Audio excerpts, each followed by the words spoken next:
The Jacobson family seemed to have it all: wealth, success, and a beautiful home in Wellington, Florida. They appeared to be the ideal loving family. However, appearances can be misleading. Behind the facade of their perfect life lay a much darker reality. What was meant to be a joyful birthday celebration for their two young boys turned into a devastating event, leading to a tragedy so profound that the entire nation would remember their names. To fully grasp this story, we need to go back to 1989 when Neil Jacobson met Frankie at a gym in Bayside, Queens, New York, where they both lived and worked. They are ambitious and successful in their careers. Frankie was making her mark at Lehman Brothers, a leading firm in finance, while Neil had established his own boutique firm on Long Island. They were young, driven, and aspiring to achieve the American dream. Those who knew them praised their relationship as one filled with deep admiration and affection. Frankie was entirely devoted to Neil. In turn, he was seen as a charismatic and kind man with immense potential. Within his family and social circles, he was often regarded as a golden boy, intelligent, charming, and seemingly unstoppable. Together, Neil and Frankie appeared to be the perfect couple. They soon took the next step in their relationship by getting married and moving into Neil's home in New Jersey. Transitioning into married life was easy for them. Together, they created a comfortable, rewarding life filled with shared interests and adventures. They did everything, enjoying activities like biking, scuba diving, and weekend trips to the countryside, which helped strengthen their bond. To an outside observer, their life seemed perfect. However, amidst their seemingly ideal marriage, they felt something was missing: children. They desperately wanted to start a family, but the path to parenthood was challenging. For years, they endured the painful reality of infertility, going through multiple fertility treatments that brought both hope and disappointment. Despite the emotional toll, they remained determined. Finally, in 2003, after many struggles, their dreams came true when they welcomed twin boys, Joshua and Eric. With their lives already comfortable, Frankie and Neil experienced happiness beyond what they had ever imagined. Their family felt complete, and they thrived both personally and professionally. Neil's parents, Harold and Goldie Jacobson, moved from New Jersey to Florida in 2000. Although they loved their new home, they missed being close to their son and his family. They often expressed their frustration about the distance and wished for more time with their grandchildren. In 2005, Harold was diagnosed with cancer, and his health deteriorated rapidly, making it impossible for him to travel to New Jersey. This situation was a turning point for Neil. Being far from his father during such a critical time was too much to bear. He decided to move his family to Florida to be closer to his parents. Before the move, Neil had already started investing in real estate in Florida. He bought a pre-construction condo in Lantana and then a second one shortly after. Real estate quickly became an obsession for him, leading to the purchase of a third condo. Despite recognizing that he was stretching himself financially, he was drawn in by the booming market. Frankie, however, was concerned about his investments and questioned their practicality. Nonetheless, Neil was resolute in his decision and was not willing to change his plans. With his properties piling up in Florida, Neil began pushing Frankie to relocate. She was resistant, hesitant to leave behind the life they had built in New Jersey. She loved their home, their community, and the stability they had created. But as time passed, the financial strain of maintaining their New Jersey home became overwhelming. Eventually, Frankie reluctantly agreed to the move. The Jacobsons officially settled in Florida, eager to start a new chapter close to family. However, things did not go as planned. Neil had hoped to sell their New Jersey home before the move, but the market wasn't in his favor. Just 2 months after they arrived in Florida, tragedy struck. Harold Jacobson passed away. The loss of his father devastated Neil in ways he hadn't expected. He had uprooted his entire life to be closer to Harold, only to lose him so soon after arriving. The grief weighed heavily on him, and his mother, Goldie, later revealed that Neil had struggled with his mental health from a young age. She recalled that as a teenager, he had been diagnosed with obsessive-compulsive disorder, an issue that had plagued him for years. Doctors had noted that Neil had an overwhelming desire to be the perfect child, a pressure that followed him into adulthood. As the years passed, his struggles with anxiety only grew, and soon, things took an even darker turn. The Great Recession hit Florida hard, and Neil, who worked as a mortgage broker. The real estate market collapsed, and the once thriving business that had allowed him to invest so freely was now crumbling beneath him. The financial security he had worked so hard to build was slipping away. As the weight of his losses grew heavier, so did the cracks in his once stable world. The Florida condos he had invested in before relocating were quickly turning into a financial nightmare. Burdened with subprime mortgages, their payments increased month after month, stretching his resources thin. At first, Neil had convinced himself that things would turn around. He had always been a problem solver, always finding ways to make things work. But this time, no amount of determination could keep the walls from closing in. With little to no work coming in, and 4 separate mortgages draining their finances. At first, Neil and Frankie tried to hold on, dipping into their savings to stay afloat. But as time passed, their financial situation only worsened. Bills piled up, debt collectors began calling, and the stress of trying to keep everything together was pushing Neil to his limits. Desperate for a solution, he started making risky financial decisions, one bad choice after another, each one digging them deeper into a hole. He chased after risky investments, sought out loans, all in a futile attempt to stop the inevitable collapse. Eventually, the weight of it all became too much to bear. The financial juggling act had run its course. Frankie was exhausted and drained, made the painful decision to stop paying the mortgages on their 3 Florida condos.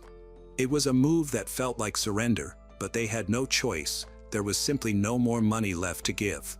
By the year 2008, the pressure of Neil's business failures had begun to take a serious toll on his health.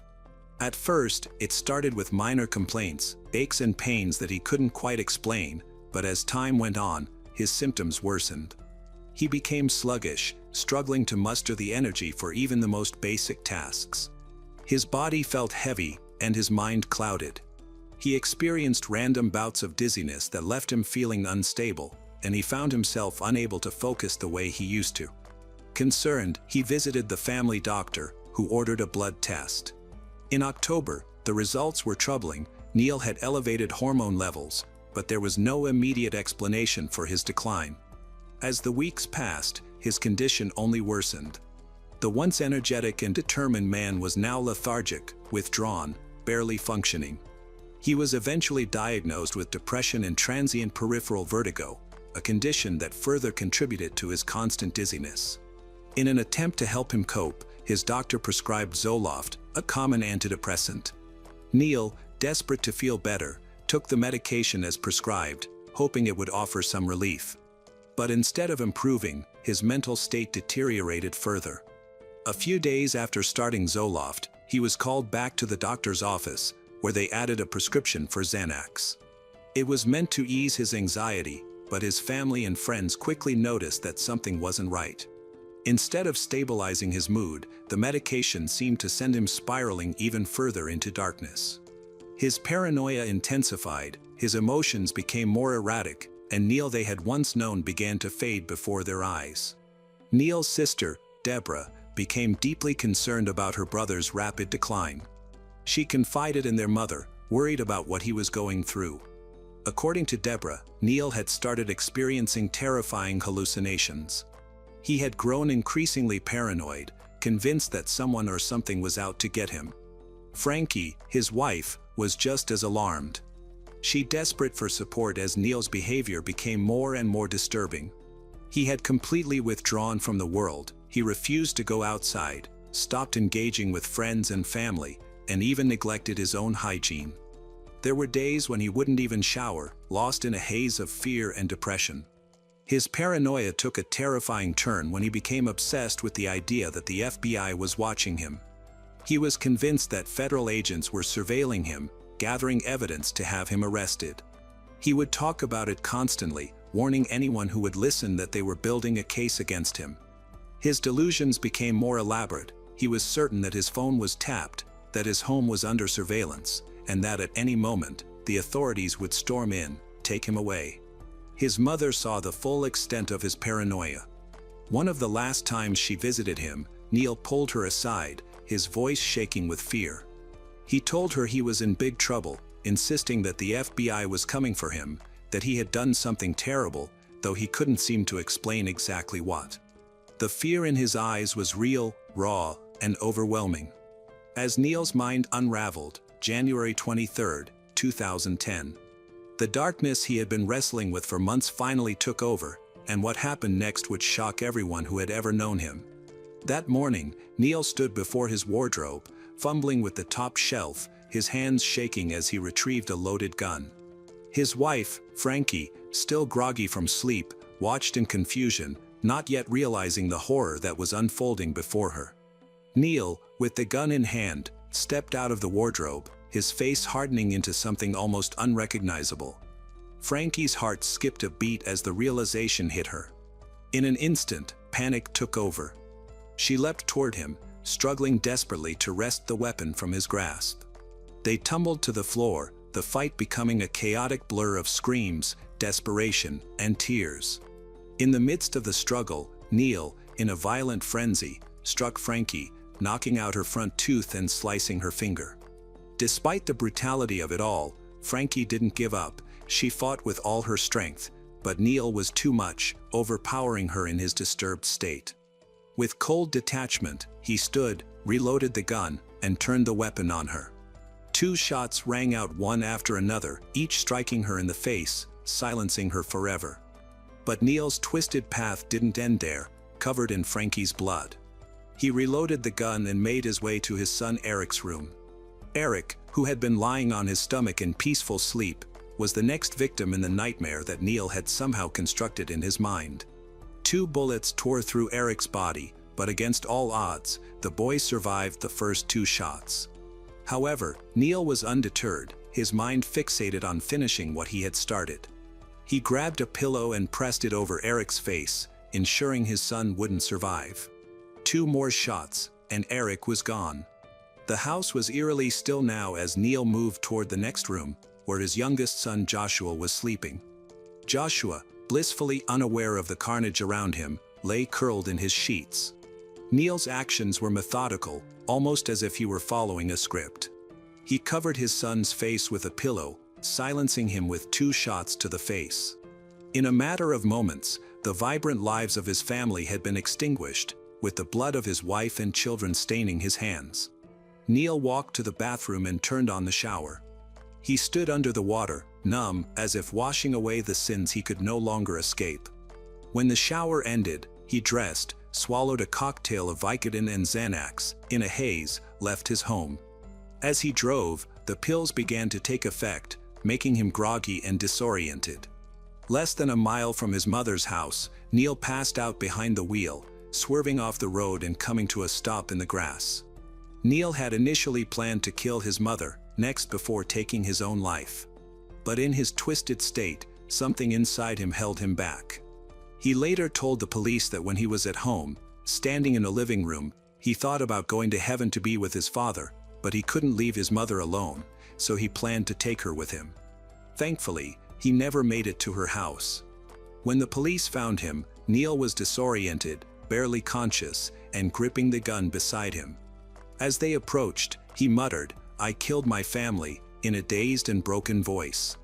The investigation raised many questions. Was Neil a victim of the side effects of his medications, or had he planned this horrific act all along? A suicide note found later suggested that Neil may have been preparing for this moment, leaving many to wonder whether he was driven by his medications or if he had, at some point, simply snapped. His attorney's defense centered around his mental state.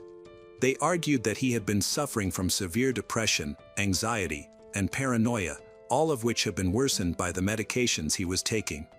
They described Neil overwhelmed by financial ruin, haunted by the fear that the FBI was watching him, and convinced that there was no way out. His legal team insisted that he had not acted out of hatred or rage but had instead been driven to an unimaginable breaking point due to the side effects of his prescription drugs. To support their argument, the defense brought in medical experts who testified about the dangers of Zoloft and Xanax, the 2 medications Neil had been prescribed before the murders. These drugs, they explained, could cause extreme mood swings, hallucinations, and suicidal tendencies, especially when taken together in high doses. Neil's behavior before the killings, his paranoia, delusions, and refusal to leave the house, was presented as clear evidence that he had lost his grip on reality. His lawyers pushed the narrative that Neil had been a loving father and husband, a man who had never shown any signs of violence before, making it hard to believe that he had killed his family intentionally. But the prosecution had a different story to tell. They painted Neil not as a victim of medication but as a desperate man who had methodically planned the murders. They argued that his financial troubles had reached a boiling point, and that instead of facing them, he had chosen to take his family's lives in an act of ultimate control. They pointed to the way he had executed the killings, retrieving his gun, reloading it multiple times, and ensuring that no one survived. To them, this was not the act of a man lost in a haze of confusion but one who had made a deliberate and calculated decision. One of the most compelling pieces of evidence against Neil was the suicide note found in his home. The note indicated that he had thought through his actions and accepted what he was about to do. It wasn't the frantic scribblings of someone in the middle of a psychotic episode, it was organized, reflective in the prosecution's view, proof of premeditation. If he had truly been unaware of his actions, why would he have left behind such a message? The prosecution also called witnesses to testify about Neil's behavior leading up to the murders. His sister, Deborah, had noticed a dramatic shift in his personality. He had become increasingly paranoid. His wife, Frankie, had confided in Deborah that Neil was no longer the man she had married. He had stopped showering, refused to leave the house, and seemed trapped in his own mind. While the defense used these accounts to argue that Neil was suffering from a mental breakdown, the prosecution used them to show that there had been warning signs, signs that should have led Neil to seek professional help instead of resorting to murder.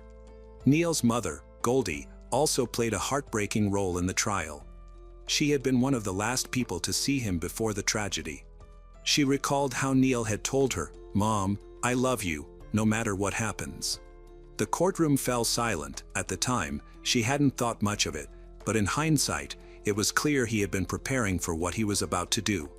Goldie, who had always seen her son as a kind and loving man. She struggled to reconcile the Neil she knew with the one on trial for murder. As the trial progressed, the jury was left to decide whether Neil Jacobson had truly been in a state of antidepressants-induced psychosis or if he had coldly and deliberately murdered his wife and children. The prosecution emphasized that Neil had made a series of conscious choices, loading his gun, aiming at his loved ones, and pulling the trigger multiple times. They argued that no matter what struggles he was facing, nothing justified what he had done. The defense, on the other hand, urged the jury to consider his mental state, to see him as a broken man who had been consumed by fear, paranoia, and desperation. After days of deliberation, the jury reached a verdict: guilty on all counts. The judge, while acknowledging the tragedy of the situation, made it clear that no level of financial distress or mental illness excused the murder of innocent children and a devoted wife. Neil Jacobson was sentenced to life in prison without the possibility of parole. His fate was sealed, and the courtroom was filled with an overwhelming sense of loss. Neil Jacobson reached a plea deal with the state. He changed his plea from not guilty to guilty of 3 counts of first-degree murder. He stated that the reason was the family's mounting financial situation. Now, he will spend the rest of his life behind bars. Neil Jacobson answered to the judge in the Palm Beach County courtroom, admitting that he shot his wife, Frankie, and then shot their twin 7-year-old sons while they were asleep in their Wellington home back. During the family's turn to speak in court, Neil held his head down and never looked up. Even after the trial ended, many questions remained. Could this tragedy have been prevented if Neil had received different treatment? Were the medications to blame, or was he simply a man who refused to face his failures? No one could say for certain what had driven him to this point. However, what was undeniable was that a mother and 2 young boys had lost their lives in the most horrific way possible. Nothing could ever undo that. Hello again, true crime fans. We've got another mysterious case to explore. The case of Ronald Jansen. In 2007, a terrible tragedy occurred that still haunts the local community. Fortunately, The perpetrator was caught and is now serving time for his crime. However, the length of the sentence has sparked much debate and raised several questions. Annick van Uytsel, a kind and humble girl, enjoyed spending time with her friends.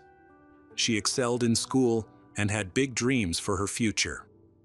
On the evening of Friday, April 27, 2007, Annick chose to celebrate the end of the school week with her friends.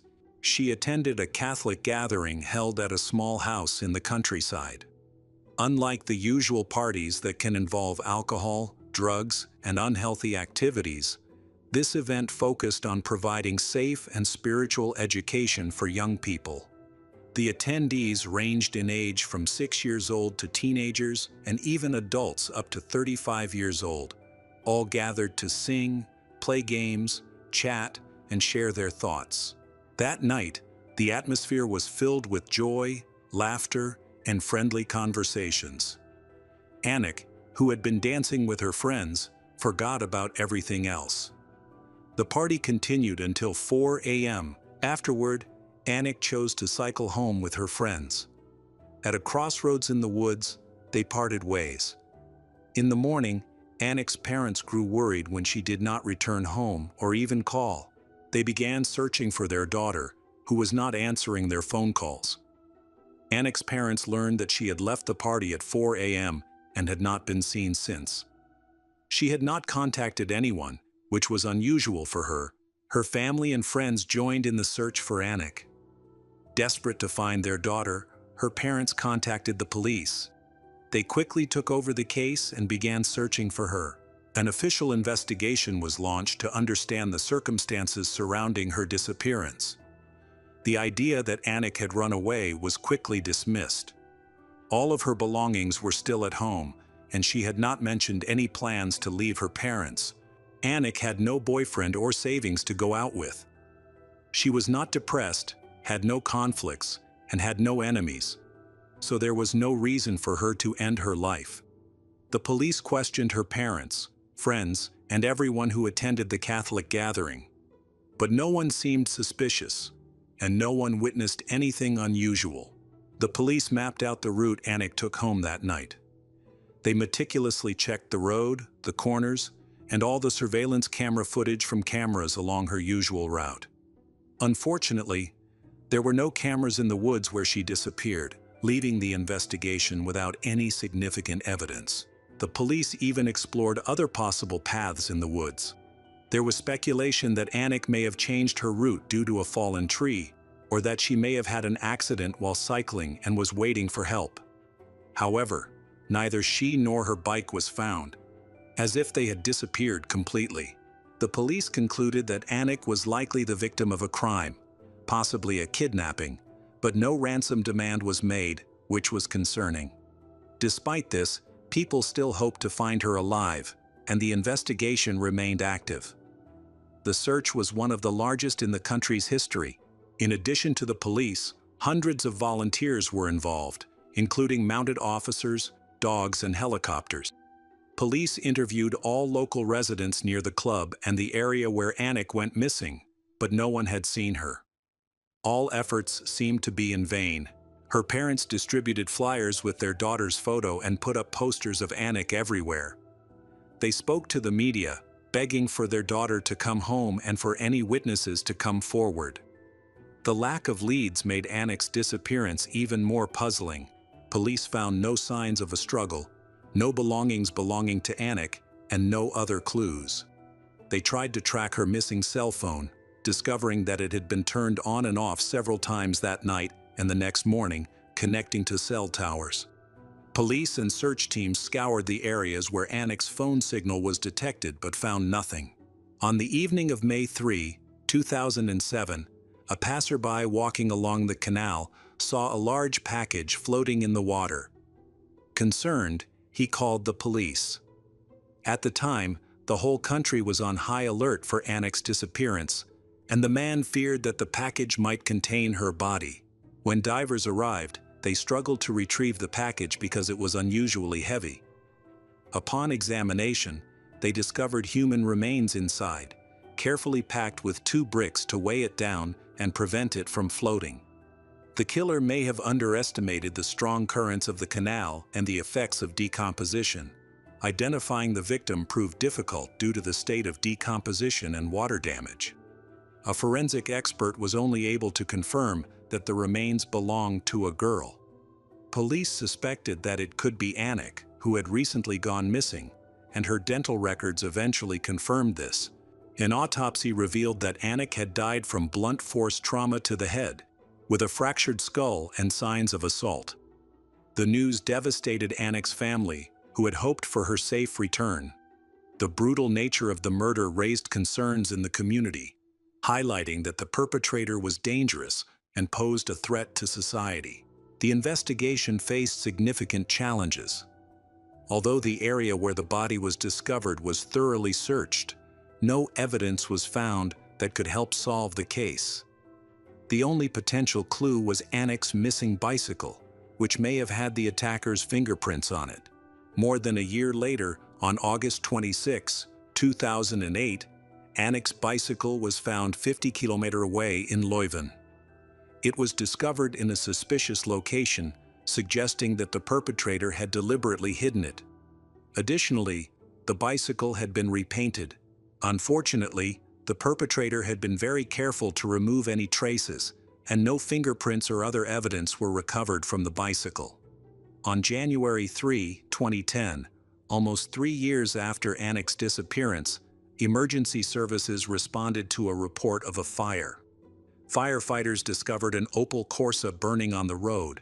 When they arrived, they found 2 bodies inside the car. The car belonged to Kevin Paulus. Dental records identified the deceased as Shauna Appletans, 18, and Kevin Paulus, 22, the car's owners. However, autopsy results showed that their deaths were not caused by fire. Both had been shot before the car caught fire. Authorities believe the couple was murdered, and that the car was deliberately set on fire to destroy vital evidence. The shocking murder in this quiet community has had a profound effect on both locals and the police. Fear has spread throughout the area, with many people reluctant to leave their homes and their teenage children being prevented from going out. The public is calling on the police to quickly identify the perpetrator and restore safety to the community. When the police investigated Kevin's background, they discovered that he had a history of violence. Kevin was Shauna's boyfriend, and it is believed that he even knew Anik. The police found Anik's bicycle in Leuven, where Shauna lived. This suggested a potential connection between the 2 murders. As the investigation progressed, Kevin was named as a possible suspect. Police believe he may have killed Anik first, then his girlfriend Shauna, before setting fire to her bike to destroy the evidence and taking his own life. However, this theory requires further investigation to be proven. The police are focused on gathering evidence of his guilt, but their efforts are hampered by a lack of witnesses and direct evidence linking Kevin to the crimes. Soon after, a new suspect emerged: Ronald Jansen, Shauna and Kevin's strange neighbor, identified by other residents. People around said that Ronald often argued with Shauna and even fought with her. Kevin stood up for her. It seems that there was considerable tension between the neighbors, raising the question of whether this conflict could escalate into murder. Ronald is a teacher known to be responsible and serious, a model teacher respected by both his colleagues and students. At first glance, he seems unlikely to be involved in any criminal activity. However, he has been summoned for questioning in connection with the cases of Anik, Shauna, and Kevin. Ronald maintained his innocence, claiming that he had spent the day at home watching TV and had not gone out. Since he lived alone, no one could verify his alibi.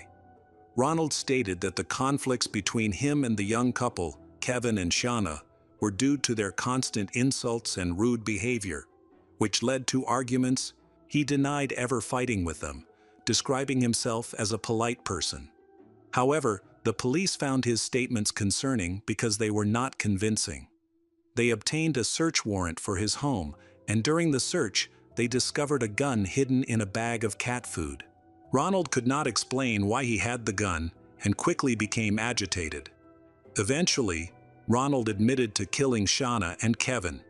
He explained that on the evening of January 2, he could not sleep and went outside.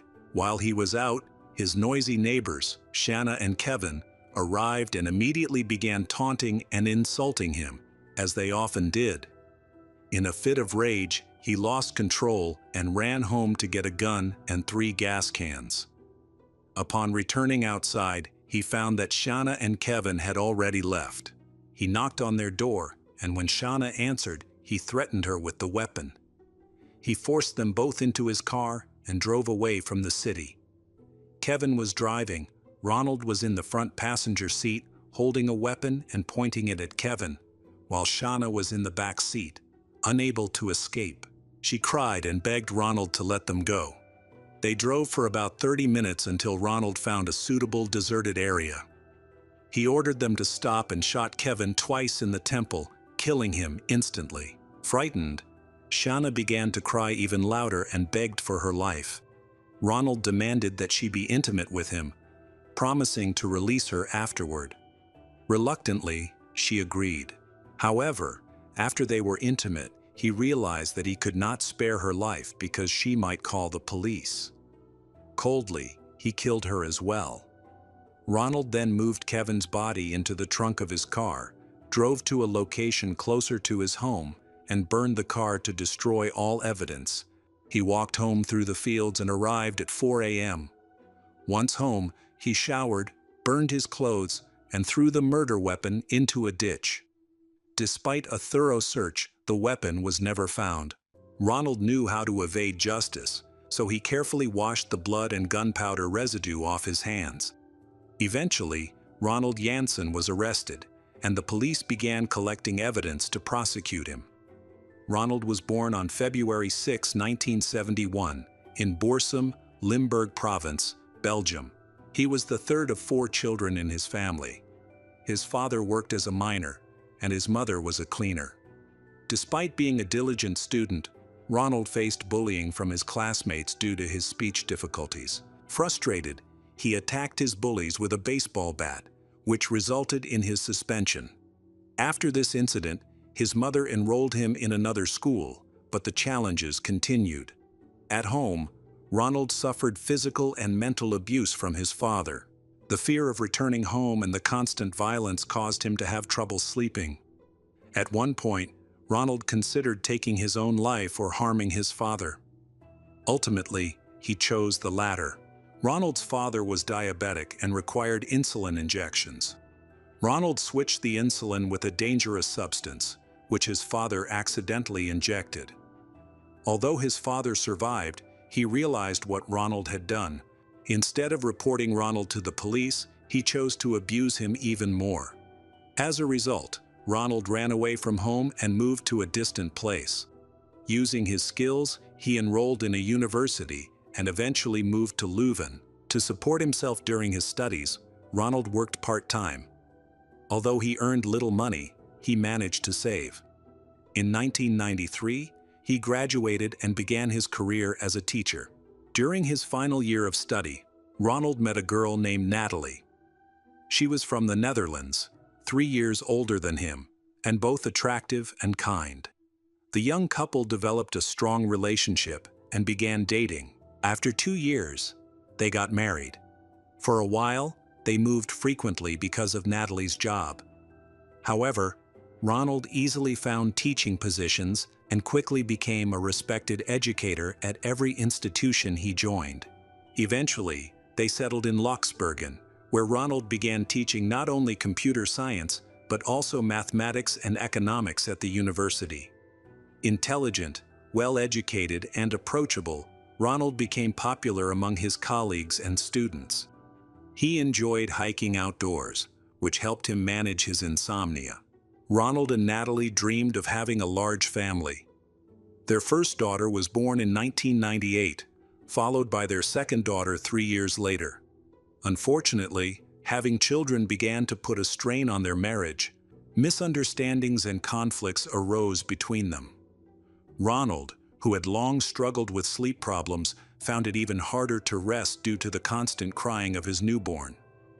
His persistent insomnia made him irritable and aggressive, which frightened Natalie. Natalie went to the police and accused Ronald of abuse. She claimed that Ronald had given her sleeping pills and abused her while she was unconscious. Ronald denied the accusations, stating that he had given her the pills to calm her down and that everything between them had been consensual. The police doubted Natalie's testimony, and the case was eventually closed. Following this, Natalie filed for divorce, took the children, and left Ronald, who stayed behind and lived alone. He did not make an effort to maintain contact with his children. Neighbors often saw him wandering around at night, seemingly due to insomnia. Although they found his behavior strange, they were not particularly concerned. Had the police taken Natalie's accusations seriously, some of the subsequent tragedies might have been prevented. From the information available to them, it was evident that Ronald was a cunning man.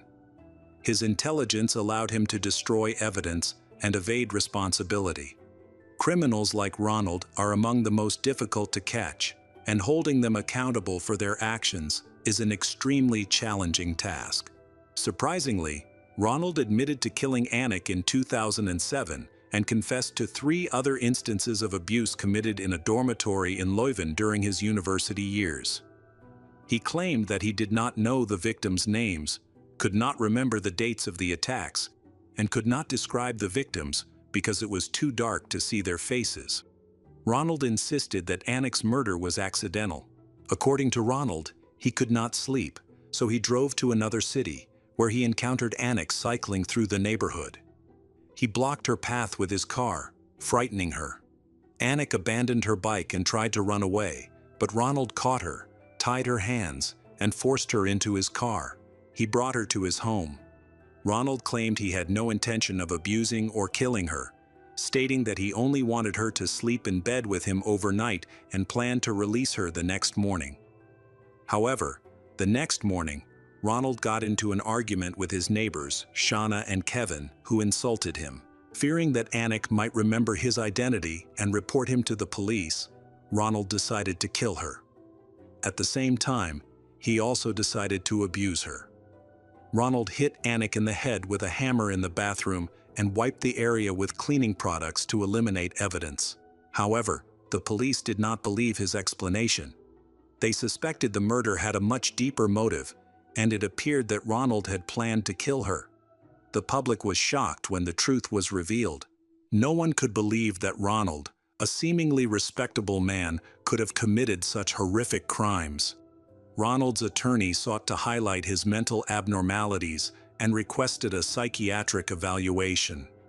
Experts concluded that, although Ronald displayed certain psychological deviations, he was competent to stand trial. Psychiatrists described him as a latent psychopath and a serial killer who acted with intelligence and precision. His crimes followed a calculated pattern, beginning with abuse, breaking into dormitories to attack girls, and culminating in murder. Ronald has shown no remorse for his crimes. His humble and unassuming appearance helped him avoid suspicion. Ronald Jansen's trial began in late September 2011. The jury convicted Ronald Jansen of murder and abuse. Given his high risk of reoffending, the judge sentenced him to life in prison without the possibility of parole. In Belgium, a life sentence does not necessarily mean that the convicted individual will spend the remainder of their life in prison. Typically, those serving such sentences are imprisoned for between 15 and 23 years. After serving 15 years, Ronald will be eligible to apply for parole, which could potentially allow him to be released early. The families of the victims and others were outraged by the lenient sentence given to Ronald, who was responsible for taking at least 3 lives and abusing several young girls. Hello everyone, today we will learn about another case, the case of Cassie Jo Stoddart. We will explore the tragic story of Cassie Jo Stoddart, a high school senior from Pocatello, Idaho, whose murder was influenced by the movie, Scream. Let's go back to 2006, when the Scream franchise was at its peak. Even though the first film was released in 1996, long before Cassie's murder, Cassie was an honor student at her high school in Pocatello. She attended classes with her boyfriend, Matt Beckham, and her friends, Brian Draper and Tori Adamczyk, and they often spent their free time together. Cassie was a beautiful young girl with long, flowing dark hair, embodying both beauty and intelligence. In a 2016 interview with Idaho Magazine, Cassie's brother Andrew Stoddart described her as artistic, with a passion for drawing and music. She was a great role model and a typical girl. Cassie's classmates and friends, Brian and Tori, were very interested in the horror movie Scream and other similar films. They also enjoyed making their own videos, with Brian often filming Cassie. Eventually, Brian and Tori began recording discussions about murders. In one recording, Brian said, "We've already found a victim, and maybe it's our girl. You know, we need a sacrifice, and we have to go for it. She will be the first on the list. She'll be all alone in a big dark house." This particular video was filmed on September 2, 2006, and the audio was later found on a videotape that was given to the police, along with other evidence for the murder case. Brian's lawyer argued that this tape should be disregarded since the friends were merely creating a horror film. That night, Cassie was supposed to stay home to care for her aunt and uncle's pets while they were away on business. She invited her boyfriend Matt over to watch movies and keep her company to avoid feeling bored and lonely. Cassie's mother had prohibited her from bringing guests over, but she still told Matt to come. Later on, Brian and Tori showed up, even though she hadn't invited them. They all chatted together and took her uncle's dogs for a walk to keep them calm. To minimize noise, Cassie eventually locked the dogs in a room and the boys started goofing around. At one point, Brian and Tori decided to leave the house where Matt and Cassie were and go to the movie theater instead of watching Kill Bill 2. According to court records from the 6th Judicial District Court of Idaho, they got into Tori's red car and drove away. They stopped alongside the road to park, then got out to change into dark pants, shirts, gloves, and white masks. Both of them also grabbed large knives. Afterward, they drove back and parked near the house again. Dressed in their costumes and armed with knives, they walked down the driveway toward the house. To enter, they broke a basement window. Once inside, Brian and Tori began making noise by stomping and banging, trying to lure Cassie and Matt downstairs to scare them. They created chaos by throwing objects and breaking things. Then, they found the circuit box and switched off the lights in the house. After some time, they turned the lights back on, but Cassie and Matt still did not come downstairs. Meanwhile, they heard that Matt's mother had arrived to take him home. At 10:30 p.m., Matt started to feel uneasy, claiming that something strange was happening with the lights in the house. His mother suggested that Cassie spend the night at their place, but Cassie declined, saying she needed to take the dogs out early. Matt left with his mother, leaving Cassie alone. Once he was gone, the guys turned off the electricity again and went back upstairs. At the top of the stairs, Brian opened a closet door to make noise and scare Cassie. Meanwhile, the dogs were growling behind a door in the room as Brian and Tori entered the living room, where Cassie was lying on the couch. When she saw them, she jumped up and asked who they were. Tori moved in front of Brian and approached Cassie, who shouted that she wasn't scared of them and could handle them herself. Brian heard Cassie's screams and saw Tori raise a knife and attack her multiple times. She collapsed to the floor, making a gurgling sound. Tori turned to Brian and said, "I know what I did. We have to kill her." He then stabbed Cassie several more times. "I just killed Cassie. This isn't a joke. I stabbed her in the throat and I watched her lifeless body fall. I killed her." It all felt surreal to Brian, but everything happened so quickly. "We need to act fast," he said to Tori as they were in the car. Tori and Brian were celebrating, shouting, "We did it. It was so easy." The group in Tori's car visited his house, but didn't stay long. They first entered the garage, where they took blue garbage bags.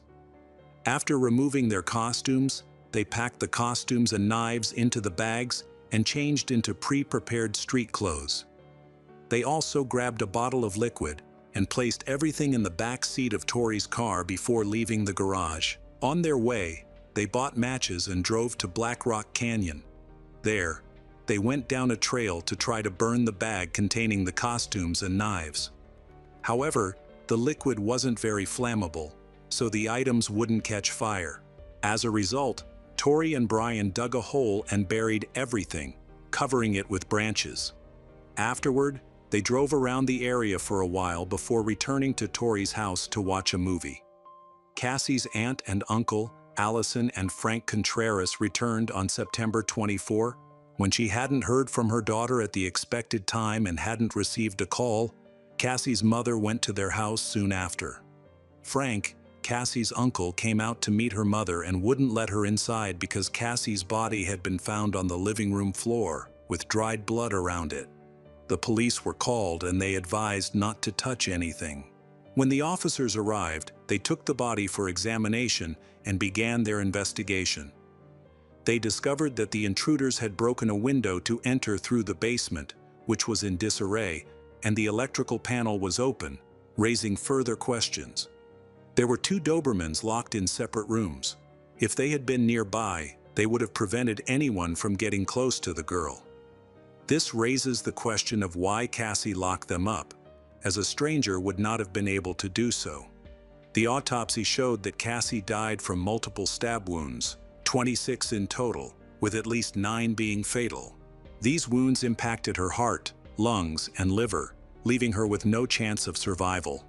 It was determined that 2 different knives were used in the attack, suggesting the involvement of 2 assailants.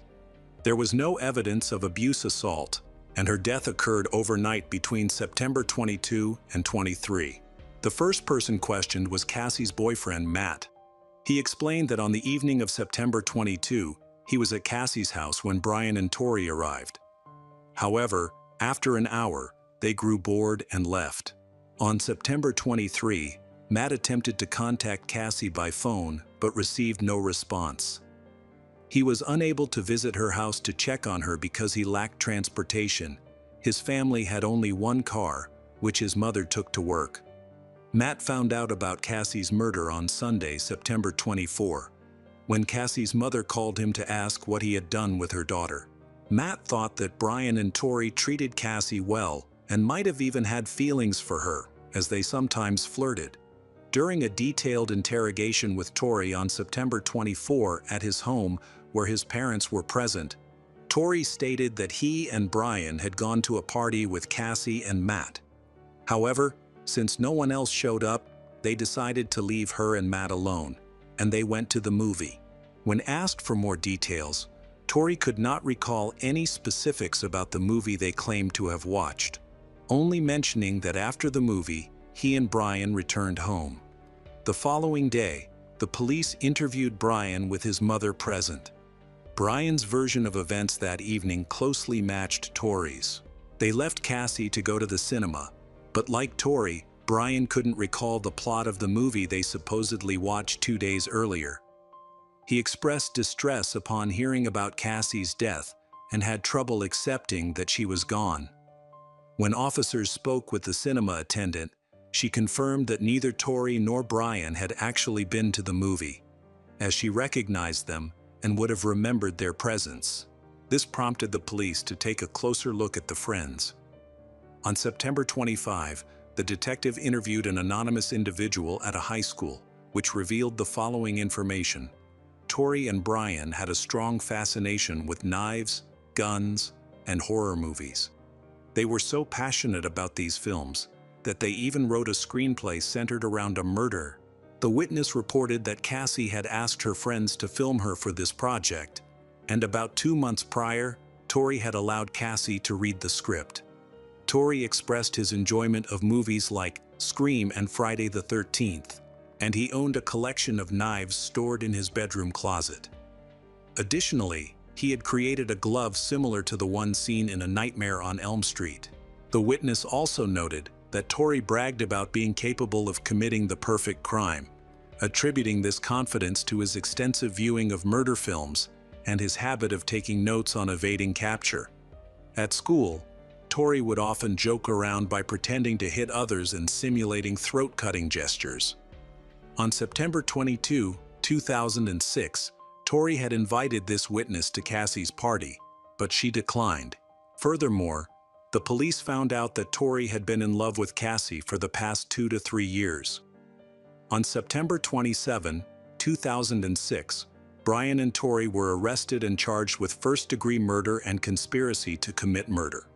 Although they were minors at the time, they were charged as adults. During the interrogation, Tori broke down in tears and confessed that Brian was responsible for the crime. In response, Brian accused Tori, claiming Brian was present at the scene but did not take part.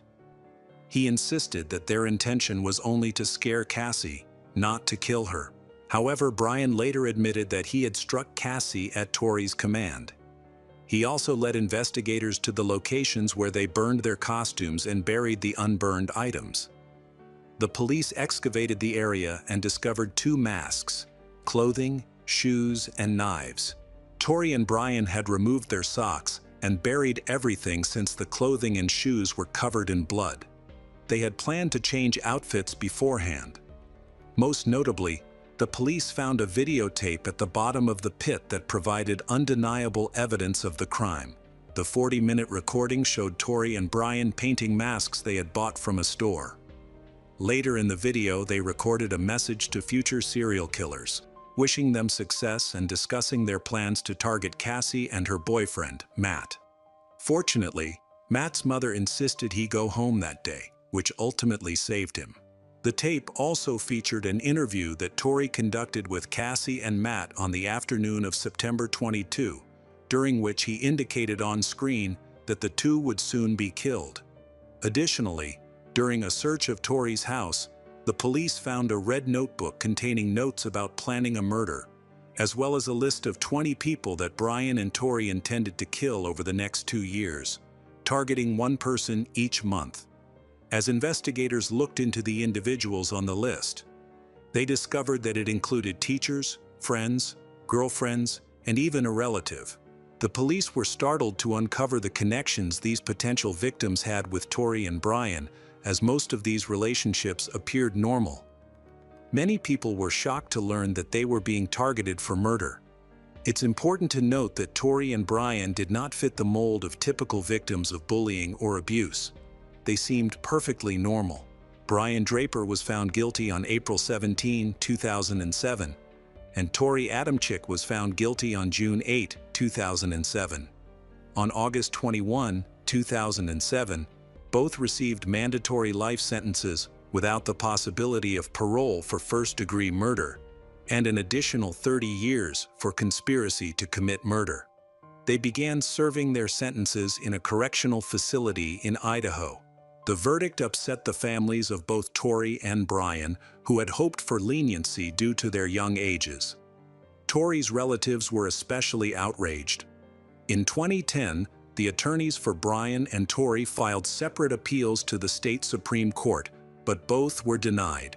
Tori's family continued to seek changes to his sentence for over a decade. Ultimately, in 2017, Tori Adamczyk lost the final court case that could have affected his sentence, ensuring that both Tori and Brian would spend the rest of their lives in prison. Hello everyone.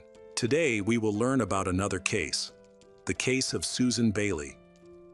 Susan was born in 1965 in a small town in Minnesota, USA. She was an ordinary, carefree girl who easily made friends and was sociable. Partly due to having many siblings, her parents had 4 children in total. Susan was smart, did well in school, and was responsible and non-confrontational. From a young age, her parents taught her the importance of independence and hard work.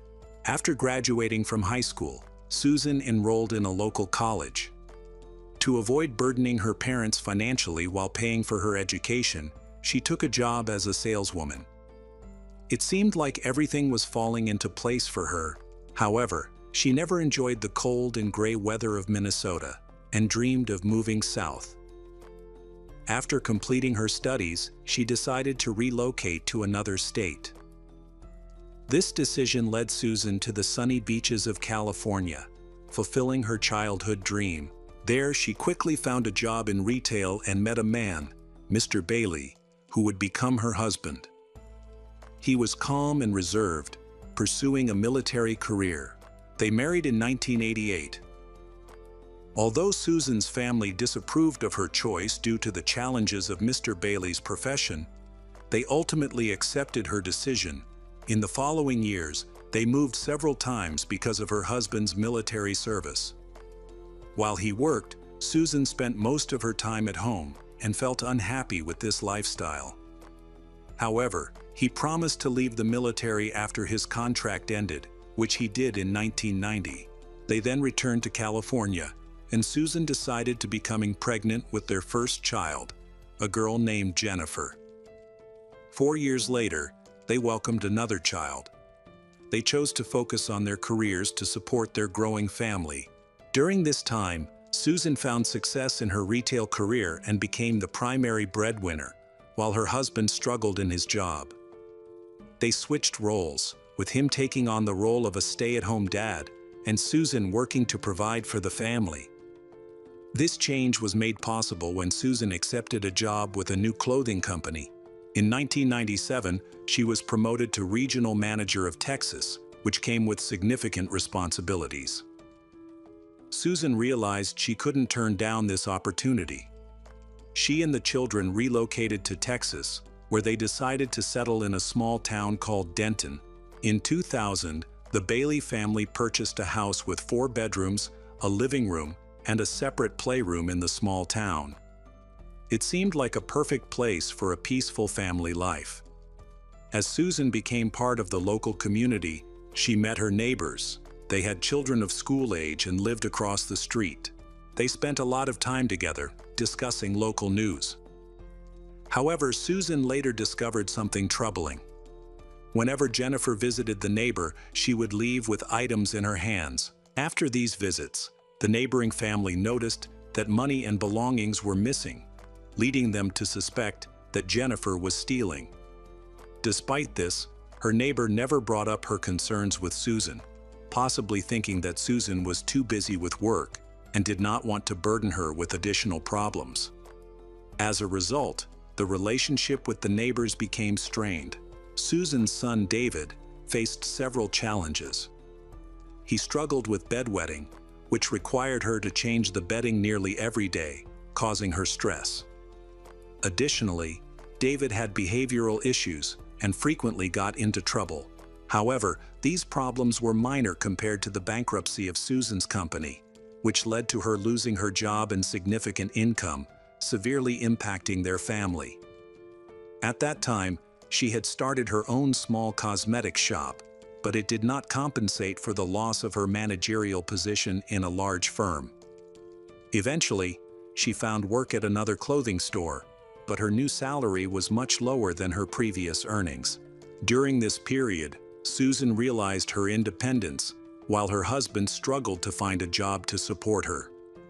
Their relationship became strained, and by 2006, they officially divorced. It remains unclear why her husband did not take any initiative to fight for custody of their children or their assets. He simply left everything to Susan without hesitation and agreed to pay child support. Susan was struggling with her own problems as well as those of her son and daughter, and everything seemed to be getting worse. For the first time, she felt overwhelmed by her new responsibilities. At the same time, she had to work 2 jobs to keep the family financially stable and avoid debt. This left her with little time to spend with her children. Susan was hardly ever home, and the children felt neglected. David was falling behind in school, skipping classes, and even resorting to self-harm in an attempt to get his mother's attention. His sister Jennifer took care of him, but she felt uncomfortable in that role and wanted to enjoy her own life instead. She often expressed her frustration about this. During this time, Jennifer met a boy named Paul Henson, who was a year younger than her. He lived with his family in a trailer park. Paul mentioned that he came from a troubled family, which resonated with Jennifer as she could relate to his struggles. However, Paul was quite unusual. He believed he had two distinct personalities. He described one of his two personalities as a reincarnation of a 10th century executioner, referring to it as his evil alter ego. Many of his classmates noticed Paul talking to himself, conversing with imaginary people and speaking in languages no one understood. He spent most of his free time playing fantasy computer games. Despite his unusual behavior, Paul genuinely liked Jennifer, and they started dating. Jennifer thought his eccentricities were just a product of his vivid imagination and gradually began to share his interests, playing the same games and acting oddly. For instance, they wore dog collars with each other's names. They also engaged in dark mystical practices, which eventually led to a love triangle. Paul revealed to Jennifer that one of his personalities was fond of her, while another personality of his had feelings for a girl named Marilee. Marilee was a 14-year-old from a wealthy family who appeared naive and impressionable. Marilee and Jennifer both fell under his influence, believing they all had mutual feelings for each other, leading to a complicated emotional situation. Susan Bailey strongly disliked Paul from the start and encouraged her daughter to end her relationship with the unusual Paul. However, Jennifer refused to heed her family's warnings. As a result, both their relationship and the home environment worsened quickly. Despite being told not to communicate with Paul, Jennifer was seen with him during the day when all the adults were home. Additionally, Jennifer regularly ignored her mother's requests regarding her schoolwork, chores, and taking care of David. Jennifer got a job at a fast food restaurant, which meant she was hardly ever home. This worried Susan, as David was often left unsupervised. To help, Susan's parents agreed to take David in for the month of July. During this time, they noticed an improvement in his behavior. They taught him household chores and introduced him to activities like fishing. However, they also observed some concerning behavior when David threw a tantrum in the car after his grandparents refused to buy him something on a whim. He rocked the car back and forth in frustration but calmed down as soon as they got home.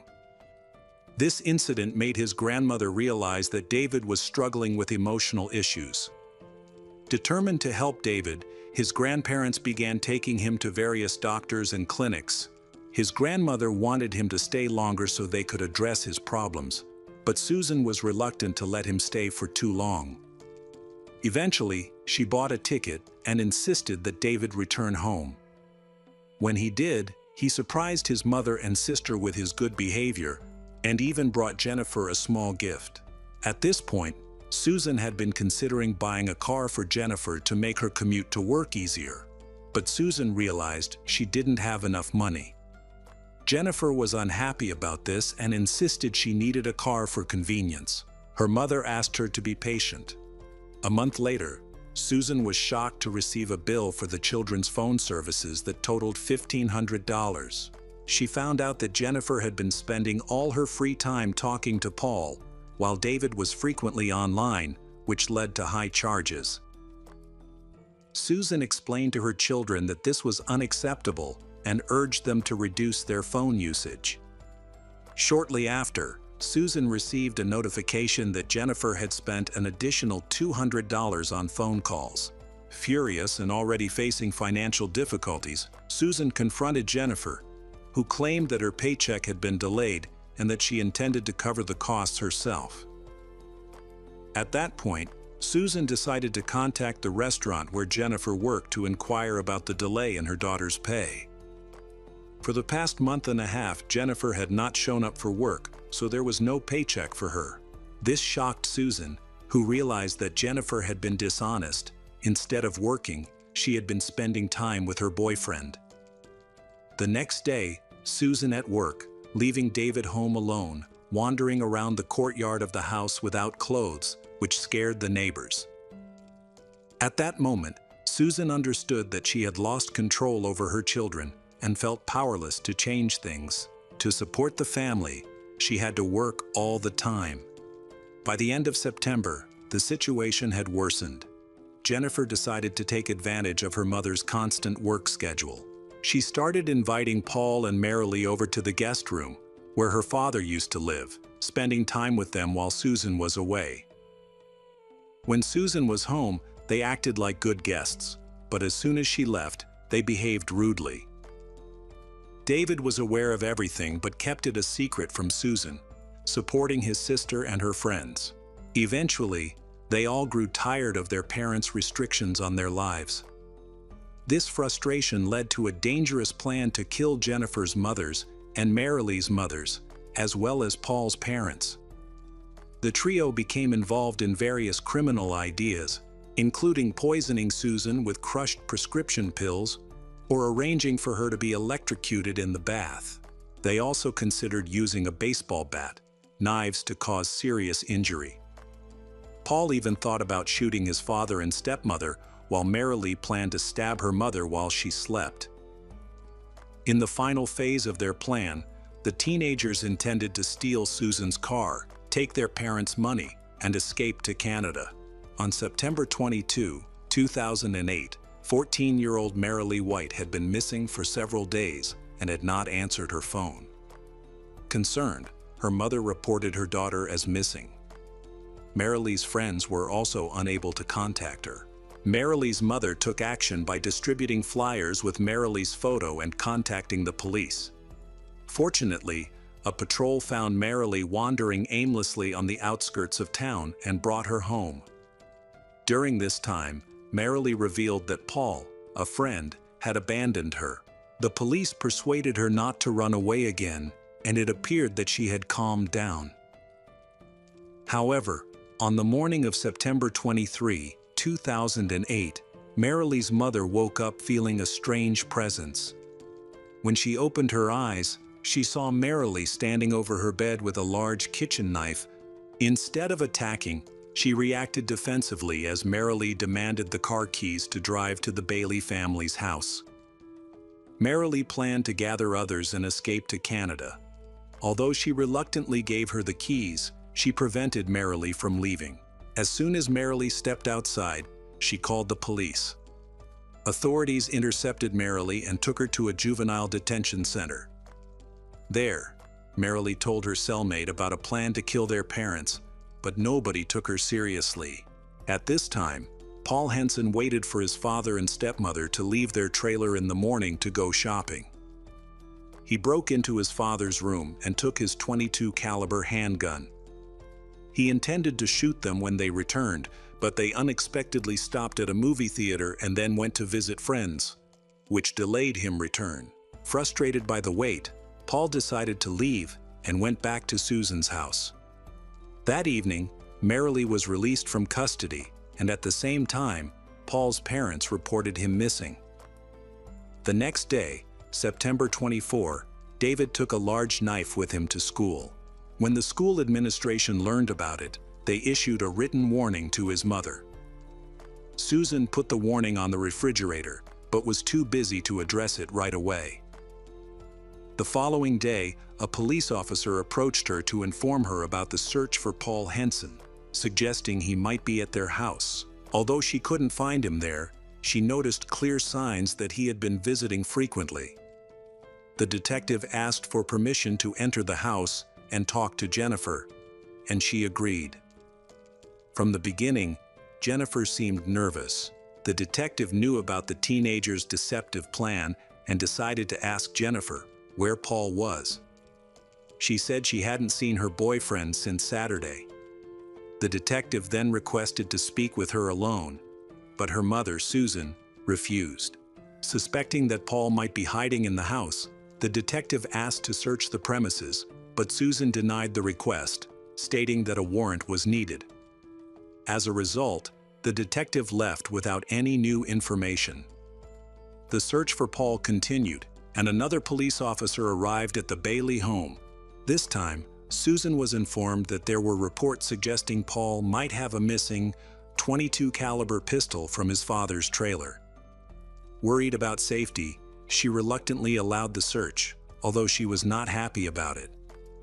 During the search, they found several suspicious items, including a large butcher knife, hidden under a couch cushion in the living room. Since the knife did not belong to the Baileys, Susan accused Jennifer of planning to run away with Paul again. Jennifer explained that her friend might have accidentally left his knife at her house during his last visit, but this explanation did not convince Susan. Without waiting for the police to leave, Susan started arguing with her daughter again. Susan threatened to send her to live with her father or grandparents. During a search of Jennifer's room, they found evidence that she was packing her belongings. They also discovered several knives, which raised suspicions. However, since they couldn't find Paul's gun, the police left the house. Later, the mother found a box of ammunition hidden in one of the suitcases and became worried. She called the police again, requesting a more thorough search of her home. When they returned, the police took the ammunition but still did not find a gun. Instead, they found even more knives scattered around the house. In the trash, they found an empty bottle of antidepressants that belonged to Marilee. The Bailey family did not use such medications, but the police were unaware of this girl at the time and overlooked these concerning signs. Paul's father arrived at the house anxious about his son. He packed up Paul's belongings and left with everyone else. The following day, Susan struggled to find a way to resolve issues with her children, but nothing seemed to work. On September 25, she went to her regular job, followed by her second job, finally finishing around midnight. Throughout the day, Susan tried to contact her children, but both ignored her calls and messages. When she got home, she immediately sensed that something was off. The lights were off. Inside, she discovered the usual chaos left by her children. As she moved upstairs in the darkness, the house felt eerily quiet. As Susan climbed the stairs, someone suddenly grabbed her by the neck and covered her mouth with a cloth that had a chemical smell. Just then, Jennifer, Paul, and David stepped out of the shadows. They quickly slit Susan's throat and began stabbing her repeatedly with knives until she lay motionless on the floor within minutes. However, this horrific act was only part of their sinister plan. On September 26, Susan's mother received multiple calls from worried colleagues about Susan, as she had not shown up for her shifts that morning, a surprising behavior for someone who was known to be a workaholic. Susan's mother made several attempts to contact Susan, but was unsuccessful. Eventually, she reached out to the police department in Roanoke, Texas, asking them to check on the Bailey family's home. Over the next 2 days, patrol officers visited the house multiple times, but found no evidence that anyone was there. The lights were off, no cars were in the driveway, and all the doors and windows were closed. There were no signs of distress. It appeared as if the family had gone on vacation. Despite this, Susan's mother was deeply concerned that something might have gone wrong and urged the police to continue investigating. At 3:30 a.m. on September 28, 2008, a police officer in South Dakota spotted a suspicious vehicle parked near a closed gas station. He stopped to observe and noticed a teenager got out without turning on the headlights, did something briefly, then returned to the vehicle, and they all drove away. The officer decided to follow them. He saw that the car had Texas license plates, indicating they had traveled a long distance. However, it was unusual for teenagers to be out so late alone, making the situation seem very odd. The police officer pulled over the car and noticed a teenager driving.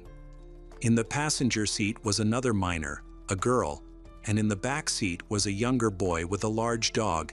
The car was stopped, and they were asked for identification, but none of them had any. The driver was 16-year-old Paul Henson. When the police officer checked his information, he discovered that Paul had been reported as a runaway and was also a suspect in a firearms case. The car belonged to Susan Bailey. Backup was requested, and they searched the stolen vehicle, but no gun was found. Jennifer's statements were inconsistent from the beginning. She appeared frightened and exhausted.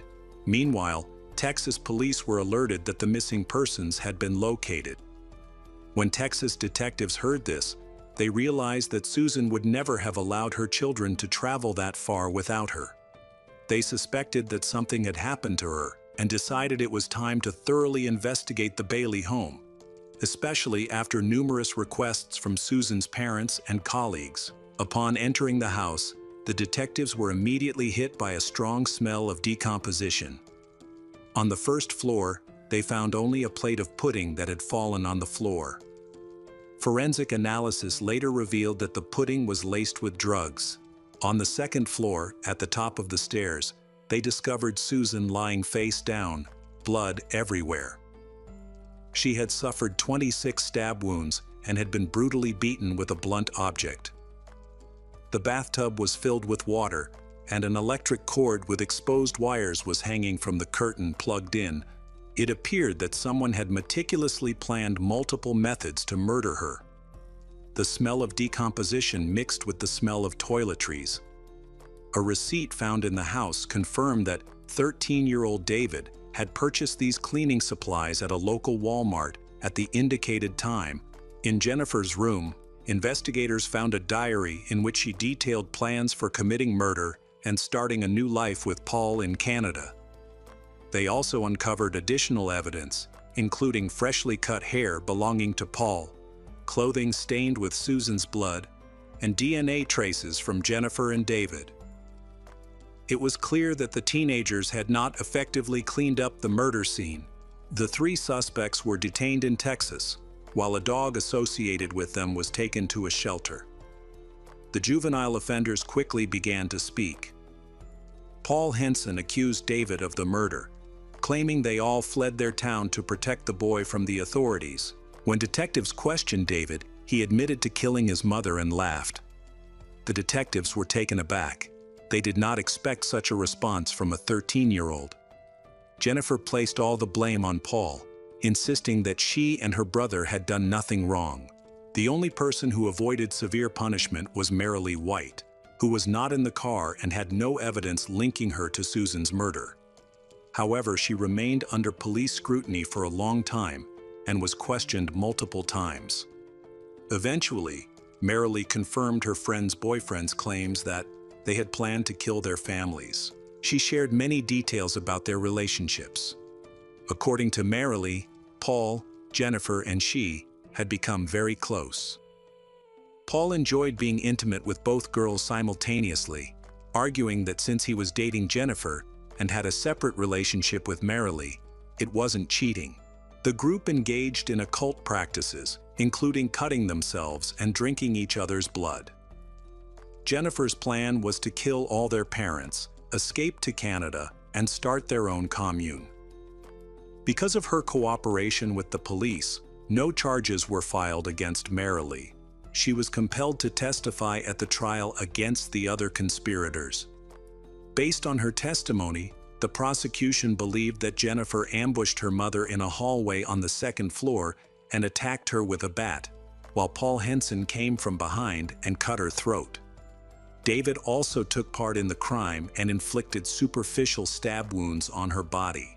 Jennifer and Paul, despite being minors, were tried as adults for murder and each received a 60-year prison sentence.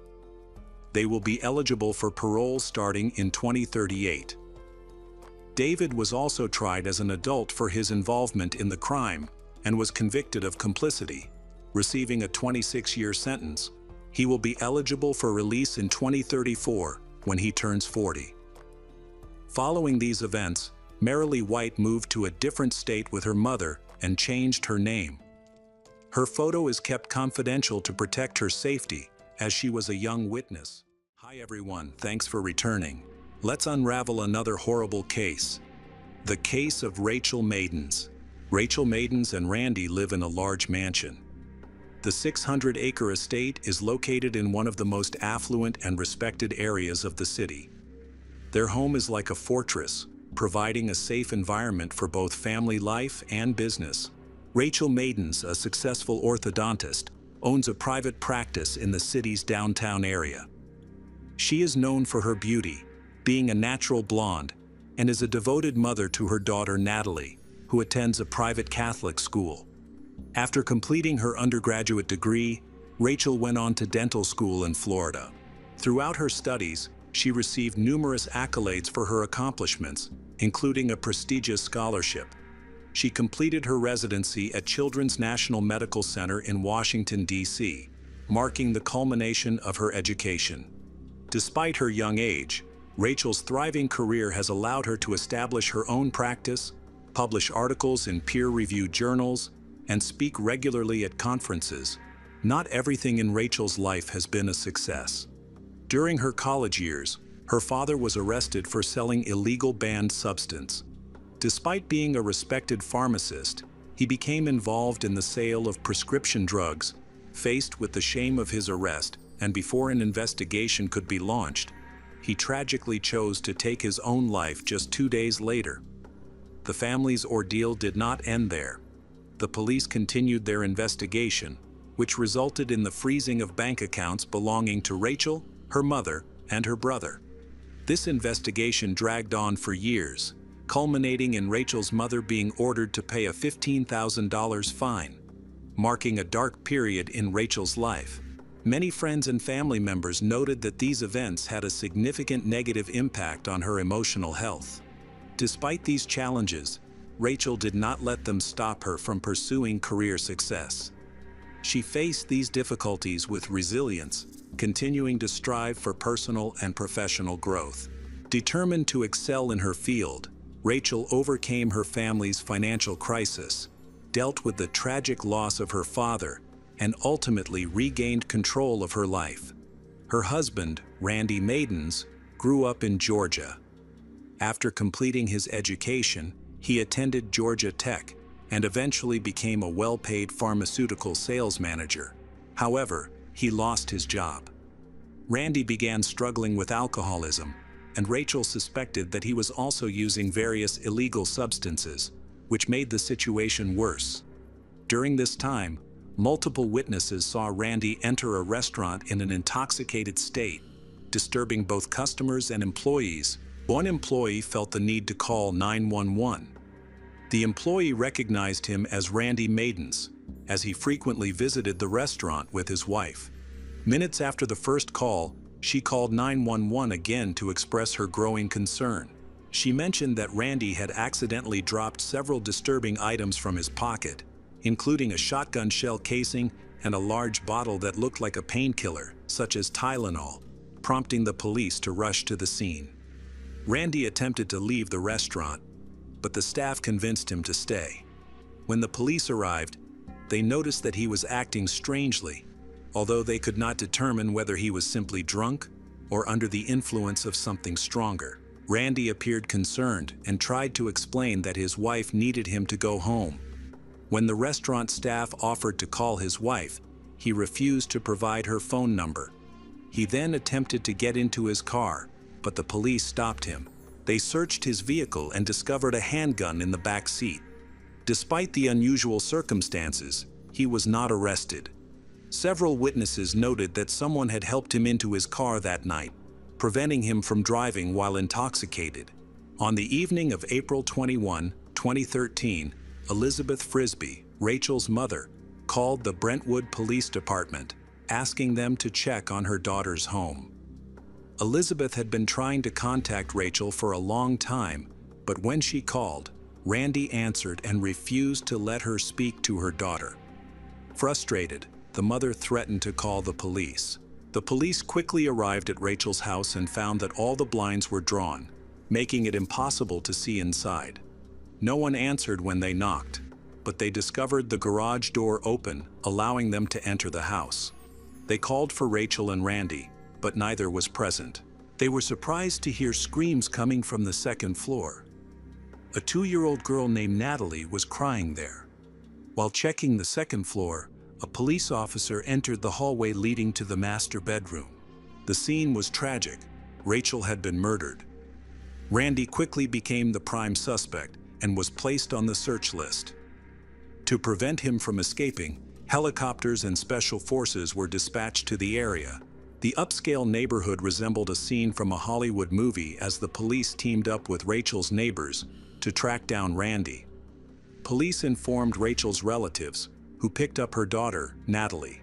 Randy was considered particularly dangerous due to his recent erratic behavior, and it was believed he was still armed, which led to heightened alerts. Neighbors reported witnessing him behaving inappropriately on several occasions. A note was found on the kitchen table. In it, Randy sincerely apologized to his daughter and expressed his deep love for her. He mentioned that he had to run away because of a terrible act he had committed, although he did not explain what that act was.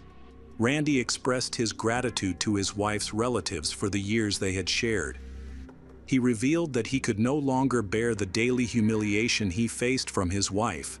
For 6 years, he had felt emotionally tormented every evening. That night, his wife began to provoke him again, pushing him over the edge. Randy, a loving father, wanted to protect his daughter, Natalie. He also stated that he wished to give custody to Rachel's relatives. When the police examined the note, Randy was still missing. Some experts believe the letter could be both a confession and a final goodbye, complicating the search by raising the possibility that he may have died. Interestingly, a car belonging to Randy was found in the private driveway of the mansion. Inside the trunk, police discovered $87,000 in cash packed in a large bag.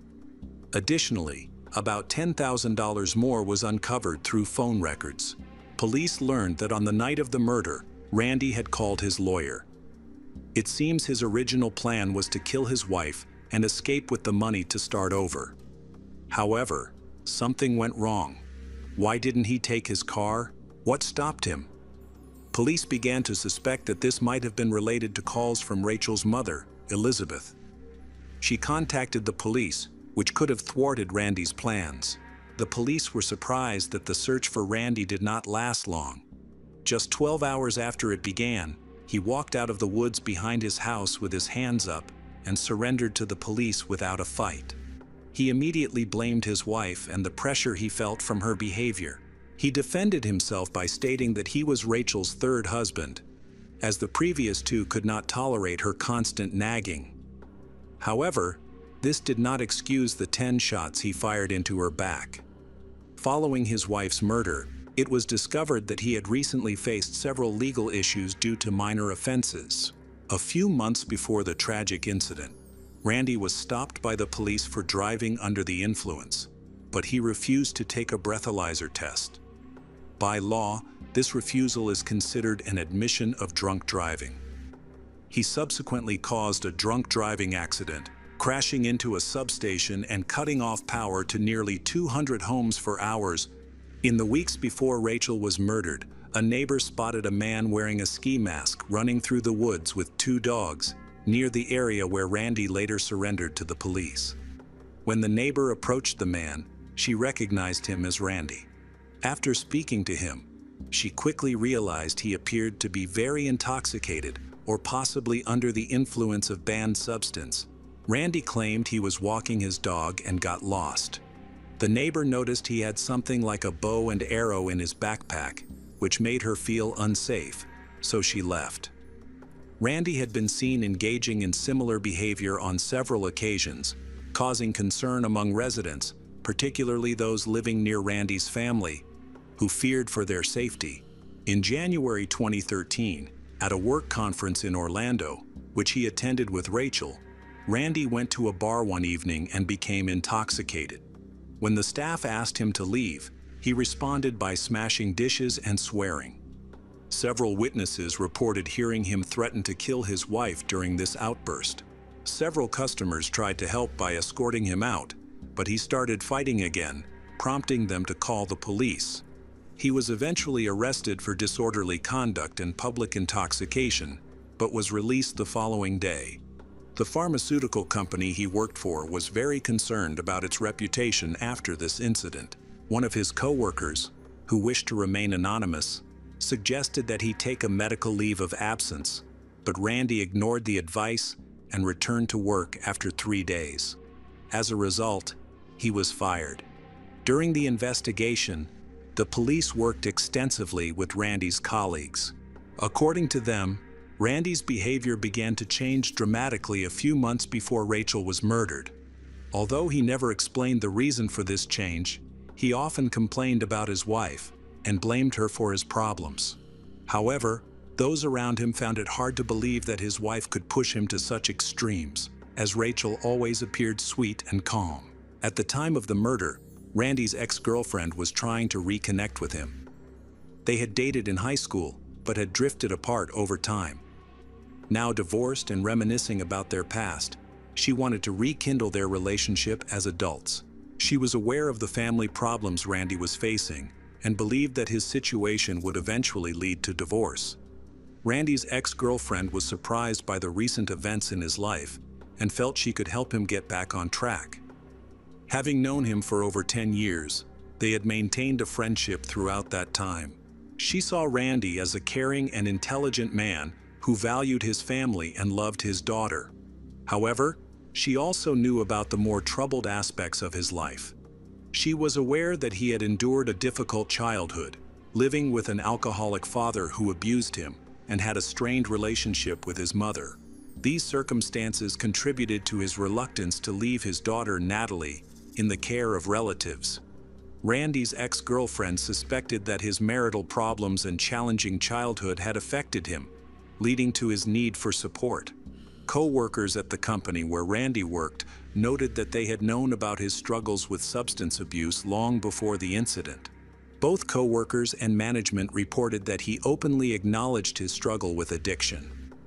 Although he was believed to have overcome these challenges in the years leading up to the attack, he eventually relapsed. What caused Randy's shocking behavior that led to his wife's murder? Shortly after his arrest, Randy was charged with first-degree murder. He also faced charges of endangering the life of a child. Additionally, he was charged with tampering with evidence for attempting to remove bloodstains and hide the blanket he used. Police believe he was attempting to destroy evidence of the crime and intended to flee. Randy was initially released on a $25 million bail while awaiting trial. His attorney sought to have his bail lowered and to ensure he was released on house arrest, arguing that Randy was a victim of his wife's control. The attorney pointed out that although a significant amount of cash was found in Randy's car, there was no evidence, such as documents or cards, indicating that he was planning to leave the city. The defense claimed that Randy had multiple opportunities to escape, but chose not to. However, the prosecutor's office disagreed. They had a witness who initially claimed to have heard Randy discuss plans to flee to Mexico, but this testimony was later proven false. Meanwhile, Rachel's mother filed a civil lawsuit against Randy to block him from accessing joint accounts and assets with his wife. She feared that Randy might evade justice by bribing officials with family assets. Despite the challenges, the situation eventually turned in Randy's favor. The attorney successfully negotiated a significant reduction in bail to $750,000, which Randy promptly paid. He would remain free for at least another year and a half while he awaited further hearings, with a trial set for September 2014. Surprisingly, the judge allowed him to continue living in the house where Rachel was murdered. However, this arrangement came with complications. He had to comply with bail conditions that required him to notify the police at least 24 hours before entering the house. Additionally, he was required to have an attorney with him at all times and wear a GPS tracking bracelet on his ankle. He was also prohibited from contacting his daughter and Rachel's family. Meanwhile, Rachel's mother continued her legal battle while awaiting a decision on her civil lawsuit. She eventually obtained a court order freezing the couple's assets. Despite this, Randy entered the home and took her belongings, leading to a new charge of contempt of court. However, thanks to the efforts of his attorney, the charge was dismissed. During the investigation, it was discovered that Randy had not simply fled into the woods after the murder. Several neighbors reported that the morning after the incident, they found evidence of attempts to break into their homes through both the garage door and the front door. Police reviewed surveillance video from a nearby club and confirmed that Randy was the one trying to approach the neighbors. He posed a significant threat, but he denied the allegations. Over time, the situation was de-escalated. Judges who allowed Randy, who was clearly out of control, to to remain free for a year and a half, faced criticism. During this time, he lived in an apartment complex in Bellevue, a suburb of Nashville. A resident reported an incident involving Randy, who attempted to enter the building by knocking on the door and pretending to be a police officer. The resident refused to open the door but heard Randy attempting to enter other apartments. Concerned, he called the police. When they arrived, they found Randy extremely intoxicated. The next day, the judge revoked his bail. Incredibly, Randy's erratic and intoxicated behavior continued both before and after the murder of his wife. The fear that Randy's neighbors felt over the past year, especially when they learned that he had been released on bail and would be living next door to them in his family's mansion, was palpable. It seemed as though justice would soon be served, as his crimes were punishable by death under Tennessee law. However, his skilled defense attorney had a strategic plan. On September 29, 2014, Randy reached a plea deal with the prosecution, pleading guilty to second-degree murder and child neglect. As a result, he was sentenced to just 25 years in prison, less than half of the maximum sentence of 60 years for those charges. In addition, his attorney managed to secure the possibility of parole, which could be granted if he demonstrated good behavior in prison. Since Randy was 42 at the time of his sentencing, he was likely to be released around the age of 60. During the trial, Randy Maidens expressed his remorse to Rachel's family, stating that he had promised to love and cherish everyone, but had betrayed that promise. He felt he would have to live with this pain forever, and he believed there was no prison worse than the one he had brought upon himself. Randy also sincerely apologized to all of Rachel's family and friends for the pain and suffering he had caused them. Rachel's mother felt deeply offended by the court's decision. She appealed to the High Court several times to review the sentence and impose a harsher penalty, but her efforts were unsuccessful. Rachel's family was shocked by the decisions made during the investigation and trial. Her mother and brother spoke out in the media to express their displeasure, emphasizing their sadness over Rachel's tragic and brutal death as a beautiful, successful woman. They protested the seemingly unreasonable decisions of the justice system, which appeared to favor the criminal. Randy had never been charged with contempt of court, tampering with evidence, or previous offenses such as drunk driving. In response to the family's statements, Randy's attorney expressed his client's sincere regret and condolences. However, Rachel's mother felt that these words were insincere and did not comfort her or bring Rachel back. Their daughter, Natalie, will inherit her parents' fortune when she comes of age. Hello everyone, today we will learn about another case. The case of Daniele DeSantis and Eleonora Manta. In 2020, Daniele DeSantis turned 33 years old.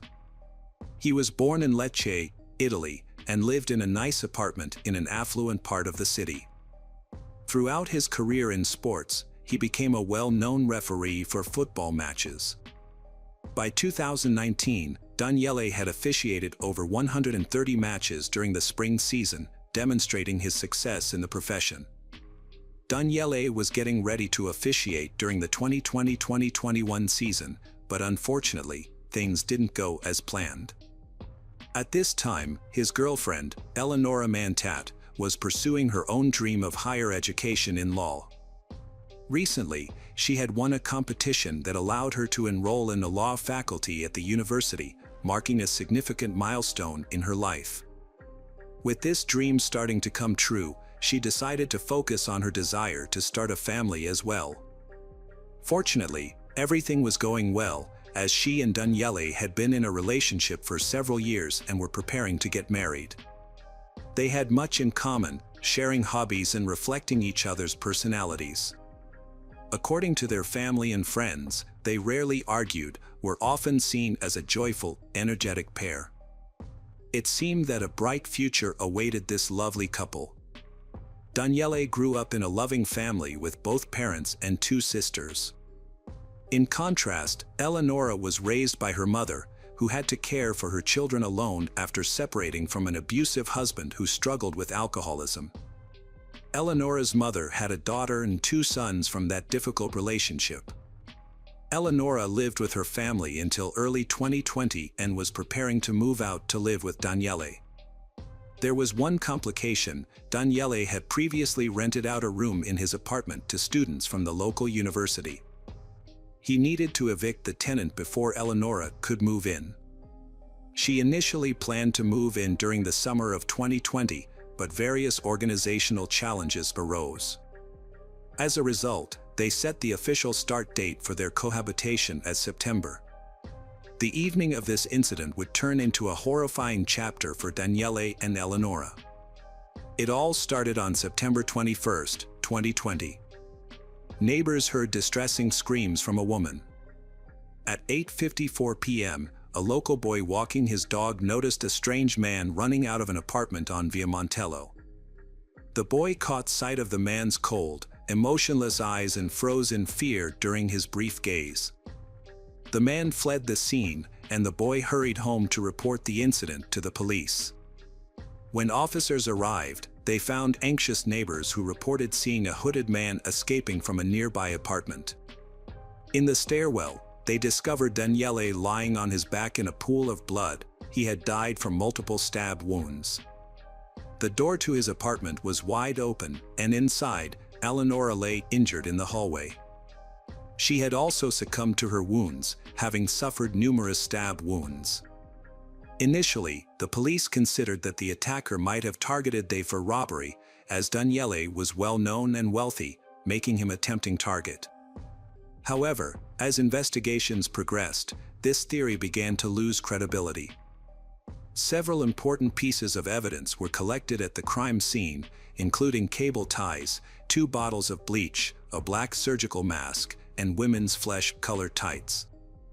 That tight had a drawn, sad face on them, were stained with blood. A handprint found on the tights likely belonged to the attacker during the struggle. It was challenging to identify the assailant who attacked Daniele and Eleonora, but it was clear from the start that the attack was particularly brutal. The evidence suggested that it was not a robbery but a planned act. Detectives used witness accounts to create a sketch of the attacker. Thanks to a torn mask, several people saw him, allowing them to provide a detailed description of the knife-wielding criminal. Some residents glimpsed him through their peepholes. One woman saw him brandishing a knife while partially opening her door. Additionally, the boy walking his dog remembered the attacker well. He described him as a young man of average height wearing a hoodie and carrying a dark blue backpack. This boy also noted the direction in which the attacker fled, helping investigators begin their pursuit of the assailant. The killer hurriedly wanted to escape before the authorities arrived. Likely, this allowed the boy to survive the encounter. The victims' bodies were quickly taken for autopsy and forensic examinations. At this time, their families decided on burying them in separate locations. Daniele was honored in a farewell service at the Lecce Cathedral early on the morning of September 26, while Eleonora was laid to rest in her hometown, just a few kilometers from where the tragic events occurred.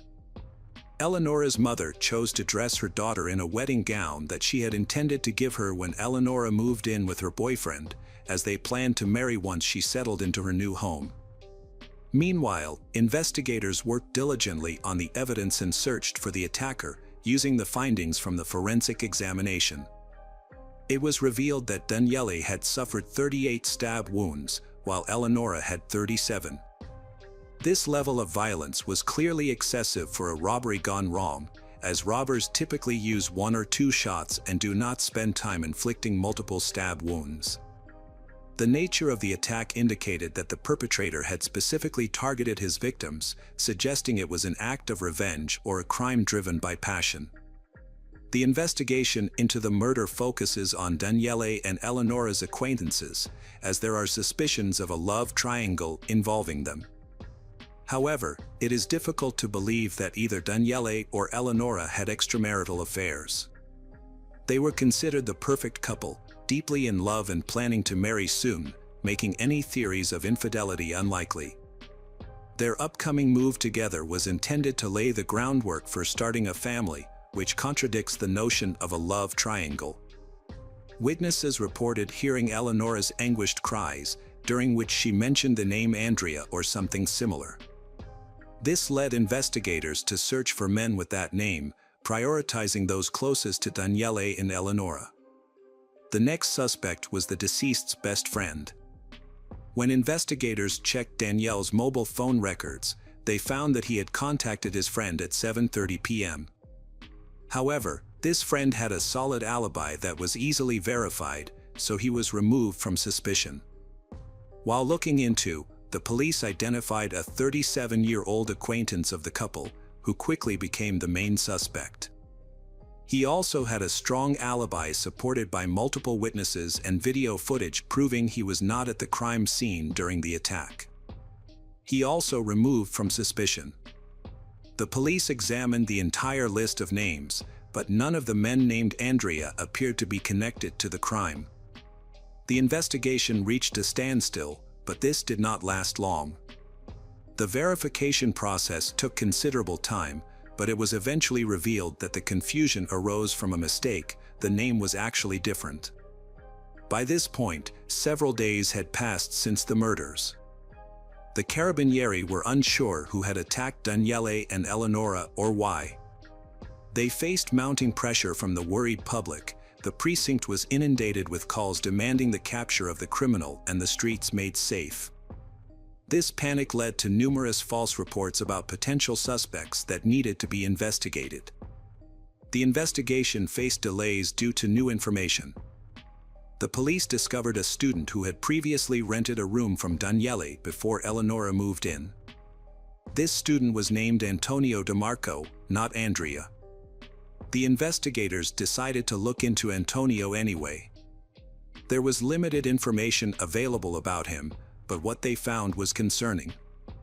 A witness at the police station, who knew Antonio personally, recognized him from a composite sketch shown on television. The man became another important witness and revealed that Antonio was studying nursing at the university. Unfortunately, at that time, Antonio was not living on campus, and the investigators could not reach him since no one knew his whereabouts. A significant breakthrough occurred during a second examination of the crime scene. Forensic experts found a handwritten note that had been overlooked during the initial visit to Daniele and Eleonora's apartment. This note, along with masks, bleach, and ties, outlined the steps the attacker planned to take against victims. The first step involved returning home, where a change of clothes had been prepared, along with the ties meant to restrain the victims. The note detailed plans to destroy evidence, included an alibi claiming the attacker would be at home during the incident. In reality, the attacker intended to go to the victim's house, having mapped out several routes to avoid surveillance cameras during the short time needed to reach them. The criminal had a mask and a balaclava made from tights to hide his identity. While he planned to attack Daniele and Eleonora, he did not specify his motive. After the attack, he intended to return home quickly to dispose of the bloody clothes, use bleach, and meticulously eliminate any evidence of the crime. The most comprehensive part of the note focused on avoiding police detection and leaving no trace. It included instructions for covering his fingerprints. He planned to handle other items only after ensuring he would not leave any evidence on them. The attacker allocated around 15 minutes to this cleanup process and set aside half an hour to completely erase any traces of the crime. The police discovered a list that helped them connect the last suspect to the double murder. Their next step was to locate Antonio and collect his materials for comparison. However, his whereabouts were still unknown. Detectives started to track the killer's movements after the crime by analyzing surveillance footage and gathering witness statements to reconstruct his route. Nonetheless, he was able to traverse part of his route without being seen. Detectives tracked down the murderer to a street just a few blocks from Danielle's home, where they discovered that Antonio DeMarco was living with several other students. The police located Antonio. They began monitoring him to collect his DNA, fingerprints, and ideally, handwriting samples for comparison with the note and evidence from the crime scene. He led a seemingly normal life, appearing unaffected by the incident, and mostly spent his time alone. He often visited various shops around the city, including a comic book store near his apartment. At the comic book store, Antonio paid in cash, which could have left his fingerprints. The money was confiscated and sent for analysis.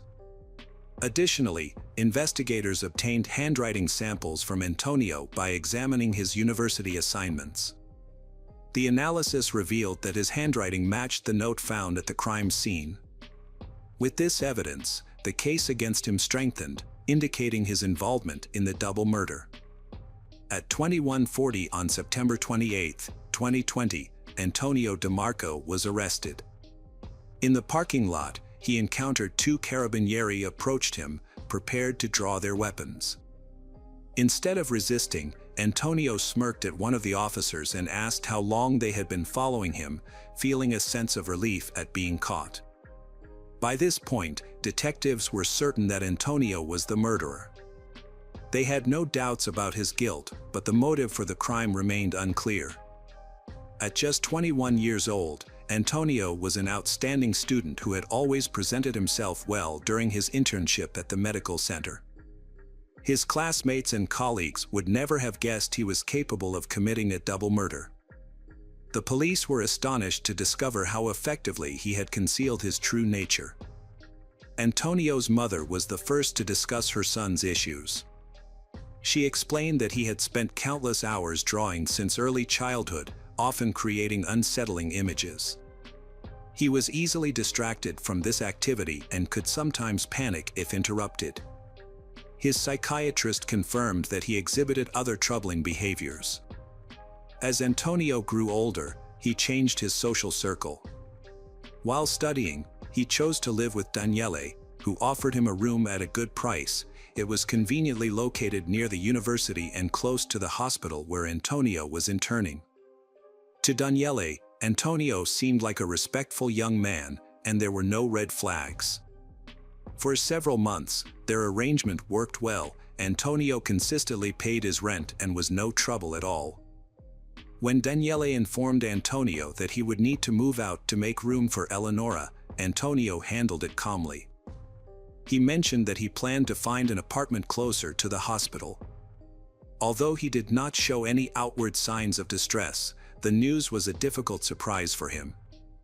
He agreed to move out and returned the apartment key to Daniele on the agreed date. What Daniele was unaware of was that Antonio had made several copies of the key and held a deep resentment towards him.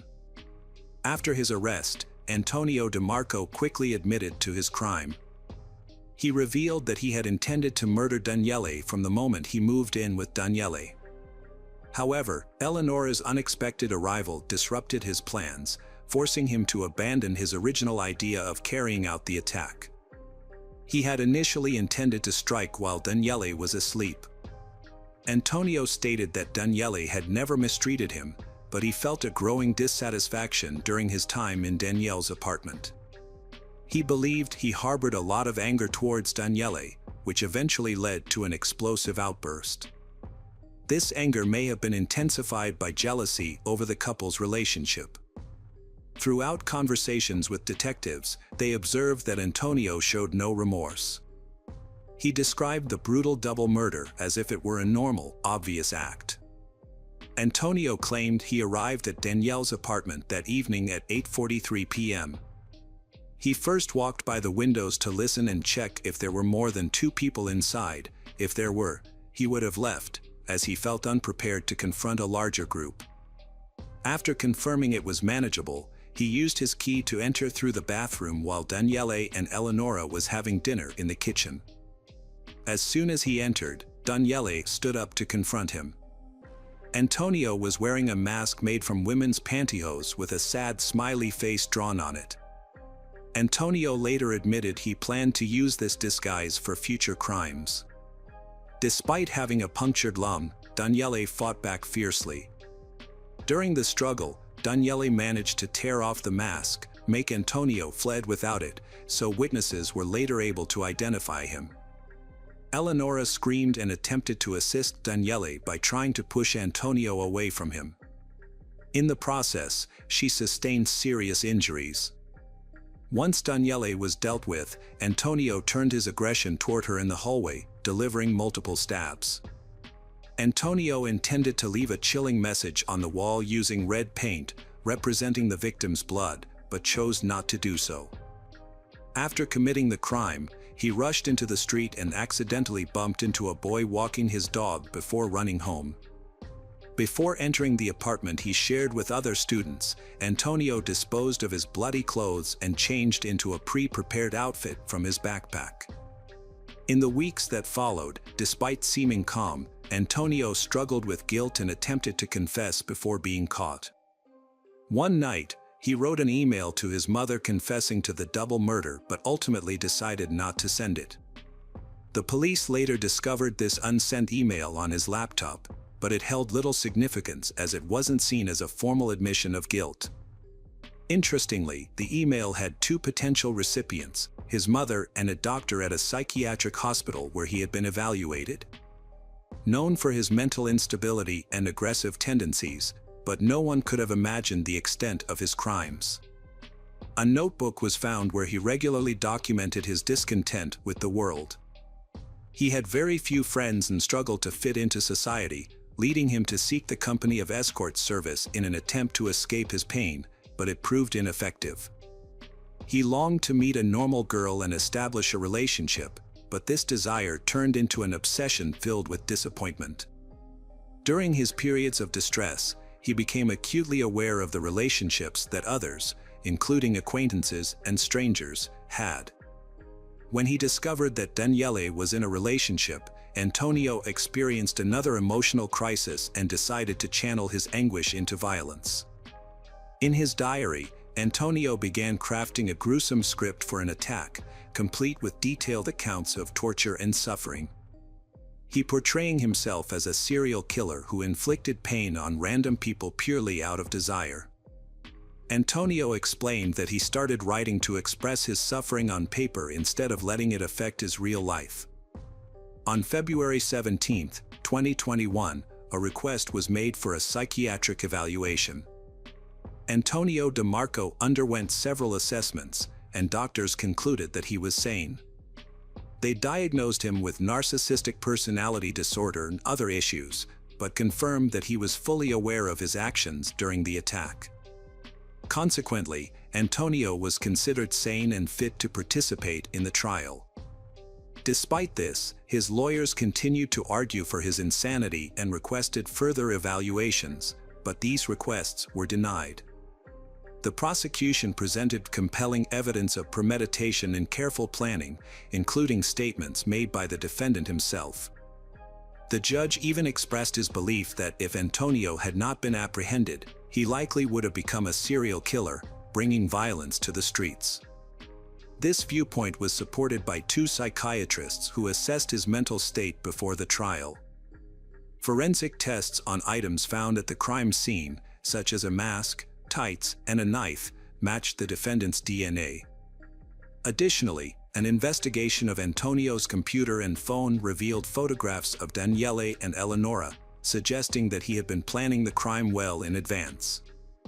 Before going home, he messaged friends to inform them that they would never see him again, implying he anticipated being caught and imprisoned. On June 7, 2022, Antonio was convicted of double murder and received a life sentence. In November 2022, he received an additional 4-month sentence for possessing explicit photos of children on his computer. His defense team was unhappy with the verdict and pursued an appeal, which was granted on December 2022, resulting in a new trial. The defense argued that Antonio was insane and did not understand his actions during the murders. The prosecution's main goal was to prevent a potential serial killer from being released and to oppose any reduction of the sentence. In the end, the life sentence was reaffirmed. Hello friends. Welcome to our channel. Today we're going to take a look at another horrible case with you. The case of Claudio Arnisi. On the morning of July 21, 2011, Stefan contacted the police in Cremona, Italy.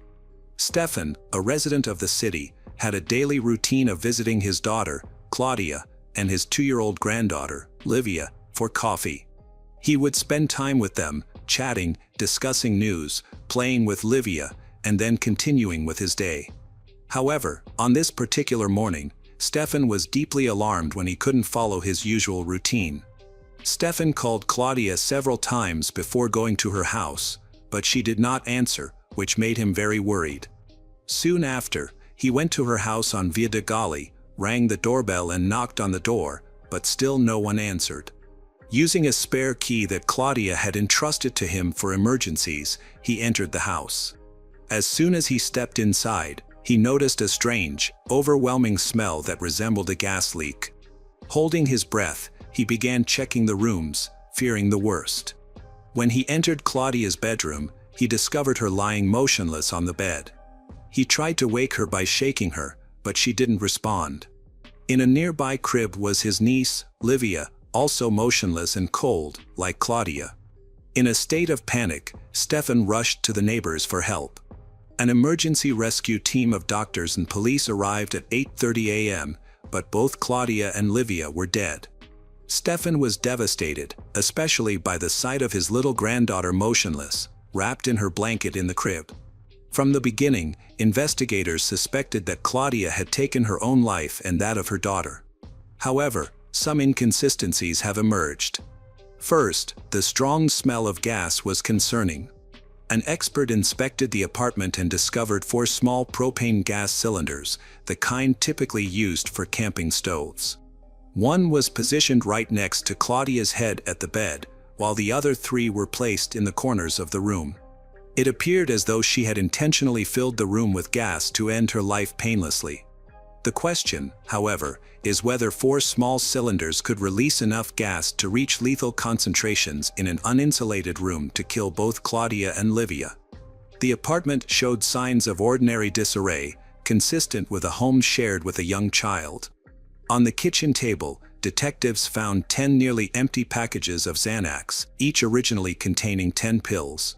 Only 5 pills remained across all the packages.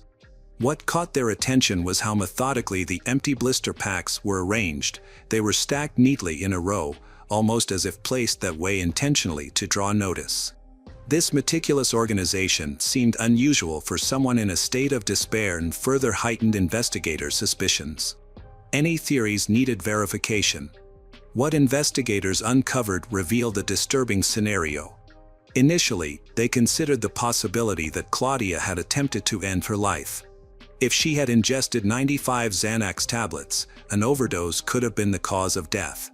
However, toxicology tests showed that the drug levels in her blood were too low for such an amount. While small traces of the drug were present, they were far from enough to indicate she had taken 95 tablets. The results suggested she had been sedated and lost consciousness.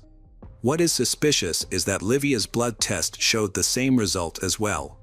Judging from the bedroom scene, it appeared Claudia placed the gas cylinders, sealed their nozzles with duct tape, and began filling the room with gas. She left her daughter in the crib and then lay down next to her. This appeared to suggest a planned suicide murder, but inconsistencies in the story began to surface. For one, Claudia's relatives were firmly against the idea of voluntary suicide. The woman had no known reason to take her own life. She had never suffered from mental illness, harmful addictions, or depression. Moreover, Claudia adored her daughter so much that even if she had wanted to take her own life, she would never allow her beloved child to die.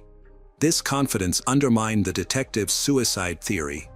Given the circumstances of the victim's life at the time of her death, Claudia Arn was a 40-year-old single mother. She grew up in a warm, loving family environment surrounded by her parents and sisters. She was described as a calm, kind, and pleasant woman, full of life. Motherhood had been a dream come true for her, a way to fully embrace and express her femininity. Claudia had always cherished the idea of having a family and children.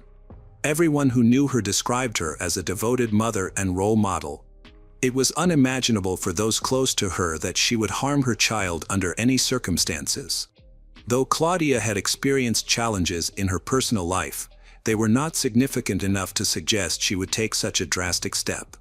No matter how hard the detectives tried to find solid evidence proving this was a voluntary suicide, doubts kept arising. Claudia simply did not have a clear motive to take her life, let alone harm her child. The longer the police analyzed the crime scene, the more discrepancies they uncovered with the original suicide theory. For example, detectives could not find garbage bags in the apartment, where the cardboard packaging for the Xanax blister packs should logically have been discarded. This absence seemed peculiar. If Claudia had decided to commit suicide, taking out the trash would hardly have been a priority. This observation only deepened the mystery further. The detectives questioned whether someone preparing to take 95 pills would also think about taking the time to throw out the trash. Additionally, they noticed that the control levers on the electric meter were lowered and its lid was left open. This also seemed inappropriate for Claudia's situation. However, it was speculated that she might have been afraid an explosion could occur if gas had been filled. Suspicions were further fueled and the autopsy results came in. According to the forensic expert, Claudia and her daughter died from gas poisoning after losing consciousness from the drugs. However, fire experts denied this possibility, given the level of propane saturation in the room. 4 gas cylinders were clearly not enough to kill 2 people. This added weight to the version involving a third party. Investigators began to suspect that Claudia could not have voluntarily left this life. It was alleged that gas poisoning occurred when bags filled with gas were placed on the heads of Claudia and her daughter.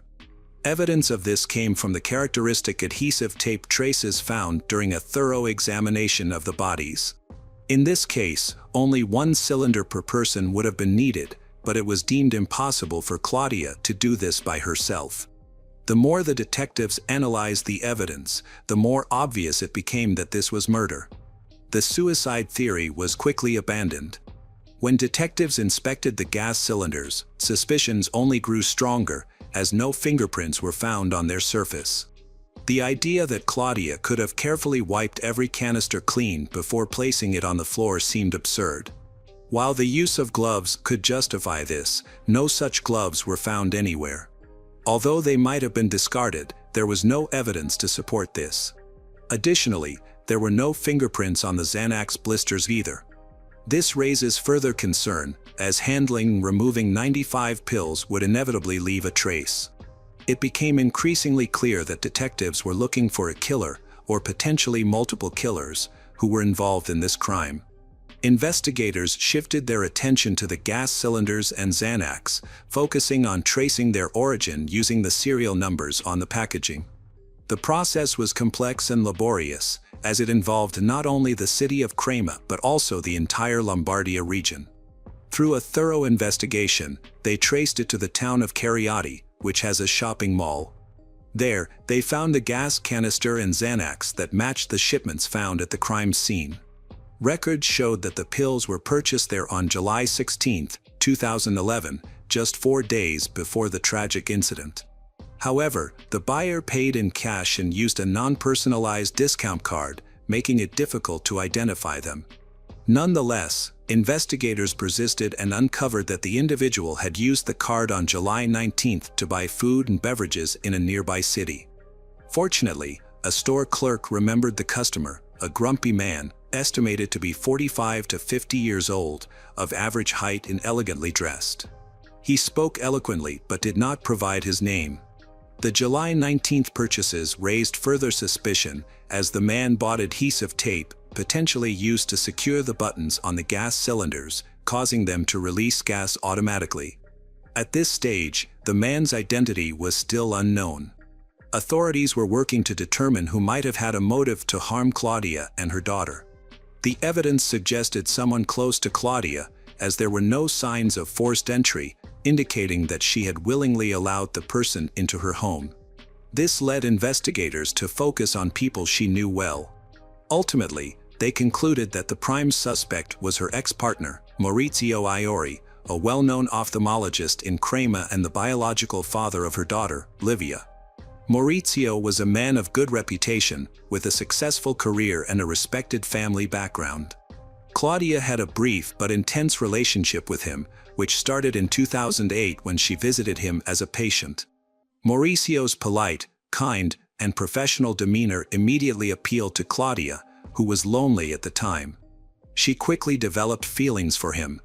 Being a prominent and accomplished man, he soon invited her on a date, and his refined manners and attentiveness captured her heart.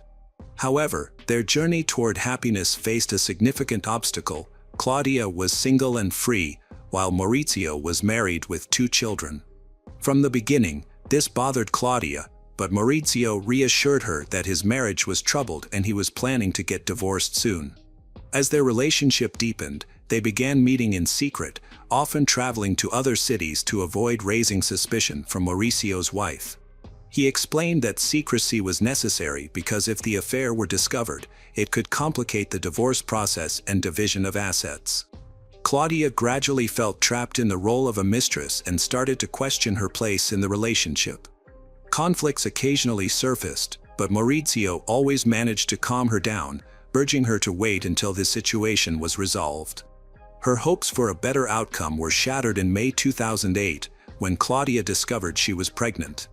For Mauricio, the news was unwelcome and infuriating, as he made it clear he did not want children outside of his marriage. This heightened the tension between them, leading to their separation. Claudia pinned her hopes on the child, believing motherhood would bring her happiness and purpose, but instead, the pregnancy further deepened her struggles. After their breakup, Claudia began to see Mauricio differently. She realized he was never truly committed to building a family with her but was only interested in having fun on the side. His politeness and kindness disappeared entirely. He pressured her to have an abortion, but she was shocked and devastated, so she refused and was determined to keep the pregnancy under all circumstances. For 3 months, Mauricio persisted in urging her to end the pregnancy, but Claudia held her ground. Eventually, he met with her again and made his intentions clear. His primary concern was protecting his reputation. He insisted that no one should ever find out about Claudia or their child. He demanded that she keep her distance and avoid contacting him. Claudia, however, refused to comply. Feeling deceived and betrayed, she was determined that her daughter would not grow up in secrecy or obscurity. Resolute in safeguarding her and her child's future, Claudia sought legal help to force Mauricio to recognize his paternity. As Claudia's pregnancy advanced, Mauricio finalized his divorce. To her dismay, she discovered he had started a relationship with another woman before breaking up with her. Even more shocking, this new girlfriend was also expecting a child. This confirmed Claudia's belief that Mauricio had been dishonest and deceitful toward her. In the meantime, he concentrated on safeguarding his own interests. He was preparing to marry his new partner, a wealthy woman who aligned with his social status. He feared that if information about his relationship with Claudia or the fact that he had a child out of wedlock were revealed, his career and reputation would be severely affected. He admitted this fear to Claudia frankly. On February 3, 2009, Claudia gave birth to her daughter, Livia. Over time, Mauricio softened slightly and agreed to provide limited support for Claudia and the baby, who lived with Claudia's parents. He pledged to pay $400 per month for Livia's expenses and purchased an apartment for them, covering its mortgage. However, he restricted himself to visiting his daughter only once a week. This arrangement strained their already tense relationship. Despite everything, Claudia remained hopeful, believing that Mauricio might eventually develop genuine love and affection for Livia, grow into his role as a caring father. The last scheduled meeting between Mauricio and Livia was set for July 20, 2011. Claudia's mother told the police that Claudia had been feeling unwell, and Mauricio planned to visit to support her. He suggested they have dinner featuring sushi, a surprisingly out-of-character choice for him. Claudia's mother immediately found his behavior strange. Mauricio disliked fish and had never stayed with them for more than an hour, let alone brought food or made thoughtful gestures. Additionally, he brought a package of sauce that police would later confirm he had purchased on July 19, 2011, a detail that would become critical in the subsequent investigation. Claudia's mother grew convinced that Maurizio was connected to what happened afterward. Her greatest distress came from Claudia's genuine belief that Maurizio was finally trying to put effort into their relationship. Claudia had been so optimistic about the dinner, even borrowing her mother's best items for the occasion. Tragically, those items were later found the next morning on the lifeless bodies of Claudia and her child. The police quickly launched an investigation and identified Maurizio as the main suspect, bringing him in for questioning.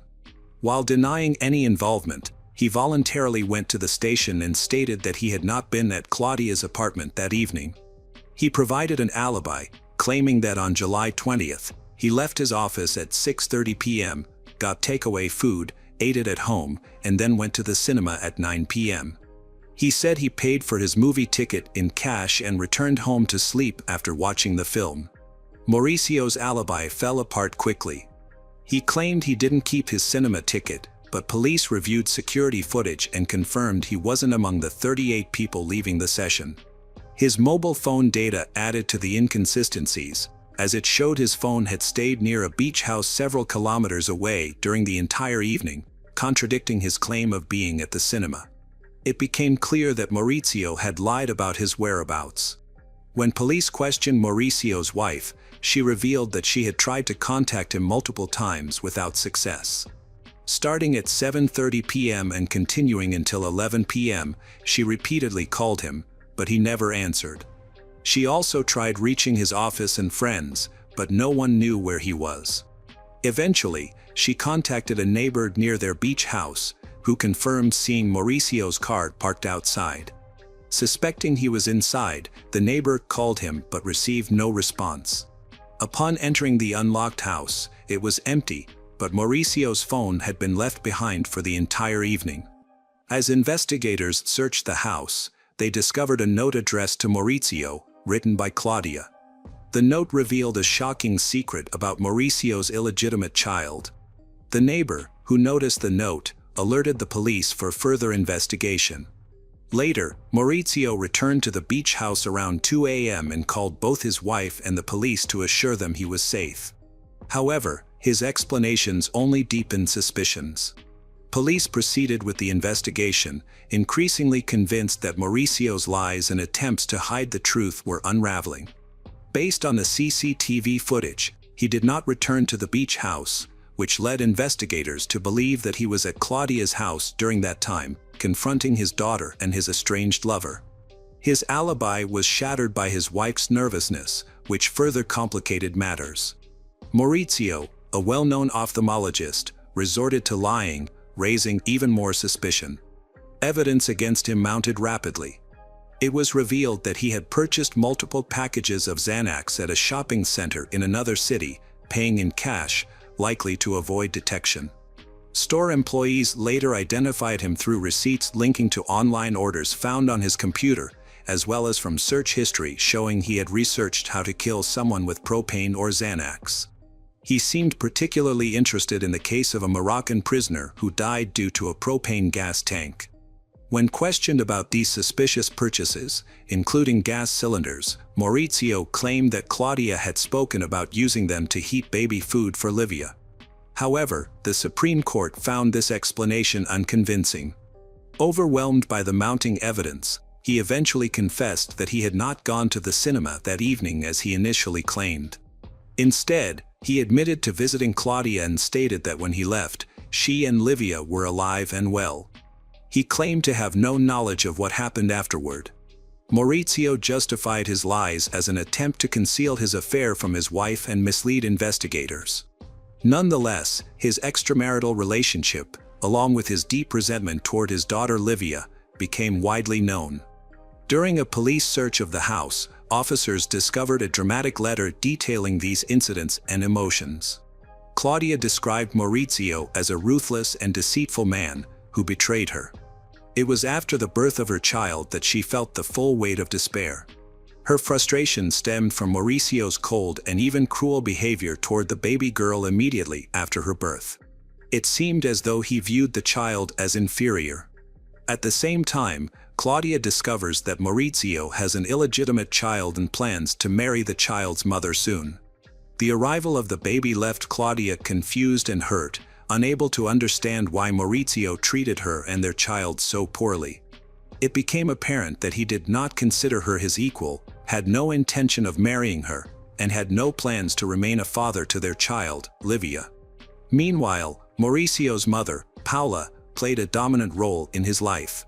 It was clear that Maurizio was completely under her control. He feared her disapproval and, as an adult, would hide details about his personal life, relationships to avoid her judgment. Even though Paola was unaware of his affair and its consequences, he seemed convinced that Claudia would never gain his mother's acceptance under any circumstances. As a result, he kept Claudia a secret, but she began pressuring him nonetheless. His intentions and motivations were unclear, particularly since he consistently denied any wrongdoing. Most of the evidence in the case was circumstantial, and authorities were unable to locate the murder weapon. Investigators focused on finding a bag of trash from Claudia's apartment, believing it contained critical evidence such as gloves and pill packaging. Maurizio likely disposed of the bag. In her letter, Claudia hinted at being blackmailed, which may have cornered her.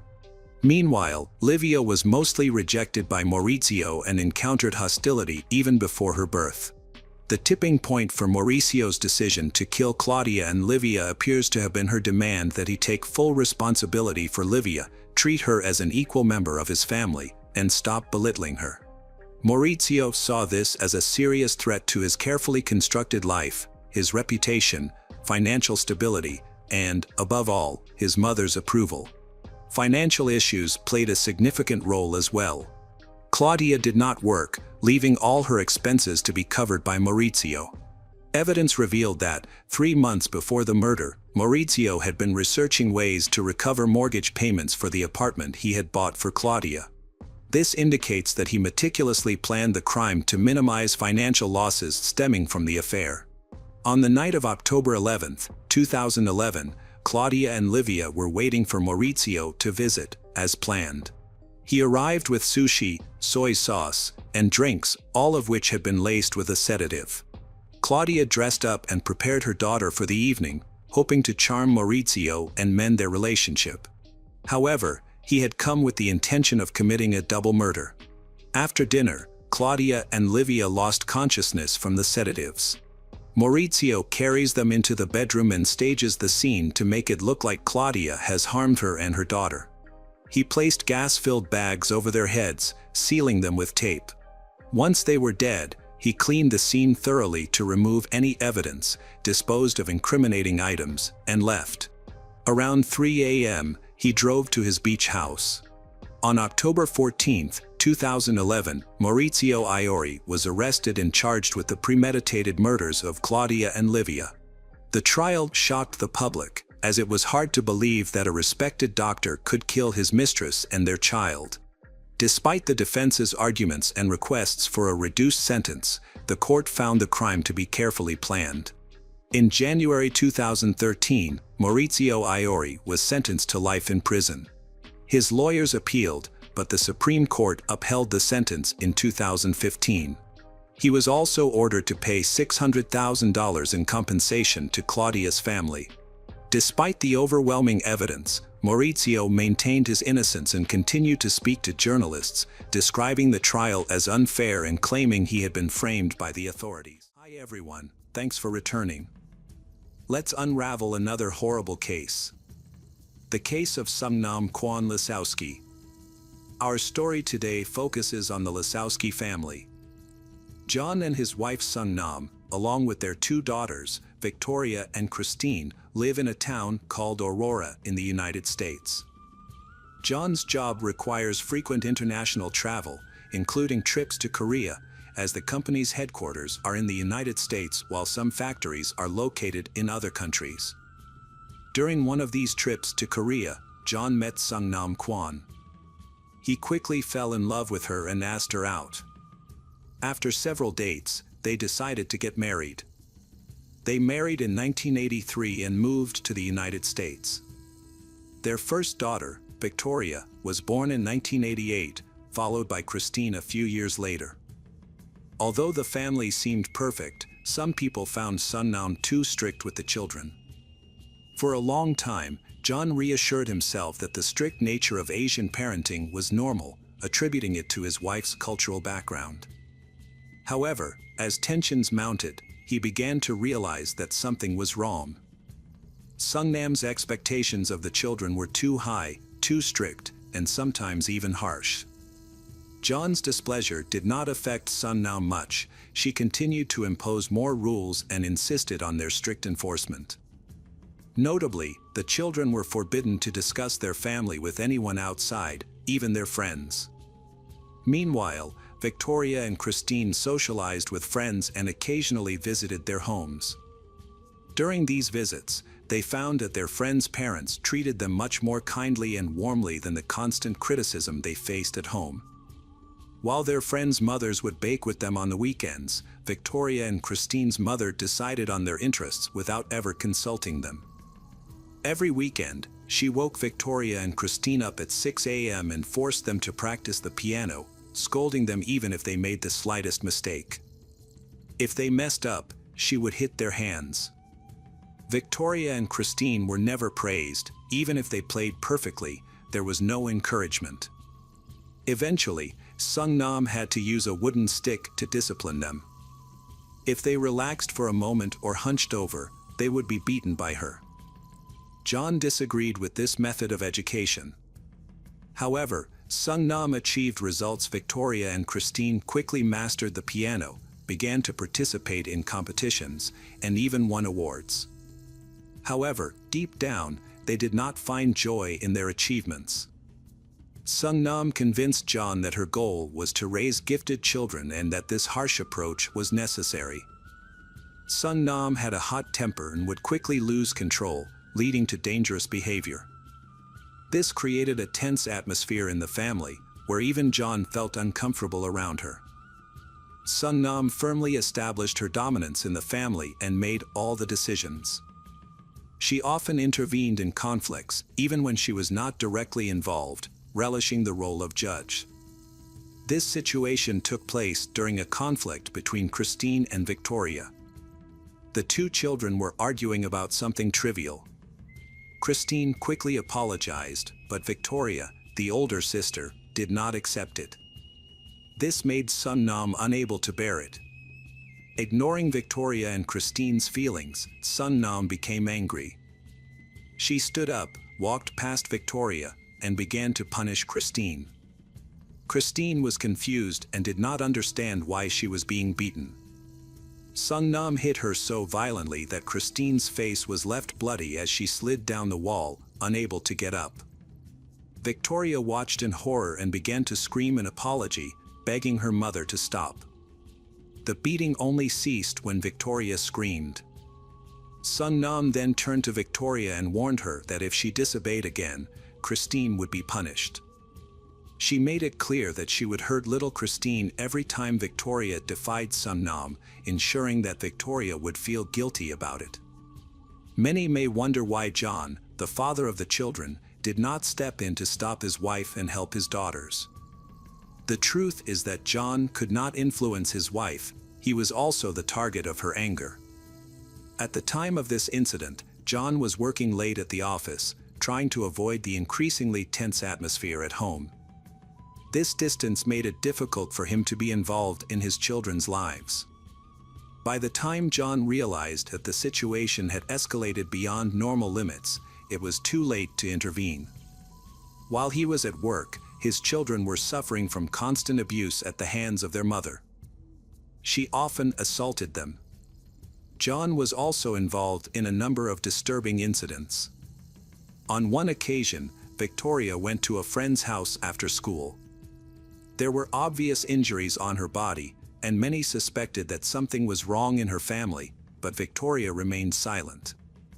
While she was at her friend's house, the phone rang, and Victoria was called home because something had happened. Victoria braced herself and returned to her house.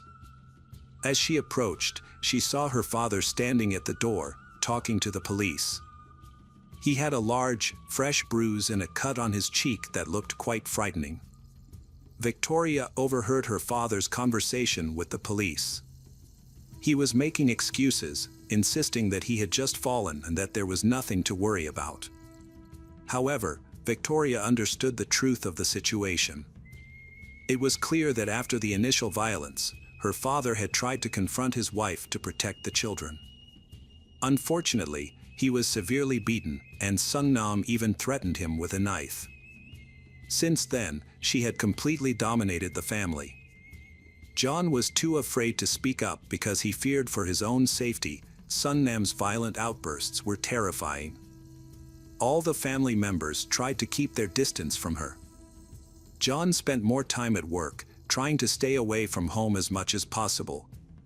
He built a successful career, becoming the director of a telecommunications equipment company, and often traveled for work.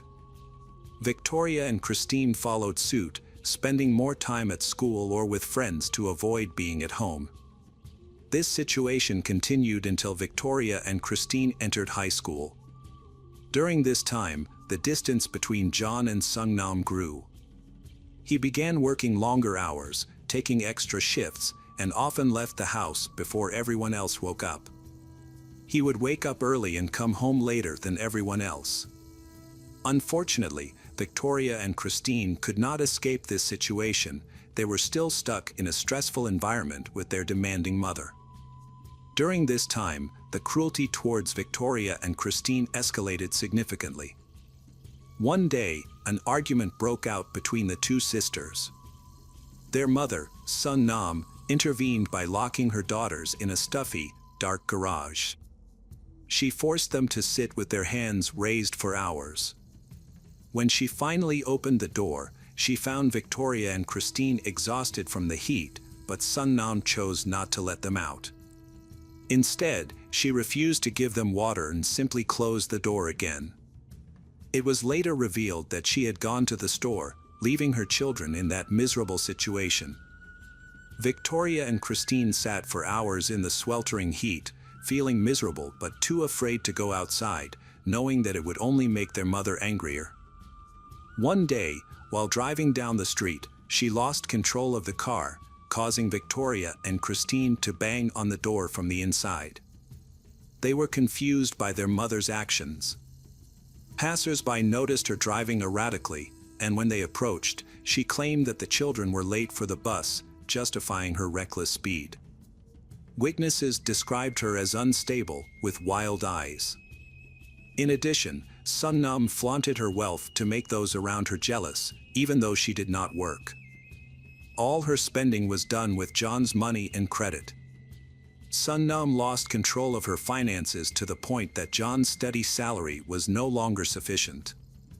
The situation became serious when they faced eviction due to unpaid utility bills and mortgage payments. Despite this threat, Sung Nam had no intention of stopping her spending habits. She continued to buy expensive items and frequented the city's posh clubs. John was unaware of the accumulated debts until it was too late. Sung Nam adopted a reckless lifestyle, spending her evenings at clubs while neglecting her children. When the threat of eviction became a reality, John could no longer bear the situation and made accusations against his wife. This caused her to react violently, leading to heated arguments that eventually escalated into physical violence. She hit John several times, forcing him to retreat to avoid hurting her. Despite his efforts to calm her down, she continued to attack him. In response, he grabbed her arm to restrain her until she calmed down, leaving marks on her wrist. Seeing the situation, Sung Nam decided to call the police. She claimed that her husband was abusing her. She misrepresented the facts, insisting that John had attacked her and that she had to endure constant verbal abuse and violence from him. Sung Nam continued to portray John as abusive and threatening. Finally, Victoria could no longer remain silent and informed the police that her mother had lied. She gave a truthful account of what had happened, as she had witnessed the entire conflict. Victoria explained that her mother had thrown the first punch, and even when John tried to calm her down, Sung Nam continued to act aggressively and threateningly. Faced with these conflicting stories, the police could only leave, suggesting that the family resolve the matter themselves. After the incident, nothing changed. Sung Nam continued to spend the money her husband earned. When John found out about this, he was furious and decided to confront her over the phone. Before the call, he had blocked her access to their accounts. During the conversation, Sung Nam lied and argued. He did not realize the potential consequences of his actions. When Sung Nam discovered that John had blocked her access to all of their accounts, she stormed into his office with a knife, threatened him, and cornered him. Faced with the threat of violence and with his children witnessing the chaos, John felt compelled to unlock the card. After this incident, John threw himself into work, taking more business trips to avoid his wife. To manage the expenses for the children and household bills, he was often away from home. In the fall of 2002, John went on a short business trip to China. During this trip, he met another woman and fell in love with her. John began looking for every opportunity to return to China to be with her and intended to divorce Sung Nam.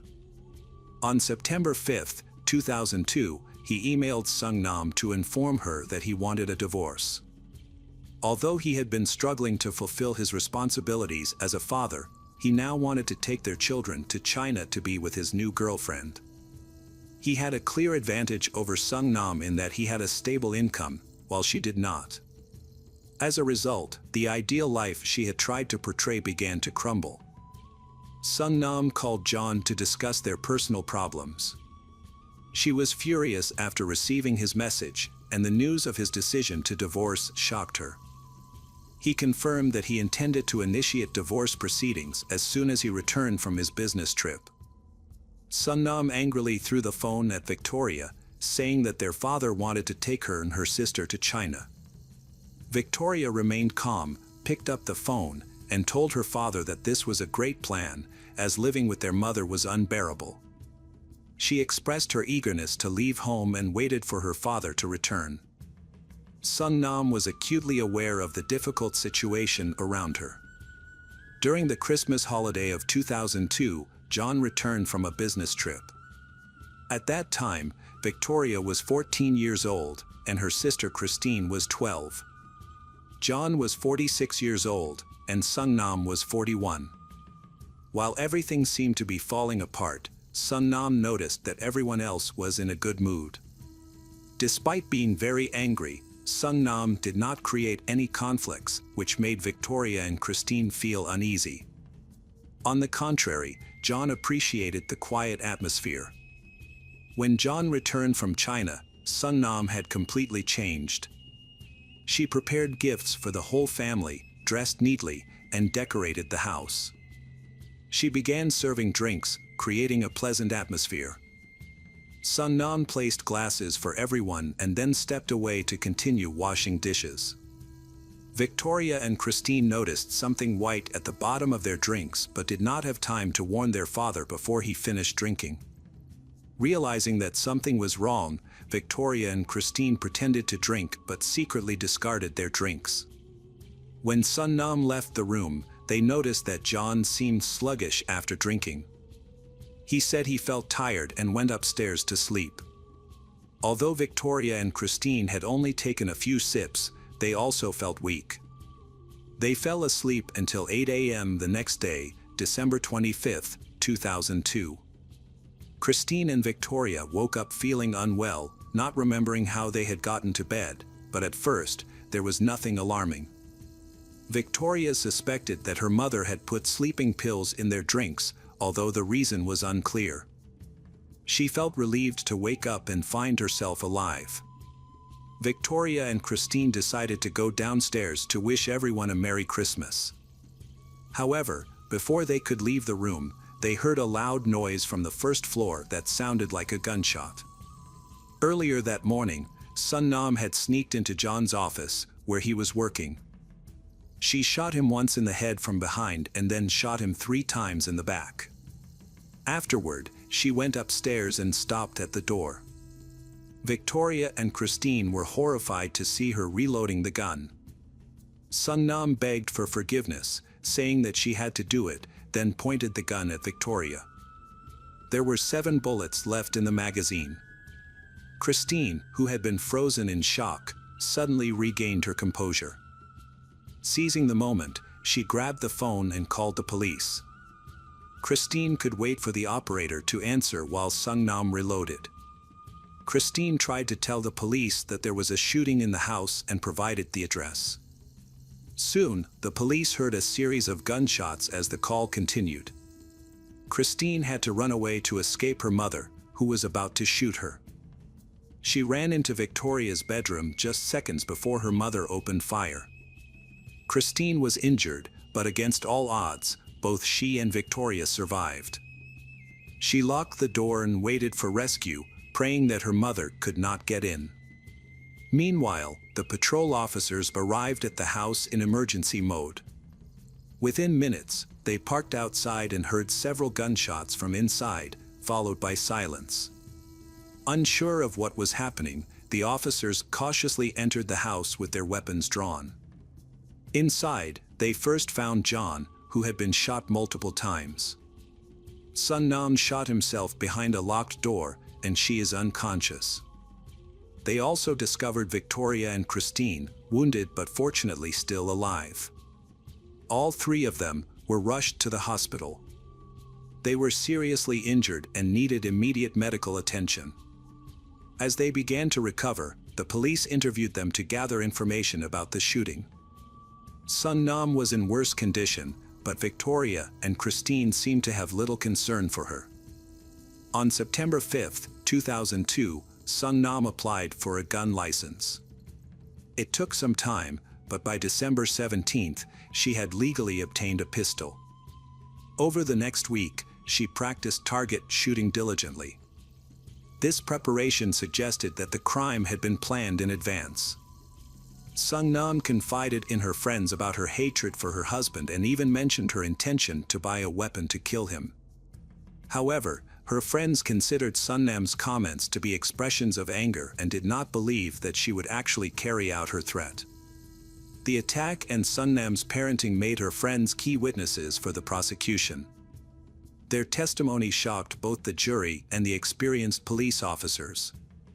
Sungnam was sent for a psychiatric evaluation, which determined that she was fit to stand trial.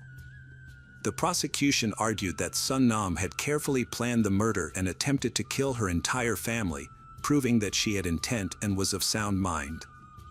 Ultimately, Sungnam Kwan Lisowski was convicted of premeditated murder and sentenced to life in prison with the possibility of parole after 45 years. Victoria and Christine were sent to live with their aunt and uncle. Throughout her incarceration, Sungnam continued to misbehave and denied all charges against her. In 2008, Sungnam confessed to her actions, saying that she could not accept the idea of divorce and was desperate to keep her husband, who had chosen to be with another woman. She admitted that she had tried to harm her children because she could not bear the thought of a stepmother caring for them. Sadly, in 2008, Sungnam took her own life while in prison. Victoria and Christine wrote to her, hoping for a future reunion, but that day never came. Hi everyone, thanks for returning. Let's unravel another perplexing mystery. The case of the Milkin family. In the quiet neighborhood near Forbes Lake in Kirkland, Washington, the Milkin family exemplified the American dream. Their home was filled with love, laughter, and the joy of a well-established life. The head of the family is Leonid Milkin, a sergeant in the Washington National Guard. His journey began in 1989 when he and his family emigrated from Ukraine, seeking a new beginning in the United States. By 2006, Leonid was stationed in Iraq, bravely confronting the challenges of war. Despite the distance, his heart remained with his family, and he eagerly counted down the 6 weeks until he could return home. He was deeply supported and cherished by his wife, Olga.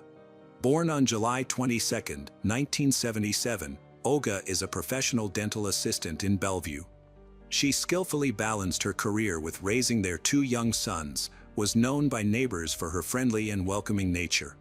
Olga and Leonid have 2 sons, Justin, who is 5 years old, and Andrew, who is 3 years old. They bring joy and energy to the home. Justin was very proud of his father and often told people that he was in the military. Both boys were loved very much, and their aunt, who is Olga's younger sister, often showered them with special affection. At 24, Lyubov Botvina, Olga's younger sister, was full of ambition and kindness. She was a sophomore at Seattle Pacific University, studying for a bachelor's degree in foreign languages. She often visited the Milkin family to spend time with her nephews, Andrew and Justin. The Milkin family's journey from Ukraine to the United States was challenging. However, with resilience and a love for life, they managed to rebuild their lives from scratch. They settled in Mill Creek, Washington, and became vital members of the local Russian-Ukrainian community. Their home was a warm refuge filled with love, dreams, and a blend of cultures, a place where their past and future were harmoniously connected. Tragically, on July 17, 2006, their story took a horrific turn when an unimaginable incident shattered their world. After firefighters extinguished the fire and entered the ruins of the house, they discovered the bodies. However, these individuals did not die from the fire. The cause of their deaths remains a mystery. They had been stabbed multiple times, sustaining serious injuries. Someone had done this on purpose to make them suffer. The police quickly identified their main suspect, shocking the entire neighborhood. Connor Skierman, a 24-year-old man who had recently moved across the street from the Milkin family just 2 weeks prior, came under suspicion. Witnesses reported seeing him trespassing on their property while carrying a red gasoline container shortly before the fire broke out. The most disturbing detail was the deep scratches on his face, suggesting he had engaged in a struggle, possibly with someone desperate to escape his actions. Connor was arrested on July 19, just 2 days after the murders. During questioning, he confessed to starting the fire but claimed to have no memory of the murders themselves. He said he passed out from drinking too much alcohol that night, specifically 3 bottles of vodka. He only remembered waking up in the Milkin family's house, surrounded by dead bodies. So who was Connor Skierman? He was born in Bellevue, Washington, and before the tragic incident, he appeared to be an ordinary neighbor. However, beneath this facade lay a criminal with dark intentions. He had kept logs of the Milkin family and plotted their demise. Later investigations revealed CCTV footage of him purchasing items to start a fire. Was this act motivated by hatred or a manifestation of a deeper monstrosity within him? This question would linger in the minds of many for years. Before the murders, Connor had no notable criminal history. His violent actions on July 17, 2006, stunned the community, resulting in his arrest and conviction for killing Olga, her 2 young sons, Justin and Andrew, and Lyubov. Connor acknowledged that he showered in Olga's home, changed into the hospital scrubs he found there, and bought gasoline to intentionally set the house on fire in order to conceal his involvement. However, he consistently denied committing the murders. Instead, he pleaded with the jury to trust him. Despite his claims, the evidence against him was overwhelming. When investigators examined the tragedy within the Milkin family, they meticulously collected the necessary evidence to charge Connor. Although the fire destroyed much at the scene, several key discoveries were still made. Among the burnt debris of the Milkin home, a blood-stained hunting knife was found at the bottom of the stairs. This knife was identified as the weapon used in the attack on Olga, Justin, Andrew, and Lyubov. In the master bedroom, where Olga and Lyubov's bodies were discovered, investigators uncovered clothing soaked in blood. This clothing provided DNA evidence that directly linked Connor to the scene of the crime. Additionally, a flashlight located in the same bedroom suggested that the attack was premeditated. A glove, partially burned in the fire, was found near the victims. This item not only placed Connor at the scene but also showed that he attempted to hide his fingerprints during the brutal attack on the family. Furthermore, security camera footage showed Connor buying gasoline from a nearby station shortly before the fire was reported. This evidence supported the timeline and his intention to destroy evidence by igniting the house.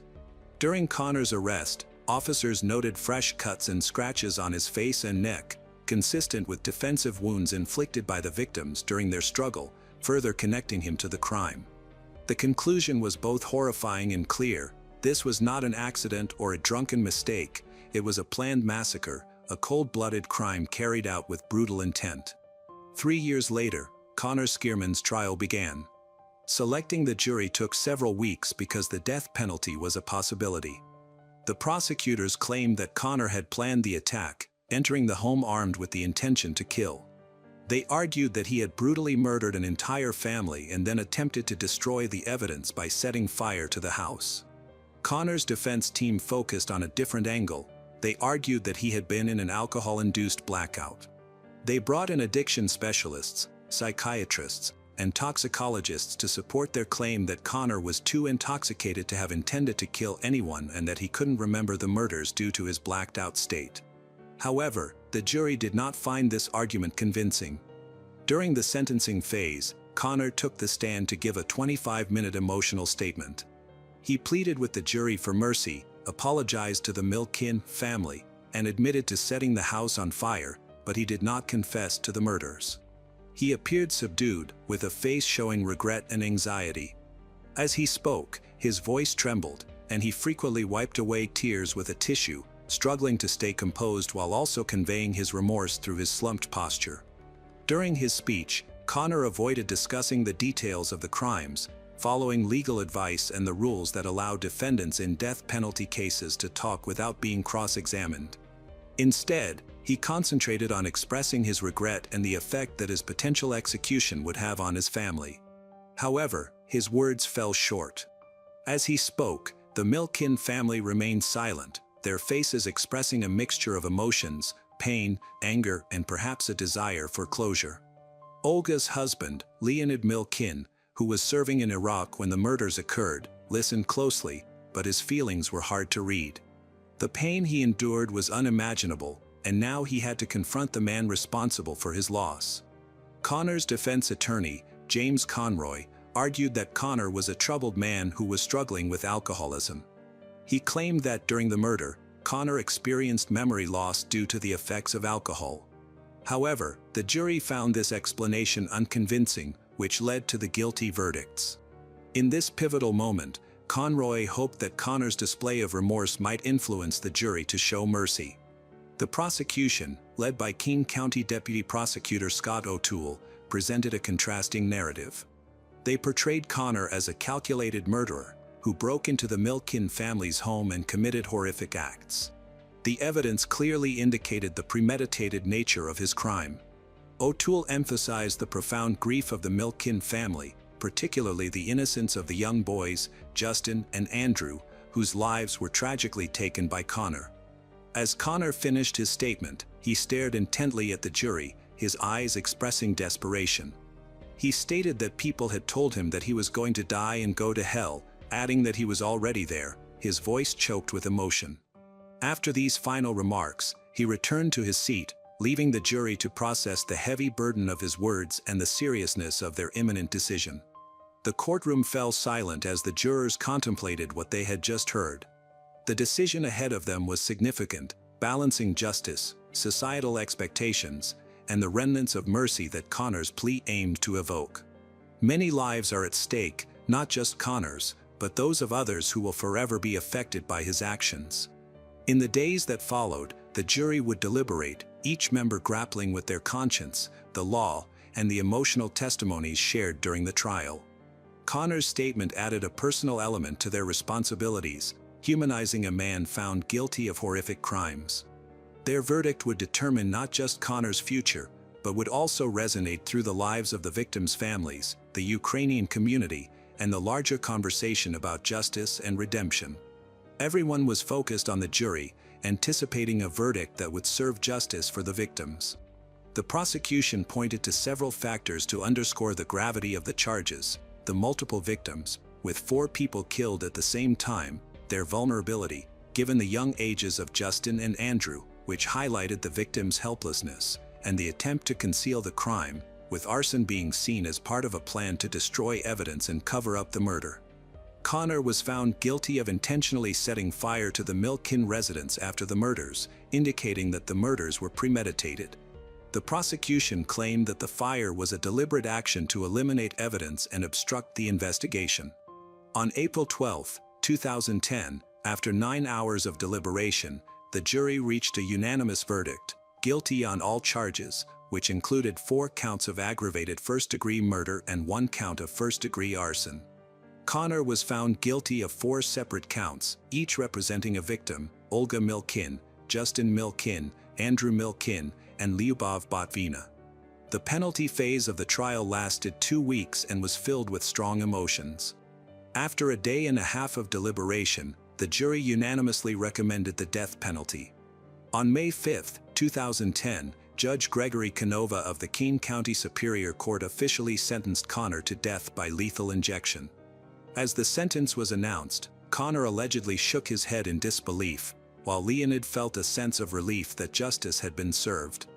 Connor's defense team promptly announced plans to appeal the conviction to the Washington State Supreme Court, citing issues with jury selection and comments made by the prosecution during the trial. Connor's family, who were present at the sentencing, chose not to speak to the media. King County Prosecutor Dan Satterberg addressed reporters at a press conference, stating that the death penalty is the law in the state and is reserved for the worst crimes. Satterberg, who was not in office when the death penalty was sought against Connor, praised the prosecution team for successfully presenting the case to the jury, which he believed made the right decision. He expressed sympathy for the victims, mentioning that they were wonderful people whose American dream had been tragically shattered. In 2018, the Washington State Supreme Court ruled the death penalty unconstitutional, citing its inconsistent application and potential racial biases. This landmark decision resulted in all death sentences in the state being commuted to life imprisonment without the possibility of parole. Consequently, Connor's death sentence was changed to life imprisonment without parole. Despite facing significant challenges, the Kirkland community came together to support Leonid Milkin. During this difficult time, he found his neighbors ready to help him fight for his rights and rebuild his home. Local veterans and volunteers led the rebuilding efforts, while companies generously donated materials and labor. Together, they transformed the site of tragedy into a hopeful home, symbolizing resilience in the face of injustice caused by a man who disrupted their lives. Leonid, a sergeant, had come to the United States to provide a better life for his family, but after the tragedy, he was left to rebuild his life on his own. By 2010, 4 years after the murders, he was preparing to move back into his reconstructed home. He viewed it as both a memorial to his lost family and a fresh start for his future. He now lives there, carrying with him the memories of his 2 sons and beloved wife, still questioning why his peaceful life was taken from him. The Milkin family massacre remains one of the most horrific crimes in Washington's history, a tragedy that shattered a family and deeply impacted the community. What do you think? Did justice truly prevail, or did Connor evade the punishment he deserved? Let's discuss. If you're interested in more cases like this, be sure to like, subscribe, and stay tuned for our next exploration of true crime's darkest stories. Welcome back, detectives. Let's dive into another horrible case. The case of Sophie Toscan du Plantier. Sophie Bouniel was born on July 28, 1957, in Paris, France. She grew up in a renowned and wealthy family, with significant influence in the fashion and film industries. Sophie was artistic, talented, and assertive, which led her to a successful career as a film producer, making her a recognizable face and a symbol of success in the country. However, Sophie still prioritized her personal life and family happiness. In 1991, she married film producer Daniel Toscan du Plantier, and since then, she has been known as Sophie Toscan du Plantier. Their meeting was serendipitous, as both were entrenched in the film industry and matched each other's stature. They became symbols of luxury and wealth during that period, and their marriage attracted significant attention from the media. As both continued to thrive in their careers, they moved into a lavish mansion with Sophie's son from her first marriage. Sophie is a strong and energetic person, capable of resolutely defending her beliefs and continuously pursuing her dreams. Those close to her know that she is also a gentle, kind, and loving mother. The focus of her life was her son, Pierre-Louis Baudy. Furthermore, Sophie takes care of her image as a glamorous and fashionable woman, often attracting the attention of the media and reporters in the entertainment industry. As Sophie aged, she began to desire greater privacy, tranquility, and a family life away from the relentless scrutiny of admirers and strangers. In the early 90s, she started spending more time at her home in the rural area of Dunmanus West, near Cork, Ireland, a place she had enjoyed visiting as a child. Cork had become a popular retreat for affluent artists and writers drawn to its picturesque scenery. The hustle and bustle of Paris made her feel tired, so she decided to choose to live in this quiet and cozy place. In 1993, she purchased a cottage there.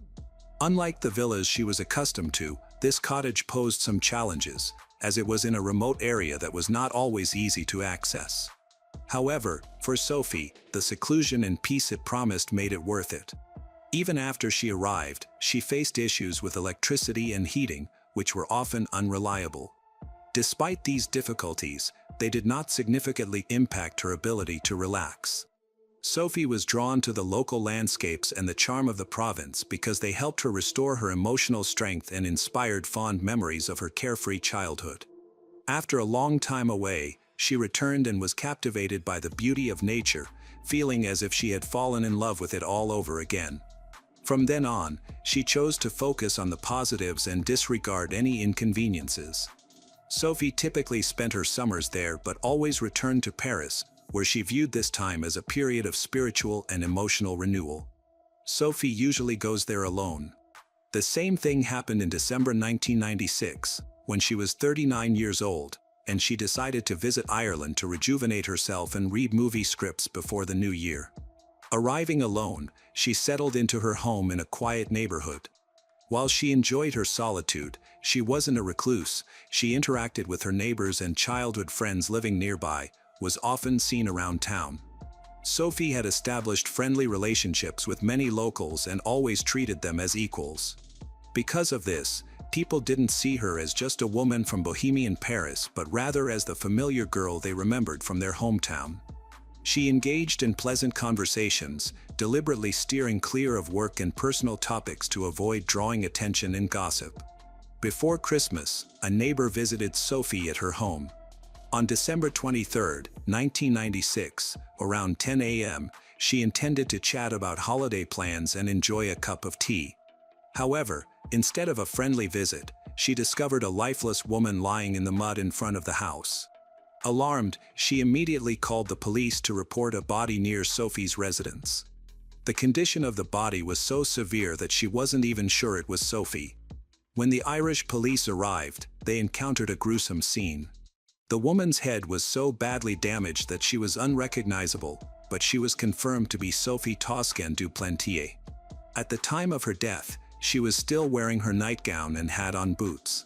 The bedding in her bedroom was disheveled, suggesting that she had been awakened suddenly during the night or early morning and hurried outside, putting on her street shoes in the process. Nearby, authorities discovered a large concrete block covered in blood, which is believed to be the murder weapon. Bloody footprints led away from the scene towards the front gate, where the keys were still in the lock. Inside the house, 2 wine glasses were found in the dish drainer, leading detectives to speculate that the attack likely occurred outdoors, as there were no signs of a struggle indoors. Local police were not accustomed to dealing with such severe crimes in the area. The local precinct was small and lacked experienced investigators, so they had to wait for forensic experts from a larger city to arrive.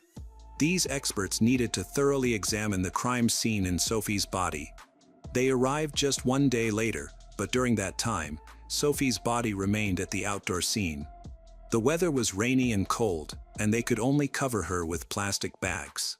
Unfortunately, the damp conditions ruined some critical evidence. Once the investigation officially began, the police quickly noticed signs of a struggle on Sophie's hands. However, the passage of time made it difficult to evaluate these signs accurately. Most of the blood had been washed away by the rain, leaving investigators with very little evidence to work with. Forensic experts were engaged in reconstructing the incident that led to Sophie's death. It became clear that she died from blunt force trauma to the head. Some faint traces of blood were discovered on the gate and the entrance, but much of it had also been compromised by rain. Since Sophie was wearing boots and the blood was primarily found on the street side, investigators believed the attack likely began there. No signs of a struggle were found inside the house, and although 2 glasses of wine were found in the dish drainer, they could not be considered reliable evidence since they were already clean. It was uncertain when those glasses were used, as Sophie may have used them at different times by herself. Several DNA samples were collected from the crime scene, but in 1996, testing and profile comparison technology was very limited. This crucial evidence did not lead to any useful information, however, it was preserved in the archives. Detectives attempted to piece together the timeline of Sophie's activities since her arrival in Ireland. They discovered that she had arrived on December 21st. That same day, she was seen shopping at a grocery store, appearing relaxed while casually exploring the area. Sophie engaged in friendly conversations with several locals who were familiar with her. One store owner recalled that a man in a black coat and hat entered the store shortly after Sophie. Witnesses noted that this man appeared to be watching her and left as soon as she did, suggesting he might have been following her. It was obvious to those who were present that he showed no interest in shopping, as he didn't buy anything. No one else seemed to notice this suspicious individual on December 21st. On December 22nd, Sophie went for a walk along a path leading to a nearby castle perched on a rocky ledge. She took in the views from the observation deck before walking back to the city. She stopped by a local pub where she ordered tea and chatted with some regular patrons. Eventually, Sophie returned to her home and did not go out again until late at night when she contacted her husband, Daniel, who was in Paris. This information helped investigators establish the timeline of the incident. Sophie's body was discovered at 10 a.m. the following morning, suggesting the attack occurred sometime between midnight and that time. Given the nature of the crime, investigators believed the killer was likely someone from Sophie's close circle, as is often the case in similar situations. The first suspect was Sophie's husband, Daniel. There were whispers that their marriage was struggling. As the police delved deeper into their family dynamics, they uncovered that the strain was due to Daniel's ongoing infidelity. Sophie had expressed her desire to end the relationship even before her trip to Ireland, viewing the getaway as a chance to relieve stress before the separation. Since both individuals were prominent and wealthy, the divorce would likely have been complex and highly publicized. Financial motivations can often lead to violent acts. However, Daniel was quickly cleared as a suspect when he claimed he was in France at the time of the murder, a claim corroborated by numerous witnesses, providing him with a solid alibi. The situation was further complicated by the fact that the murder occurred in a town with an insufficient police force, leaving them lacking the resources needed for a thorough investigation. This resulted in delays while they sifted through various theories and false claims. At this point, investigators considered the possibility that the murderer was familiar with both the victim, Sophie, and the local area, as the crime was committed without attracting attention. This explained the absence of outcry during the incident, even from neighborhood dogs, who would have recognized the perpetrator's scent but may not have reacted. Subsequently, detectives focused their attention on a man named Ian Kenneth Bailey. Ian was born in Manchester in 1957 and had a troubled past, as well as a troubled reputation. He started his career as a freelance journalist, owned a business, and held various jobs before moving to Ireland in 1991. At the time of the murder, Ian was living with his girlfriend and had experienced run-ins with local law enforcement. In 1991, Ian started a business but soon faced serious issues. He became involved in several troubling incidents after assaulting his business partner. Conflicts with authorities resulted in his conviction for assault later that year, and he spent some time in jail. Ian had a history with local police due to his temper and aggressive behavior, including previous domestic violence incidents that even led to his partner being hospitalized, although he was not jailed for those cases. Ian underwent a psychiatric evaluation, which revealed he had a narcissistic personality disorder. He was noted to be impulsive and cruel, with indications of various mental health issues. Experts described him as someone with very high self-esteem and a problem with alcohol, contributing to his unpredictable and violent outbursts. He claimed that his behavior was partly due to a difficult divorce that had occurred shortly before he moved to West Cork. There were additional reasons to consider him a suspect. His house was close to Sophie's, making it easy for him to approach her without being noticed. At that time, Ian was living with his girlfriend, Catherine Jules Thomas, who was also a local resident. Remarkably, on December 23rd, shortly after Sophie's body was discovered, they were among the first to arrive at the crime scene and possessed knowledge of many details about the crime.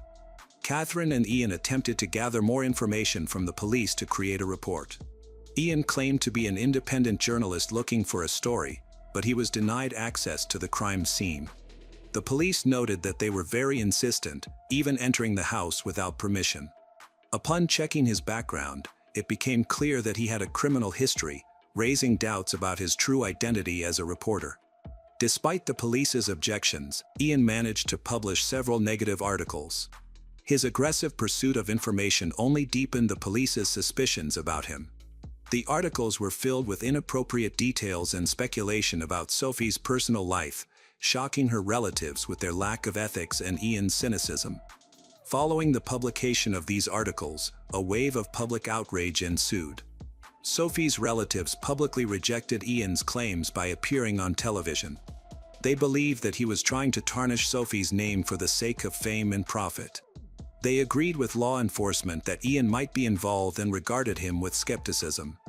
When questioned by the police, Ian denied ever knowing Sophie. However, close friends of Sophie, who had known her since childhood, were convinced that Ian was connected to the crime. The media contributed to this belief by suggesting that Ian was involved in her death. Despite this, Ian maintained his innocence, citing his notes and a mysterious informant who allegedly provided him with crucial information, although he refused to reveal this person's identity. In Ian's writings, he not only focused on Sophie but also on a criminal within her circle of friends, who had hired a hitman. He suspected that this individual could be one of Sophie's ex-lovers or even her husband, who was in the process of divorcing her. While they were busy disputing these claims, a significant anonymous tip came in from a local resident. The witness reported seeing an unknown man near Sophie's house around 3 a.m. on December 23rd. The description of this man matched the appearance of a man that a local shop owner had seen chasing Sophie. Strangely, this anonymous witness provided a detailed and accurate description that matched Ian Kenneth Bailey's appearance exactly. A few days later, he was arrested and taken to the police station for questioning. Once there, he acted very nervously, created a scene, and made threats regarding the situation. Detectives quickly noticed suspicious scratches on his face and hands. When questioned about them, he claimed that he had been hurt by a Christmas tree that fell while he was cutting it down in the forest. Police were skeptical of Ian's explanation and took photos of the scratches, which only made him more agitated. Although his behavior seemed overly aggressive, he attributed it to his mental health issues.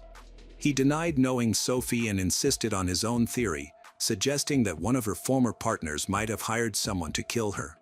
He loudly claimed that it was Daniel, not him, who should be investigated. Authorities believed that the criminal was a local who knew the area well, which explained how he could get to Sophie's house without leaving any evidence. Ian argued that the forensic team took too long to arrive at the crime scene, allowing rain to wash away any potential evidence, and insisted that being a local was irrelevant. He criticized the initial investigation as negligent and accused the police of attempting to pin the blame on him. Detectives interviewed Ian's friends, who reported seeing him at a local pub the night before the crime. Ian had no scratches on his face, making it improbable that he ventured into the forest at night to retrieve a Christmas tree after leaving the bar. Despite numerous objections, he was arrested on February 10, 1997, after new information emerged. Another key witness, Ian's ex-wife Jules Thomas, provided a statement. She was very concerned about potential charges from the police, which prompted her to speak up. She confirmed that she indeed met Sophie in the store on December 21, 1996. Ian learned about Sophie's arrival and went to find her to get a story. Jules also suggested that he might have followed Sophie to an observation deck on the 22nd, where she went to admire the castle. On that same day, When Ian returned, he acted very mysteriously and strangely, even commenting that something terrible might happen in the city that night. He never clarified what had made him anxious. Later that evening, Ian went out for a walk, but when he returned, he left again, only to come back an hour later. He assumed Jules was asleep, but she woke up several times throughout the night and did not find him at home. Finally, Ian confessed that he had gone to the nearby studio to work until 9 a.m. The inconsistencies in his statements and Jules's admissions led to his detention. However, within 12 hours, no solid evidence was found linking him to the murder. Under Irish law, if there is insufficient evidence to convict a suspect within 12 hours of arrest, the suspect must be released. As a result, he was released due to insufficient evidence. Despite being a prime suspect, law enforcement had no choice but to let him go. However, public suspicion towards him increased. Ian's behavior became increasingly erratic, which he attributed to mental health issues. The stress of being implicated as a possible murderer took a toll on his well-being, and he began experiencing hallucinations. He also tried to blame the police for defaming him, but his efforts were unsuccessful. The rumors he spread began to sound nonsensical. On January 27, 1998, they decided to arrest Ian again. He maintained his innocence and argued that the police had no evidence against him. Detectives pointed to the only DNA evidence found at the crime scene, which did not belong to Sophie. However, it was of poor quality due to contamination from prolonged exposure to the elements. This made it impossible to definitively link Ian to the murder, creating a significant hurdle for the investigation.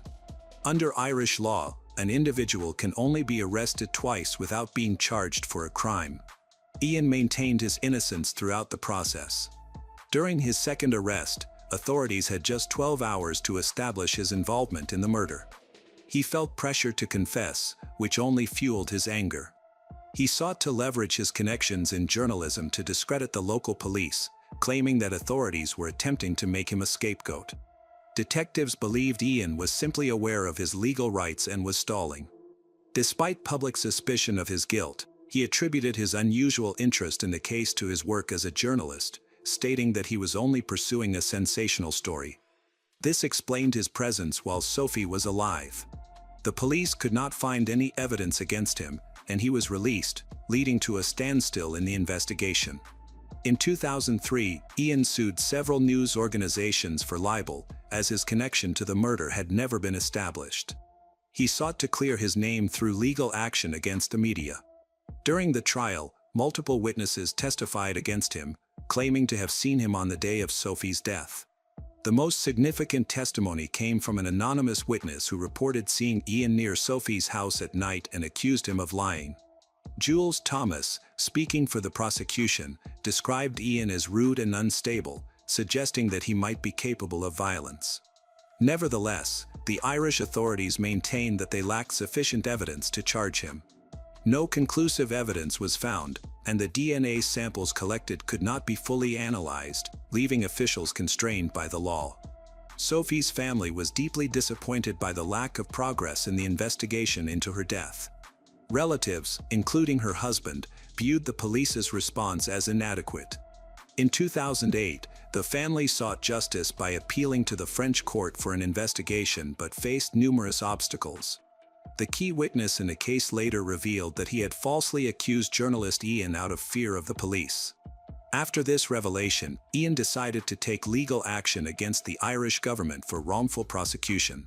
His lawyer based their strategy on the witness's retraction of his statement. However, in 2019, a court in France began the trial without Ian's participation. Under French law, if a French citizen is killed abroad, the trial can take place in France. About 30 witnesses were summoned to testify. As a result of the proceedings, the court convicted Ian Kenneth Bailey of murder and sentenced him to 25 years in prison. However, the Irish Supreme Court refused to extradite him, arguing that the court's decision was flawed due to a lack of sufficient evidence. Consequently, Ian remained in Ireland, avoiding extradition and any legal consequences there. In 2022, a significant development occurred when the Irish and French judicial systems collaborated to investigate Sophie's murder. They reviewed all the case materials and re-examined the evidence, despite some being lost or damaged. There were suggestions that an accomplice of Daniel might have been involved, and Ian's account could have shed light on the truth. Unfortunately, Ian Kenneth Bailey passed away from cardiac arrest in January 2024 before he could learn the outcome of the investigation. The police searched his apartment, hoping to gather DNA samples for comparison with evidence collected during the original investigation in the 1990s. With advancements in DNA profiling and analysis, there was a renewed opportunity to uncover the truth about what happened. Nearly 30 years had passed since Sophie's death, and there was finally hope for answers. However, none had emerged yet. Hello, crime enthusiasts. Are you ready for another chilling investigation? The case of Jamie Stice. On April 12, 2011, in the small town of Morgantown, Kentucky, with a population of 2,500, 30-year-old Kathy Coy unexpectedly went into labor while driving. She had to give birth in her car on the side of the road, close to her home. Kathy had little time to call her friend, Shelley Lindsay, to inform her that she was about to give birth and needed help. When Shelley arrived, she was in the back seat of the car, covered in blood and holding her newborn. Sadly, the joy of becoming a mother was short-lived. Kathy noticed that the baby was having trouble breathing, so Shelley quickly called emergency services and drove them to the medical center. Kathy's hopes of motherhood were overshadowed by a grim situation. The doctors were very concerned. The baby's condition was critical. He was taken urgently to the intensive care unit due to breathing difficulties and a low body temperature, known as cold shock, which can be life-threatening. The doctors were not only worried about the newborn but also had concerns for Kathy and her family's emotional state during this crisis. The police arrived to investigate the situation. They went to the home where Kathy's children from a previous marriage lived with their grandmother. Officers spoke with the eldest daughter, 11-year-old Brianna, and her grandmother. The children expressed surprise at their mother's new baby, as they did not believe she was pregnant. They mentioned that she intended to meet with a friend who was also pregnant, but no one knew the friend's name. The situation seemed suspicious. Detectives accessed Kathy's social media account and identified a friend of hers, 21-year-old Jamie Stice, who was pregnant. The police attempted to reach Jamie but were unable to make contact. The detectives subsequently reached out to Jamie's mother, Jeannie. She informed them that her daughter was in the final stages of pregnancy and that she hadn't heard from Jamie since 9:30 that morning. Concerned, she was contemplating reporting her daughter as missing but realized that the police might not act quickly since not enough time had passed. While the investigation was ongoing, detectives spoke with Kathy again to clarify the timeline of the incident from that day. Kathy confirmed that she had given birth.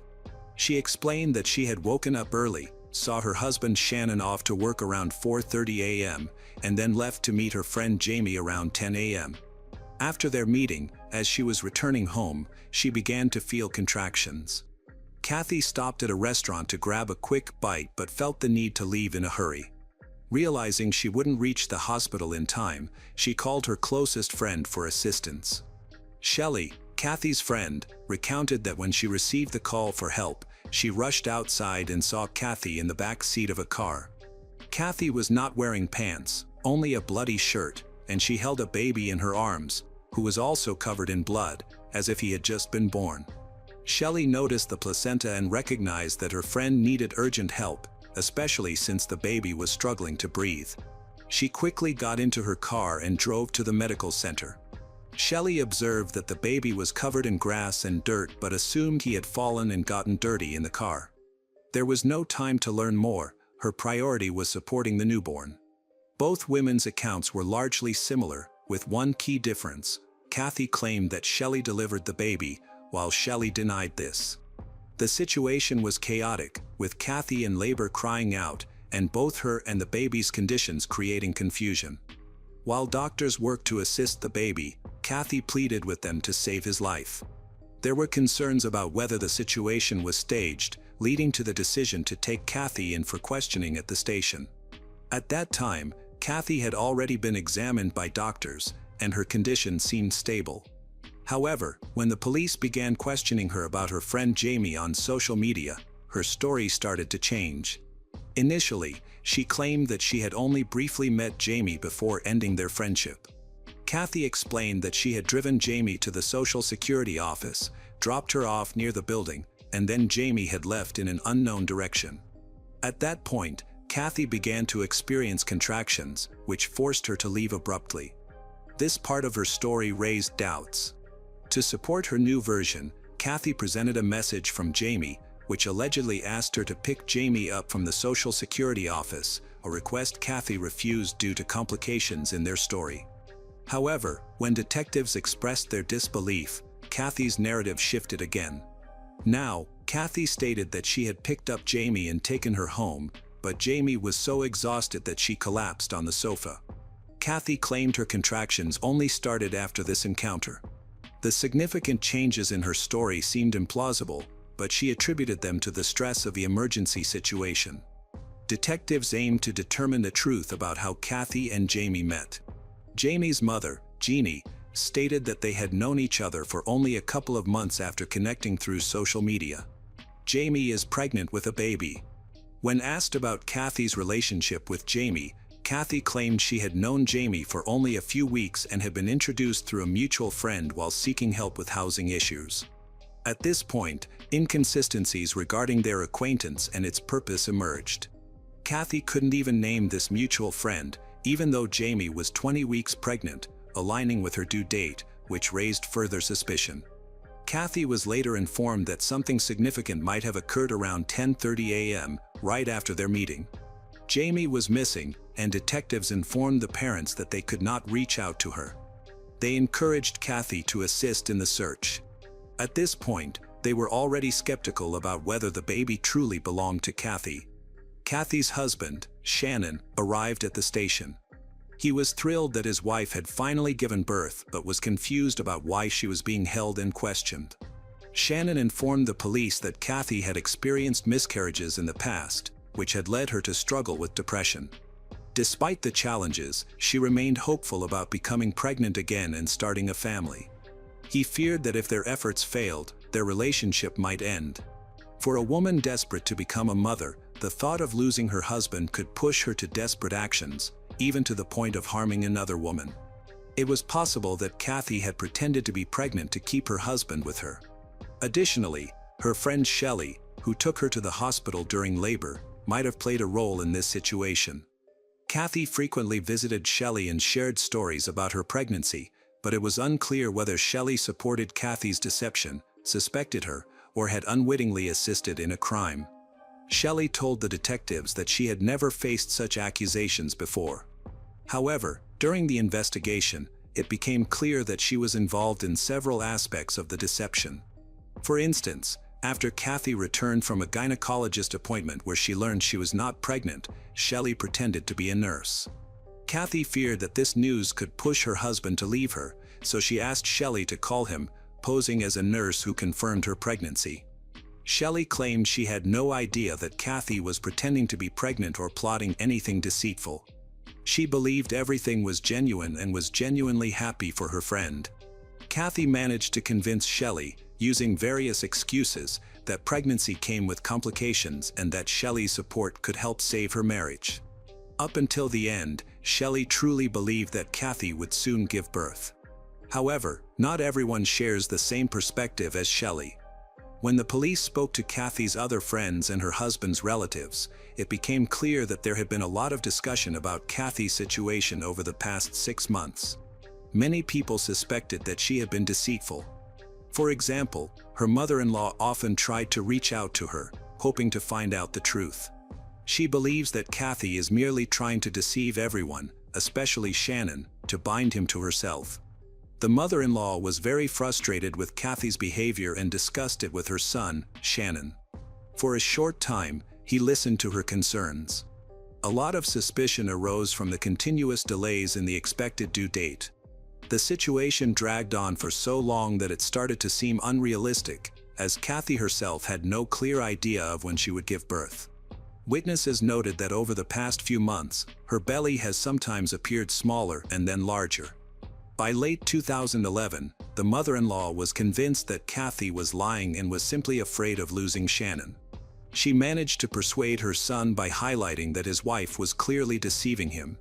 He began to demand proof of the pregnancy, which led to even more elaborate deceptions. To maintain the ruse, Kathy stole an ultrasound photo during a visit. This image helped convince her husband, but it was not the only tactic she used. After stealing the ultrasound photo, Shannon is overjoyed about his wife's pregnancy. However, if the truth were revealed, their relationship would be over. His mother insisted that her son had been deceived. In the face of growing doubts, Shannon demanded more proof. His wife was well prepared and even managed to show him a video of their baby's heartbeat, which she had downloaded from the internet. Shannon was repeatedly misled. His mother was disappointed but unaware of the depths of the deception. She simply didn't know Kathy well enough. As the due date approached, Kathy needed more than just a friend acting as a nurse, a video, and a stolen ultrasound photo. After Jamie's disappearance, the photo was used to convince the police and medical staff that Kathy had given birth to the boy. As they contemplated the situation, a troubling image formed in their minds of how Kathy could have acquired the baby and why his mother, Jamie, was missing. Meanwhile, Kathy was already in an interrogation room at the local police station. Despite being stubborn and refusing to admit anything, she continued to provide confused and conflicting testimony, changing her story with each new detail the police revealed. There was no longer any doubt about her dishonesty, but they needed a confession. It was time to employ some tactics.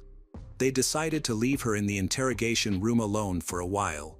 This clever move aimed to see how she would respond and what attempts she would make to extricate herself from the situation. The plan worked, but not in the way they had anticipated. Kathy suddenly grabbed her mobile phone and called an unfamiliar number, pretending to talk to Jamie. When the detectives returned, she mentioned it, but she still couldn't provide any information about Jamie. A check on the phone number revealed that she hadn't actually called Jamie at all. The detectives quickly confirmed that there was no doubt that the boy Kathy had brought to the hospital was Jamie's child. DNA testing confirmed this connection. Although the detectives continued to act confidently, Kathy began to waver in her story. Unfortunately, she still refused to acknowledge what had happened to Jamie. The police informed Kathy that witnesses had seen Jamie get into her car alone that morning, and no one saw her come back, contradicting Kathy's claims. They tried to determine where Kathy had taken Jamie. Why was she holding the baby? Doctors noted that the baby's breathing issues and hypothermia were not accidental. He had been born less than an hour before arriving at the medical center, and his airways were still filled with fluid. Kathy seemed overwhelmed and unsure of how to help him, which caused the baby's condition to worsen. Once these facts were revealed, Kathy presented a new version of her story. Kathy revealed that about 9 months before the current incident, she had visited the hospital and learned from the doctor that she had suffered another miscarriage. After leaving the clinic, she encountered a woman named Ashley, who suggested that she could buy a child for $550 that was expected to be born to Jamie, but insisted they would need to wait until the boy was born. Kathy agreed right away and paid, hoping this would help save her marriage. Afterward, she pretended to be pregnant to maintain the deception while waiting for the birth. On the day of the incident, Kathy claimed she took the child from Jamie and left, asserting that she did not harm him. Kathy's account sounded unbelievable. How could Ashley plan such a transaction, and how did she know 9 months in advance that Jamie would have a baby, especially a boy? Furthermore, Kathy could not provide any contact information or even a description of Ashley, making it clear that she was lying. The detectives quickly noticed her inconsistencies. Eventually, she admitted that the story about purchasing a baby was untrue, but she continued to claim that she took the baby from Jamie's home early in the morning, insisting that Jamie simply vanished after handing over the baby.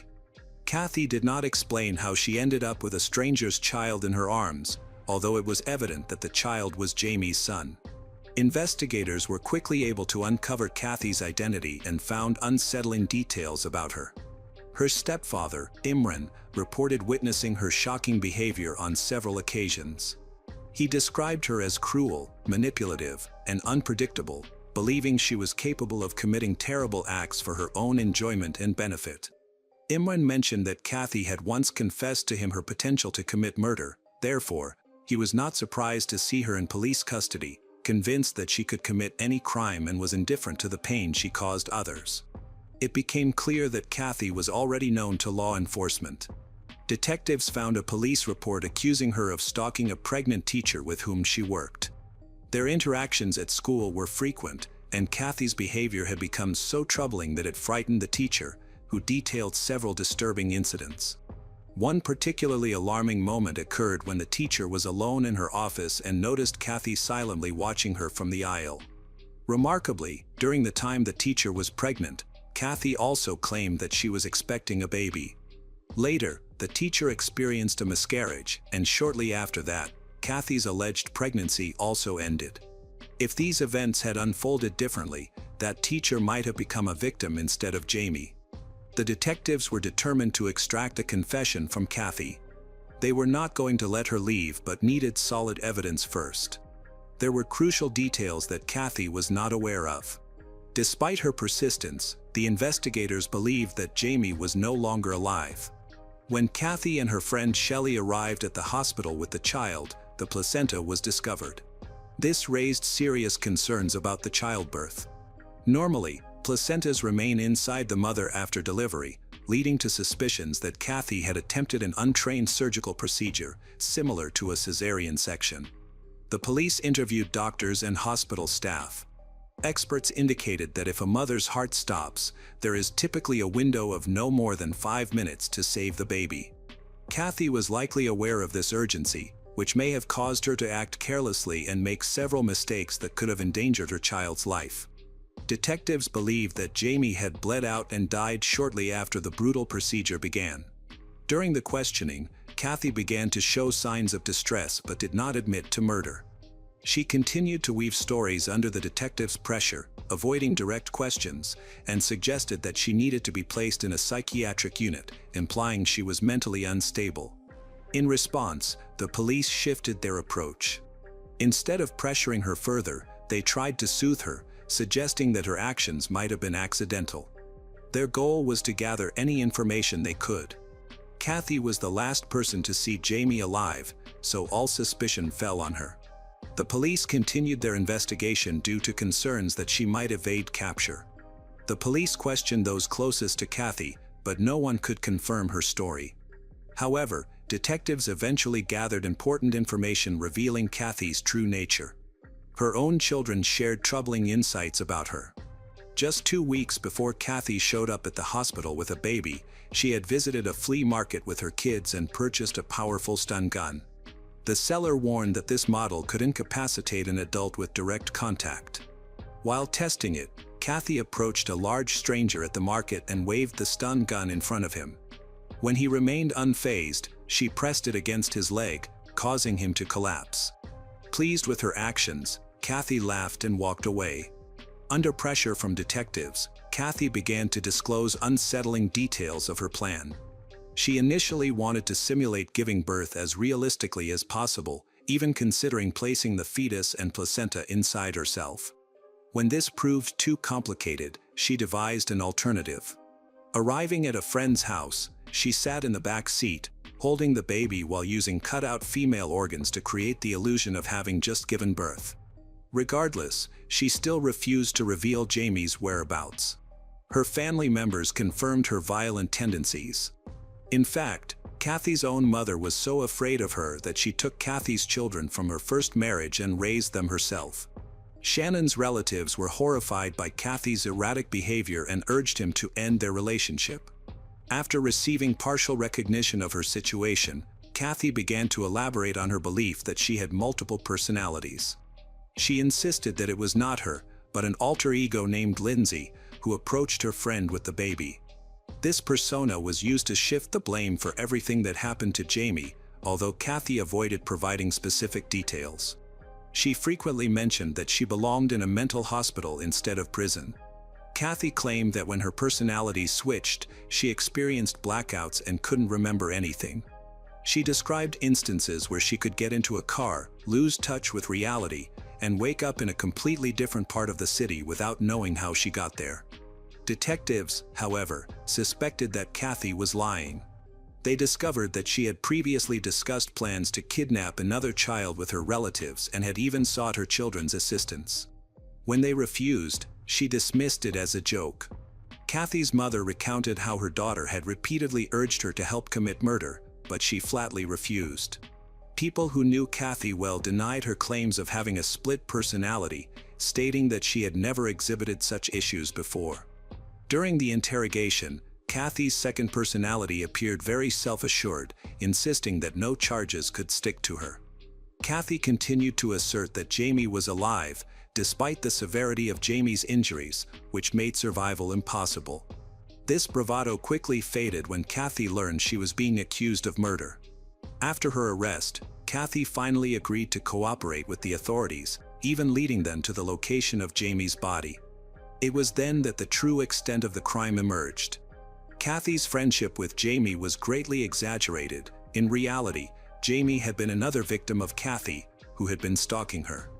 Kathy had lured Jamie into meetings with gifts and promises of a job. She brought the police to a wooded area where Jamie's body was found, badly mutilated and lifeless, with signs of being shocked by a stun gun on her neck. This was the same stun gun that Kathy had purchased at a flea market with her children just 2 weeks prior to the crime. When Jamie's body was discovered, it was revealed that she had died from multiple stab wounds and excessive blood loss. Kathy had immobilized her with an electric shock gun and then performed a cesarean section in the forest.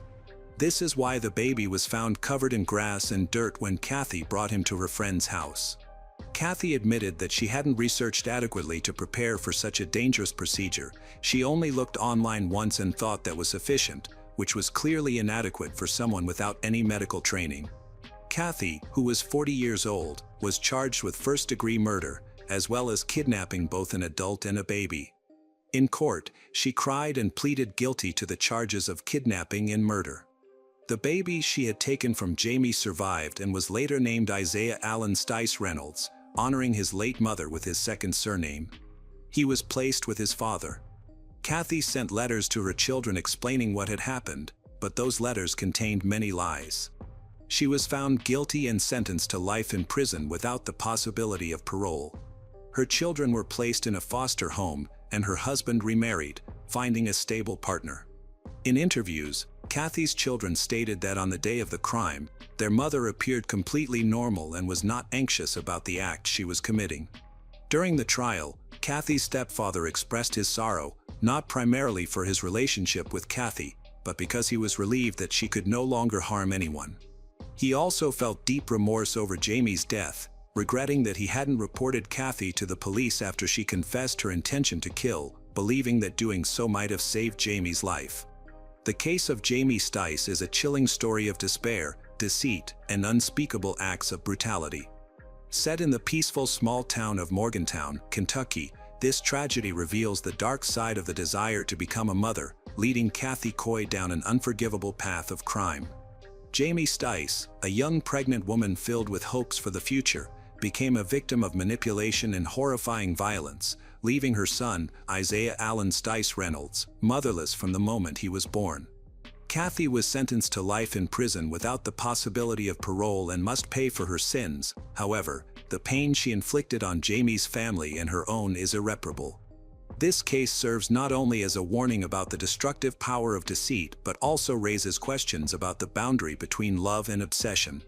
Crime lovers, what do you think about this haunting ending? Leave your thoughts.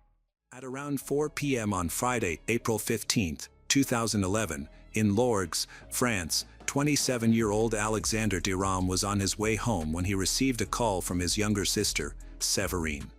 She was a high school student, and the siblings had a close relationship, often calling each other. However, today she called not to share good news or weekend plans. Instead, she informed him that their mother, Colette, had not picked her up after school as she usually did. The day before, Séverine had been with their father, who had taken her to school in the morning. She had tried calling their mother multiple times, but her calls went unanswered.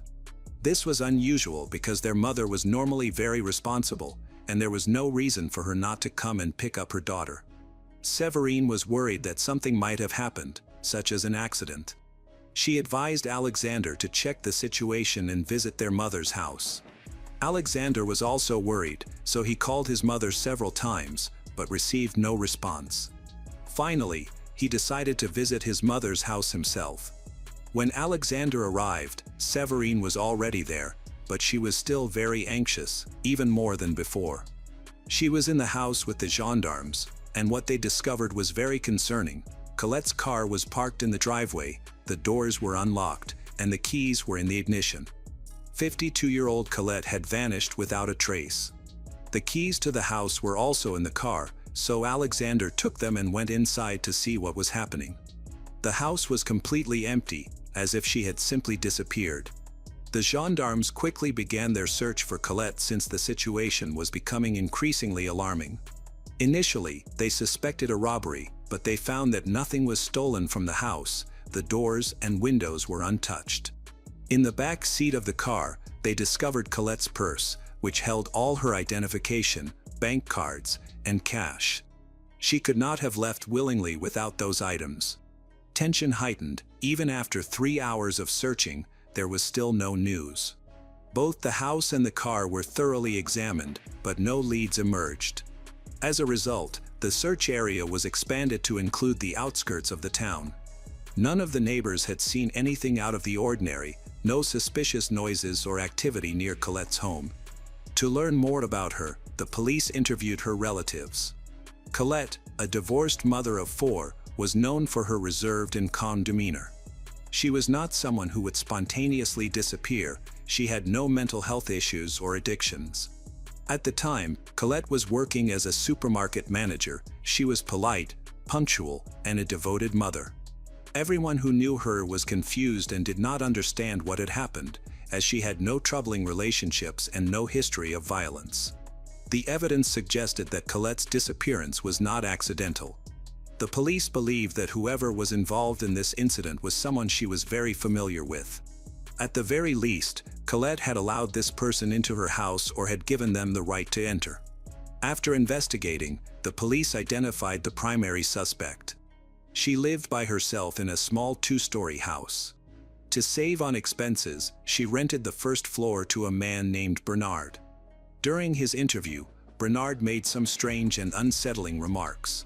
He speculated on how Colette might have been abducted, suggesting that she could have been struck on the back of the head, rendering her unable to call for help.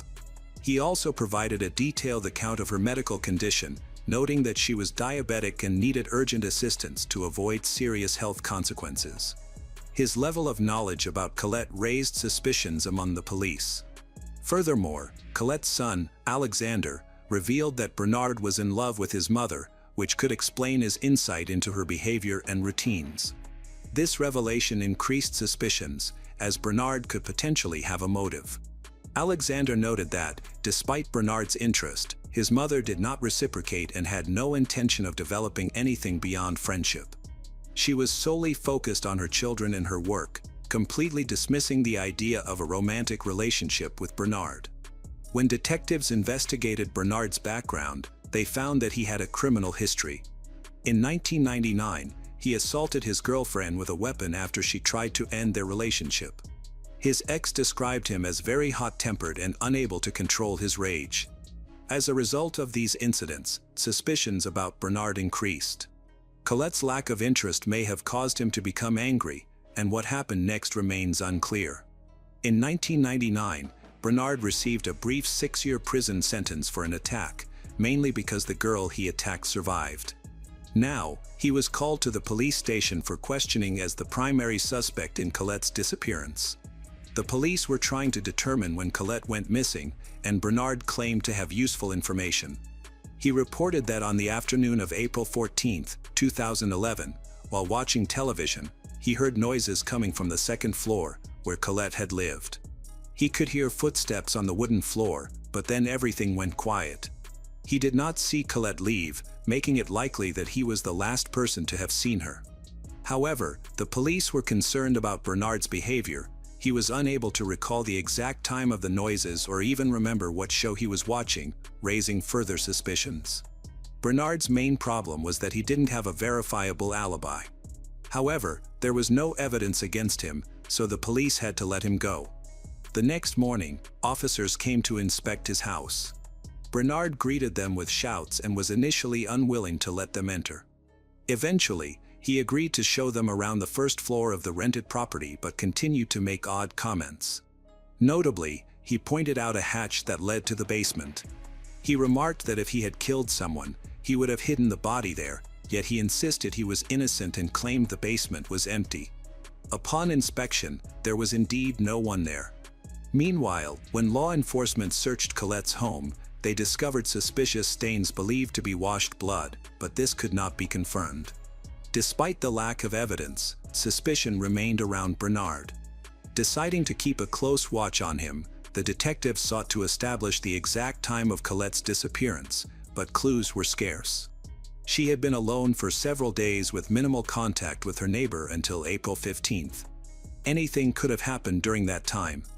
Investigators began to piece together her movements, partly based on Bernard's statement that he had heard loud noises from the floor above on April 14th, the day before she vanished.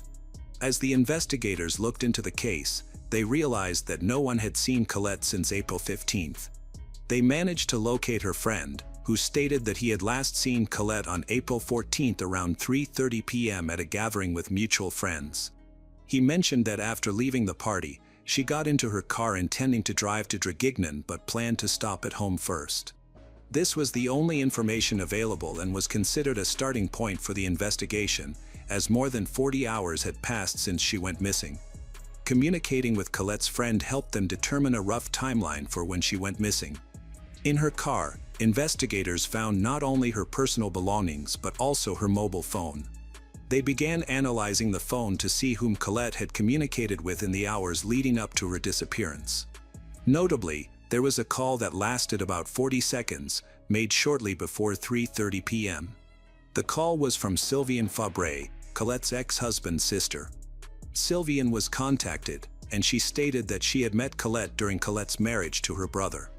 At that time, Colette's relationship with her husband was not very good, so they decided to separate. However, afterward, the former spouses and their families managed to maintain friendly relations. Sylviane mentioned that back in 2008, they collaborated with Colette to invest money in a joint business. Shortly before Colette's disappearance, the business partners had a small conflict regarding these assets, but Sylviane claimed that everything was resolved, and they continued to work together. Together, Sylviane and Colette created a real estate company that generated a substantial income, which provided Sylviane with a potential motive. Not only were they distant relatives, but they also had shared finances and property, which can often lead to such conflicts. Naturally, Sylviane denied any wrongdoing. Colette's daughter mentioned that Sylviane often had conflicts regarding their joint activities. They could argue and reconcile several times a day. However, Colette's daughter described all these disputes as minor issues that were resolved quickly. The gendarmes checked Sylviane's schedule for the last few days. She had an alibi confirmed by her son. For almost the entire duration of the investigation, suspicions against Sylviane were not substantiated, and the search operation again hit a dead end. On April 17, 2011, the prosecutor's office began a judicial investigation into the disappearance of Colette. With no leads left and all suspicious individuals cleared as unlikely suspects, there was no option but to notify the media and hope, with their assistance, to obtain new witnesses who might have noticed something. At a recent press conference, officials announced that while there were priority leads in the criminal investigation, no suspects had been identified. This news sparked significant interest among journalists, as the case could potentially involve themes of business, money, love, or betrayal. Consequently, rumors began circulating about Colette immediately, some of which were quite alarming. Her information, background, and photos quickly became prominent in newspapers and on television. Her children expressed their desire to see her again and shared how difficult her absence was for them. The most concerning aspect was that the critical 48-hour window for finding her alive had already passed, significantly diminishing the chances of a successful rescue. While the prosecutor's office hoped to gather new leads from the public through the media, the police were actively searching the nearby villages. Following the press conference, the search area was widened, and a special investigative unit took over the case. Colette's disappearance began to attract national attention. The media frenzy intensified as they attempted to connect her case with another notorious crime that had recently shaken France. A few days before Colette went missing in early April 2011, 5 members of the Dupont de Ligonnès family, including the wife and 4 children, were found murdered under the terrace of their home in Nantes. The head of the family, Xavier, disappeared shortly after the murders, having been spotted on the outskirts of the city on April 15. Authorities believe Xavier was responsible for the crime, and he was placed on a nationwide wanted list. Notably, the location of the massacre was only 30 kilometers from Colette's home. The media quickly linked these incidents together. The timing coincided with Colette's likely disappearance, raising the possibility that Xavier kidnapped her. An even stranger coincidence was that the Dupont de Ligonnès family lived in a house that Colette had sold in 1992. Xavier was viewed as a respectable citizen, a devoted husband, and a caring father who was engaged in his community and known for his honesty and fairness. However, it later emerged that Xavier was deep in debt at the time he murdered his family. Just days before the killings, he purchased cement, tools, and 4 bags of lime, suggesting he had a motive and was preparing for the crime. Journalists speculated that Xavier may have had a grudge against Colette, but the reason for his potential revenge remained unclear. Rumors spread quickly, with theories ranging from a fraudulent real estate deal to unrequited love. Others suspected it could be part of a planned escape. Xavier could have taken Colette so they could be together again. Witnesses came forward, claiming they had seen Xavier's car near her home. Some even reported seeing him stop in town on April 14. Although these accounts seemed unlikely, detectives noticed clear connections between Xavier and Colette. This led them to investigate the possibility that the two had escaped together.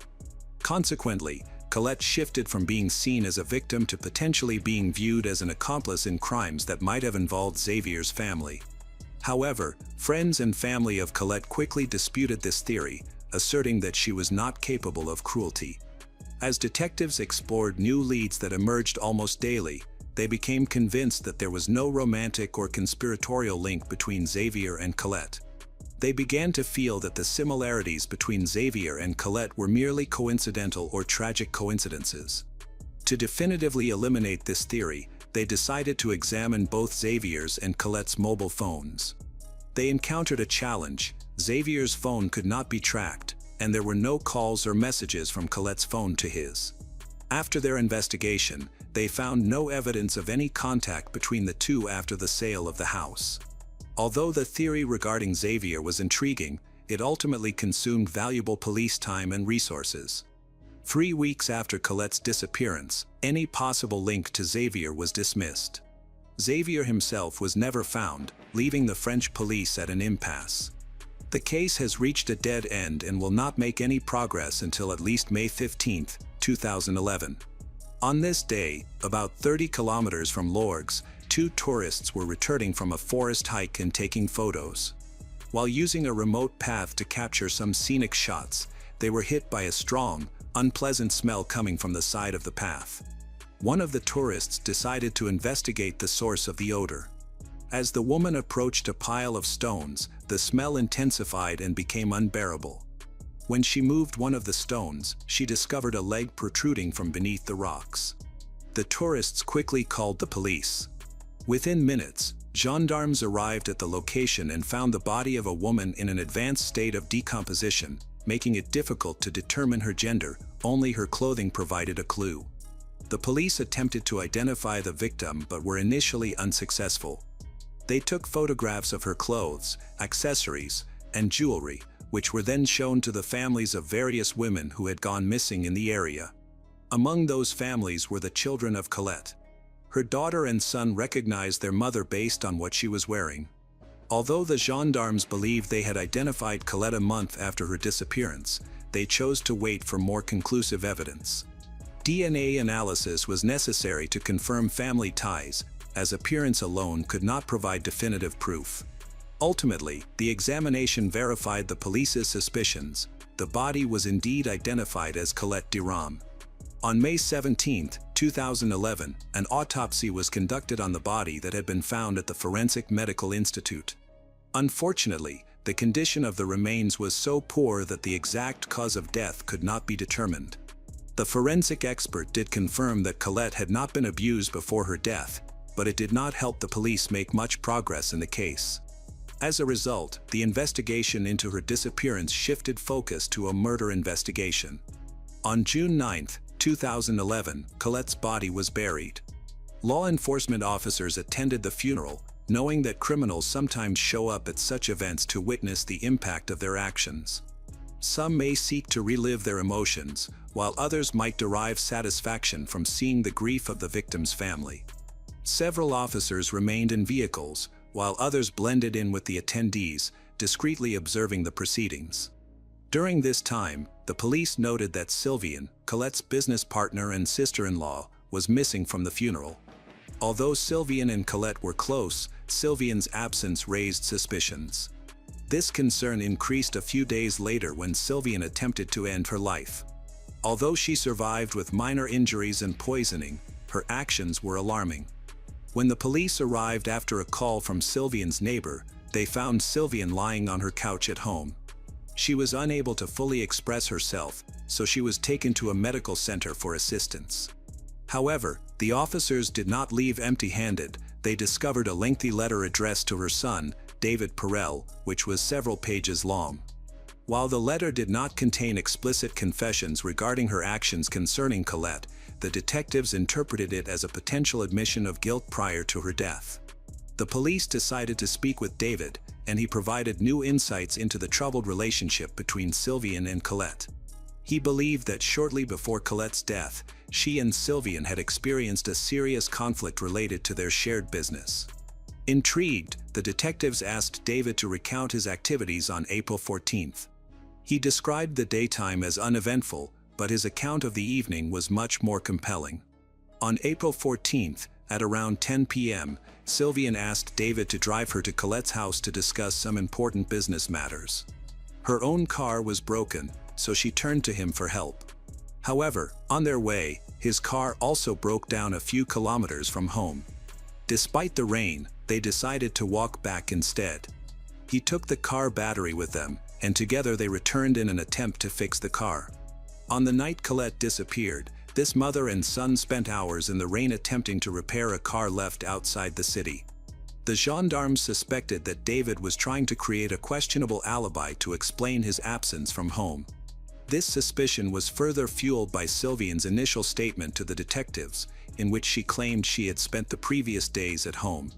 It seemed implausible that she could forget such a significant event. When Sylvian regained consciousness in the medical center, her account of the events changed.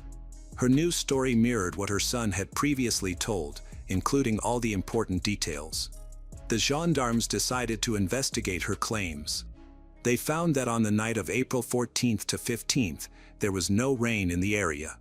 Additionally, it was odd that Sylvian and her son were unable to flag down a passing car for a ride home. Why did they walk so far while carrying a battery with them? The road's vehicle monitoring system revealed that approximately 5 cars passed by during the time they were walking home. It seemed unlikely that none of these drivers would have stopped to assist them in the rain. This raised suspicions that David and Sylvian were hiding something and might be involved in the death of Colette. Unfortunately, there was no physical evidence to support these suspicions. As a result, the decision was made to keep a close watch on them over the next few months. Their phone calls were monitored, and on February 8, 2012, this surveillance yielded important information. The police intercepted a conversation between Sylvian and Bernard, who was Colette's neighbor. It became clear that Bernard knew much more than he had initially revealed. On April 14th, he not only heard sounds coming from above but also saw Sylvian's car arrive at the house, indicating he was aware of her actions. David, Sylvian's son, was also involved, as he was driving for his mother. On February 20th, 2012, David and Sylvian were arrested. Detectives viewed David as the weak link. During questioning, he quickly confessed, seeming relieved to unburden himself of his guilt. He revealed that on April 14th, they arrived at Colette's home around 3:30 p.m. Afterward, Sylvian lured her into a barn behind the house. A business dispute led to further conflict, during which Sylvian attacked Colette, beating her to the ground. Then, she took a rope from the barn and began to strangle Colette in front of David. Although he did not intervene or participate in the attack, he admitted to helping move the body afterward. They left Colette's body on the property, covering it with a tarpaulin. In the evening, when they fabricated the story about the broken car, they took the body out of town. David assisted Sylvian in dragging the deceased away from the road and covering her with stones. Despite David's confession, Sylvian denied any wrongdoing. She claimed the death was accidental and that they hid the body out of fear of the police. However, it was puzzling how well prepared she seemed for the crime, as she had latex gloves that prevented her from leaving fingerprints. After being detained for 48 hours, Sylvian was charged with murder, while David was released. Though he was viewed as an accomplice, his testimony needed verification, so he remained under judicial supervision. The next step was to determine the motive. It turned out that the motive was linked to financial issues. Sylvian's business was on the brink of failure when Colette uncovered that Sylvian was embezzling money from clients. Another possible motive was jealousy, as Colette was thriving while Sylvian's problems continued to grow. Shortly before the tragedy, Sylvian had gone through a painful divorce, and one of her 2 sons had been convicted of violence. Communication between her and David had nearly ceased, and his involvement in the crime marked the end of their close relationship. On January 21, 2014, David was charged in court with the murder of Colette. He claimed that he was only an accomplice and that he helped hide the body due to pressure from his mother. Sylvian, his mother, argued that the incident was an act of involuntary manslaughter. She explained that she had lost her temper after a conflict with her business partner, Colette, who was trying to take everything from her. Facing life in prison, Sylvian sought to downplay her guilt. The prosecutor's office looked into the role of the tenant, Bernard. Although he witnessed the conflict between Sylvian and Colette, he did not report it because he feared Sylvian. Ultimately, he testified as a witness for the prosecution. On January 23, 2014, the jury found Sylvian Fabre guilty of manslaughter, sentencing her to 30 years in prison. Bernard was acquitted, and David Perel received a 3-year suspended sentence. Over the years, Colette's children struggled to understand what had happened in that barn with their mother. Despite the complicated trial, they felt uncertain that the entire truth had been uncovered. They were unhappy with the court's verdict, believing that Sylvian had committed premeditated murder but had received a lenient sentence. Additionally, they felt Bernard was more involved than he had admitted and had evaded responsibility for the crime. The case of Colette Durand is a tragic and mysterious story that leaves many unanswered questions for her family and the community. Colette, a devoted mother, suddenly disappeared, leading to a lengthy investigation filled with suspicions of love, money, and betrayal. Ultimately, the truth was revealed through David's confession and Sylvian's sentencing, but was justice truly served? Bernard, the neighbor with a murky past, remains a significant question mark as he evades all charges. For Colette's children, the pain lies not only in losing their mother but also in the feeling that the secrets surrounding their mother's death may be buried forever.